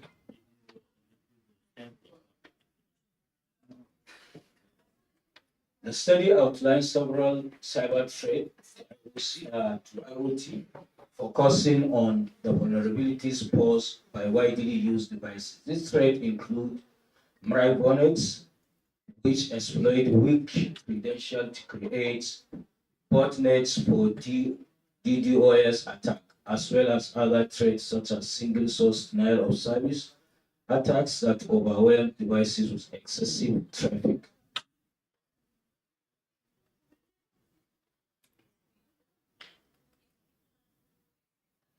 So the attacks, the research focuses on DoDS attack, and it utilizes the three models, the three machine learning models, that is NP, KNN, and LGBM. The research frameworks start by collecting data. It uses this CCIOT 2003 dataset. The dataset is pre-processed and clean. The feature is extracted, whether using correlation matrix or information gain. I think in the diagrams.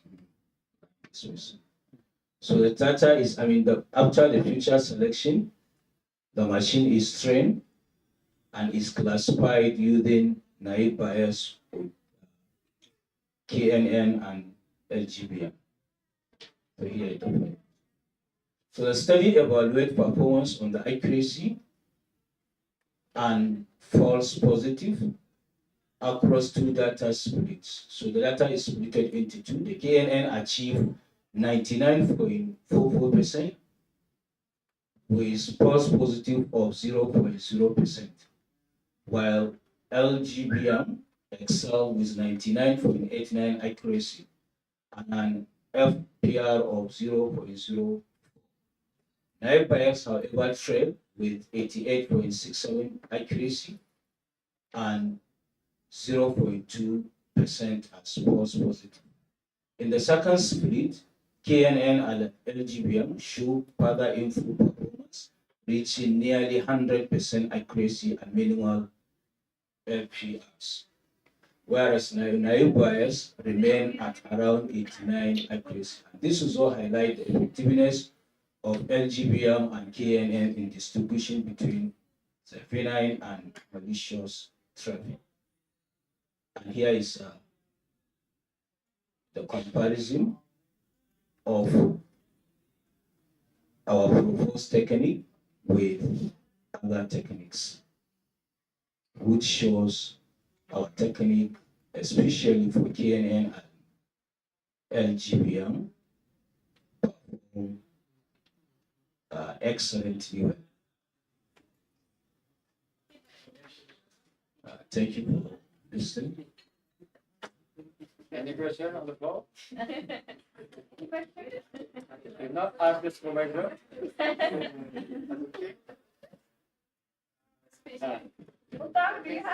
think I have a question. Yes, please. Please From, ask your question. from the literature, it shows accuracy of 99.97 already achieved. So I don't know what's the motivation of the work in the first place, because if that percentage of accuracy is achieved, so I don't understand it. I think if you have seen the tabulation of Can go back to the table.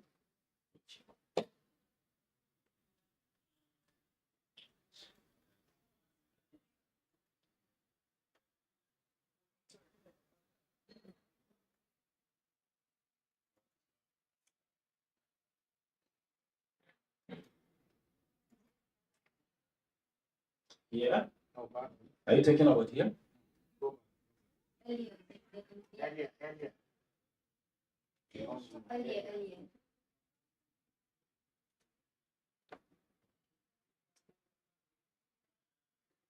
Yes. Here. Random forest, I think. Said the percentage is 99.9%. Random forest. You see, yes. So, like I said during the presentation, that a significant level of accuracy is being achieved.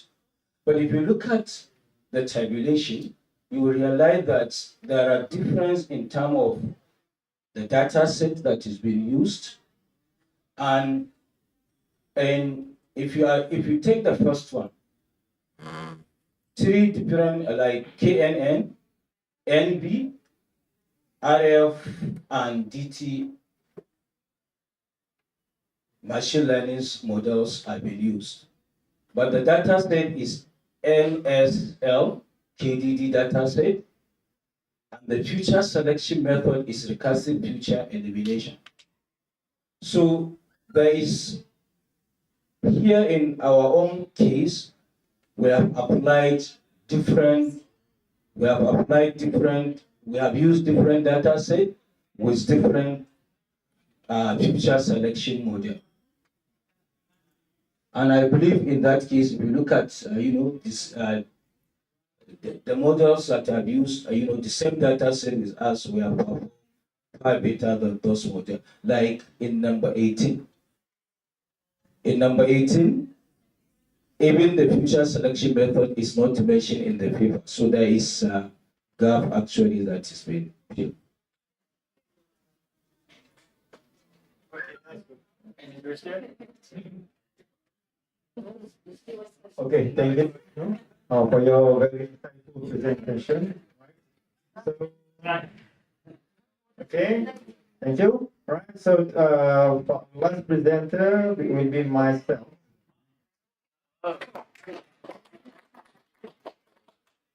Okay. I just I try to make it short, since our time is very limited, but critical time right now. So please, actually, I want to present you regarding our topic is about cybersecurity rules and trend in the Quranic perspective. So I have colleagues, right? My name is Muhammad Yunus, and my colleagues, Dr. Nuridaya and Riza from our Faculty of Computer, University of Kenya.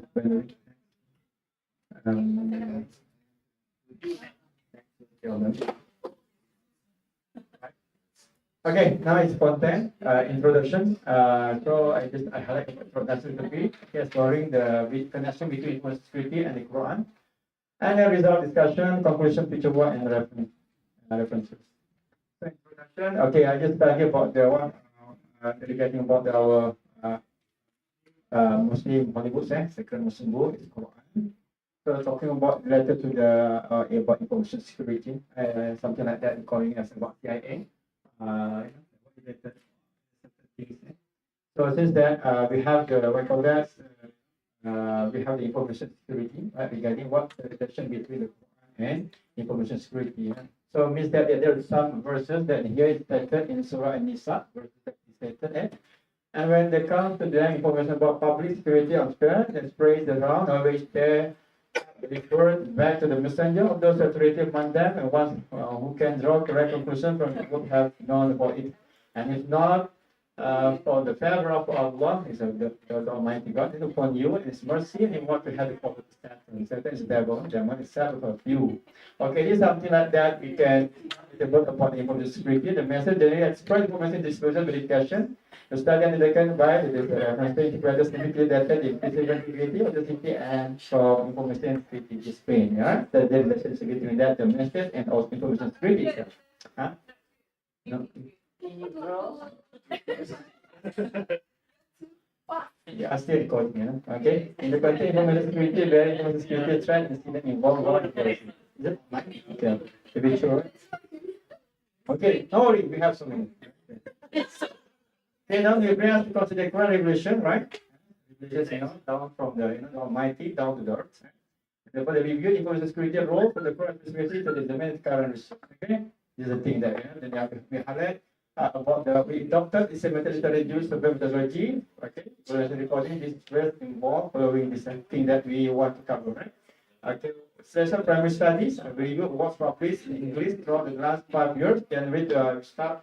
We looked at the papers that start January 2019 through the February 2024. Okay, and studies the scientific database from all the resources from the Google Scholar, as we explore, extended library, Springer, Chandraya, as well as keyword Quran information security, Quran security is the keywords, right?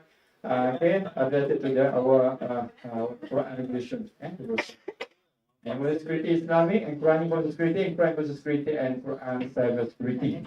Okay. Then second is researching criteria, we study quantity information, empirical data, cyber security, and current errors, exclusion criteria, or English publication, content related information security, common code language. And then after that, we have the special result nationally, we discovered 53 study. However, we just apply only 32 publication. We left just so actually we just covered 32 publication only for our study regarding what they have. We using the common body of knowledge of the design. We have domain, and then we have the common quality assessment. We randomly selected the 5 paper quality checking. This paper should discuss information security technique or application related to Quranic area detail to have the analyze the research trend. Alright. Now we move on, security threat, maybe right, security threat, right? So actually threat to the information security. So this is defined. So actually we're talking about the security risk. We are actually talking about the information security threat that comprises confidentiality, integrity, validity. That's we expert mentioned by our first speaker. We have the confidentiality, integrity, ability, something like that. However, in Quran also we want to look into that. Right, getting what the integrity from the Quran verses and also the information security. Okay. So in general, computer ensure the computer-related asset. So this is the definition. Authority, the gradient asset, modified authority, and authorized ability, function and ability, something like that. Something to preserve, try this.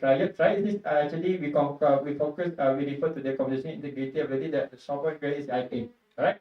So the ability to preserve is attribute granting access. This is the definition. Discovering inevitability through the computation, security testing, applying information, digital media, building for software preparing, and business continuity time. Okay. All right. So listing information the common body language. This is 10 classified CBK. CBK means the common body of knowledge. Classified by identified requirement both industry academic into 10 best domains. There is security architecture model, access control system, methodology, cryptography, network communication security, register security, program application security, database security, business management, information system security, business security, and belief security, process and software, technical reconciliation. So the Quran, there are regulation which describe information security in terms confidentiality, integrity, availability, and privacy. You have to design what is the relation between Quran verses and this term, conversity, integrity, availability, and privacy. The online presentation for the Quran verses is provided by the reference 11. I have reference. Okay, so now the fact information should be invested making and wise judgment. The verses Surah Al-Hujurat in the Quran shows that human being must investigate information from outsiders, ignorant malice, modification, corruption, information. So we can see the figure right now. Okay, this is the figure, right? So this verses actually related to the information integrity, right? Okay, next. I'm running out of time, so I just move again. Okay, this one information ability. Running out of time. Okay, this one presentation community integrity. This is okay. The regions, right? Can see that this one. Yeah. Okay. Then after that we have this process information integrity, and the process is related to this. Okay. Next, actually we have this process information integrity. Okay, dissemination of fake news usually due to the cyber criminal on benefits and interest for the short term figure 5% in the media, splitting particular interest propaganda. Okay, this is the moment. Nevertheless, mighty is the best ordinary ability figure. This one. Okay, this one is a birthday information integrity and ability. This is birthday related to that. This one. Okay, clear. Okay, the birthday integrity ability. So this is the process. Okay. Right, then this one, then proceeding as between information security, right? And this is also interesting between confidentiality and privacy. This process, right? And connected security, security, and Quran. So proceeding security, privacy. Okay, this process chapter 34, so I know, right? And also proceeding security, privacy, at least, right? And also the Quran protect individuals from harm is our personally enforcement. Security measure preventing cyber stalking from anything that. So I think we have all this domain, right? So actually you can see in the table, right? I think very so many now applications actually talking about cryptography and digital automatic. Okay, based on 32 papers that we highlight. So actually amongst them is 14 from them actually. More 10 to the cryptography, digital automatic research. Yeah. Okay. So this is something like what for that. Something like what the web graph, something like that. So it is domain 3 and publication and percentage actually talking about that the cryptography. Okay, this is explanation domain 3 more like research. The 45. 0.4% or 14 publications, it shows that preserving the integrity digital Quran is more significant influence research. Okay, something like that. So the is something like that. Small percentage is 5%. Discuss the Quran content domain, and 4 domain. Okay. Alright, so this is something like the result discussion. Okay, the graphy. Okay, provide ensure that can verify Quran. Okay, I want to skip it. It's running out of time. For the plan, right? Then Hujurat verse actually figure automation of the things. Okay, so have the conclusion that mining information zero approach is the mining for the result divide information security element more specifically as certificate based on element and theory processing technical cybersecurity framework primary principle explain how Islamic can influence the development of cybersecurity policies. Maybe next time for the cybersecurity, right? Based on the reference. Okay, and the education reference to Muslim communities as cybersecurity teaching so everyone as maybe we can cultivate about the awareness Quran verses regarding about the cybersecurity. Something like that. Then after that, there's the references that I quote just now. All right, so you can only that my presentation. Any question? No. Okay. Before we. I want to thank you. Okay, please. I have first. Okay. No. I just kidding. How you classify the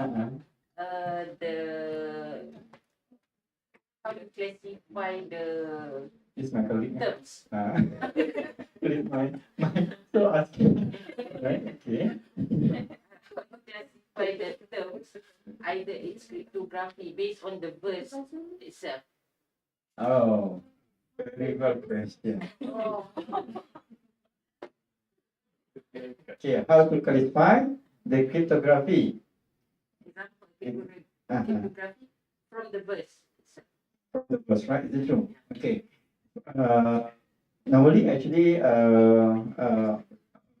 so actually first of all, actually we talking about I have something like this search engine, right? Search engine, right? So then sometimes the search engine, but I not this one, but actually we have to the manual expert to discuss about the thing.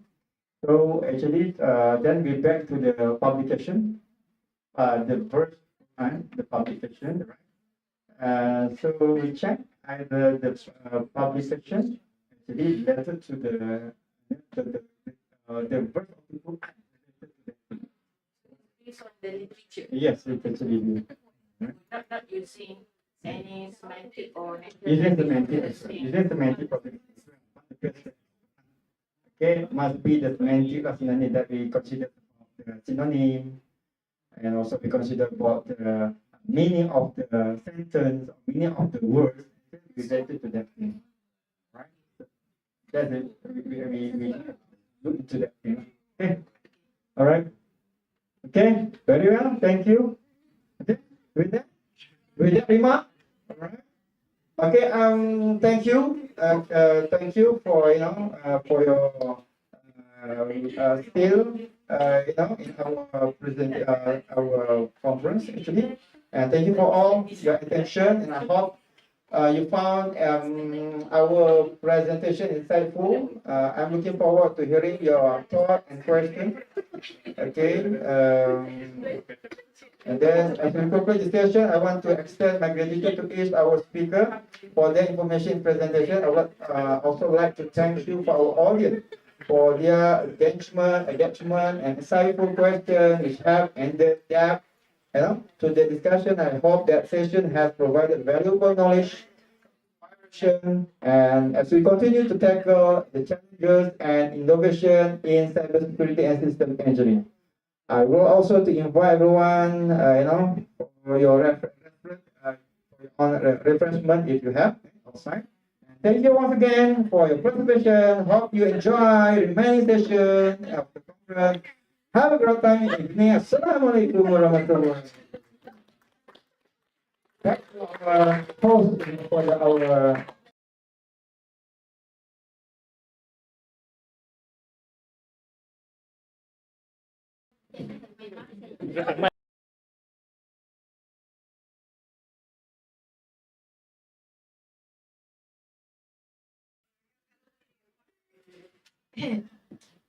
Thank you very much to all the chair sessions and presenters. Assalamualaikum warahmatullahi wabarakatuh. So again, I will be with you. For the last agenda, I have two good news, the good and the best one. Which one do you want first? The good ones, okay? So the good ones, we will deliver the physical certificates now.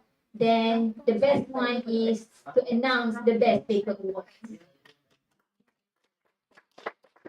Okay, so I would like to call upon the chair of the CYBERCOMP 2024, Technologist Dr. Nur Hidayah, to deliver the certificates to the participants. We will start with the presenter for the paper Focal Loss and Self-Attention Convolutional Neural Network for Phishing Detection Technique by Mukhtar Danami.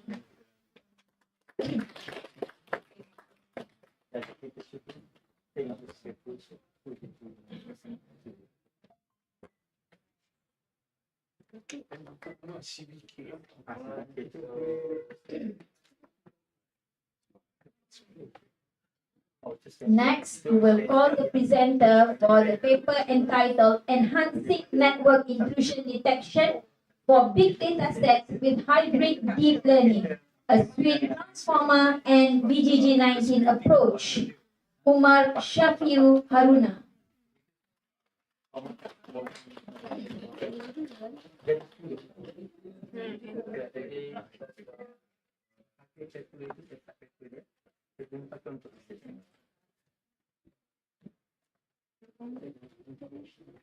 Next, I will call upon the presenter for the paper entitled Adware Malware Detection by Using Random Forest and Knife-Based Classification with Information Gain, Sheikh Reza Muhammad Fuzi.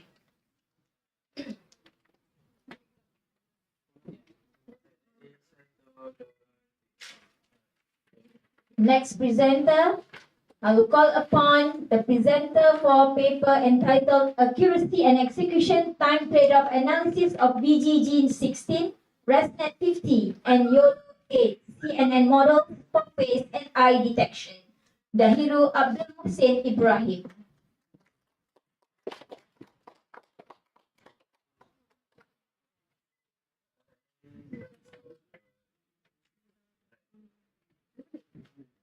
Next, I would like to call upon the presenter for the paper entitled Data Leakage Detection in Cloud Computing Environment, Muhammad Zubair Hassan Tarif.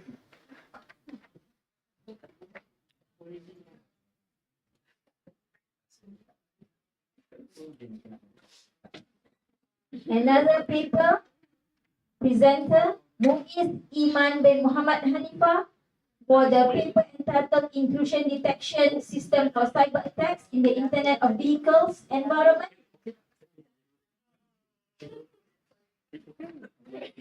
Next presenter, Larry Bayang de Guzman.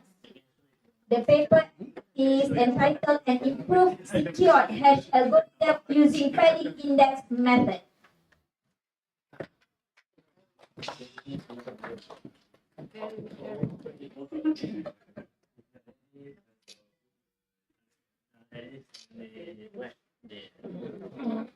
Next presenter, the paper is entitled A Case Study on the Effectiveness of Cybersecurity Training by a volunteer-led community-based professional society in Malaysia, Lee Jing Ko.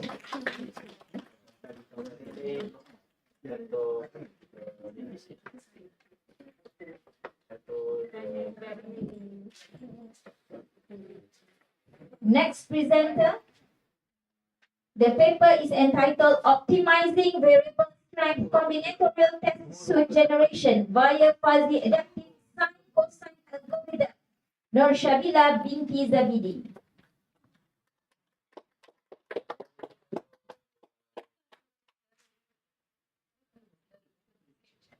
Next paper, the title is An Analysis of Copy Move Forgery Detection based on discrete cosine transform against JPEG compression and brightness changes attack. Siti Fazlul Muhammad Saleh.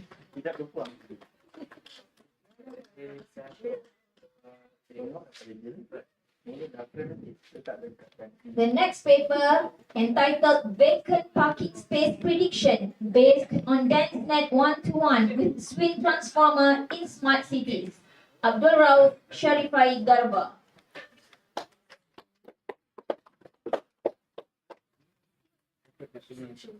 We have another paper.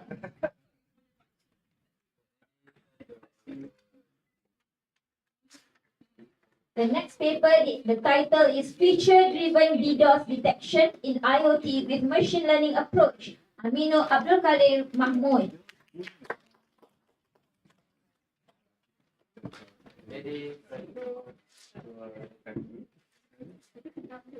The last presenter of the day, a survey of information security roles and trends in the Quranic perspective, Muhammad Amin Muhammad Idris.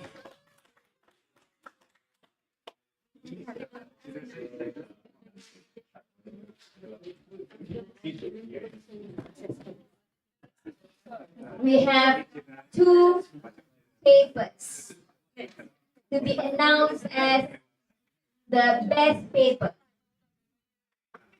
The first best paper is awarded to the presenter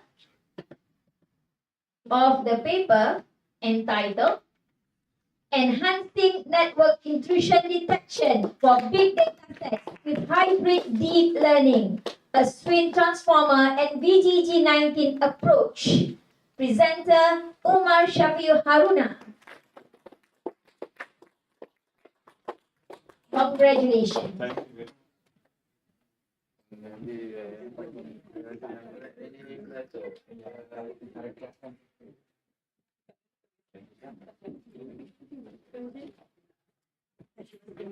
The next paper to be announced as the best paper, entitled Optimizing Variable Strength Combinatorial Test Suite Generation with Fuzzy Adaptive Sine Cosine Algorithm. Presenter Nur Shabila binti Zabidi.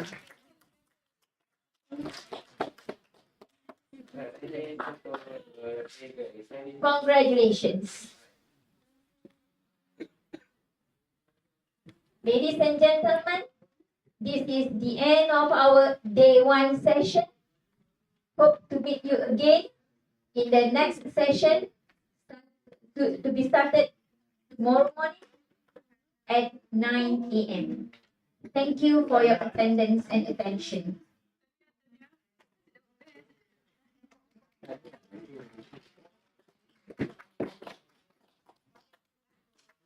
Agenda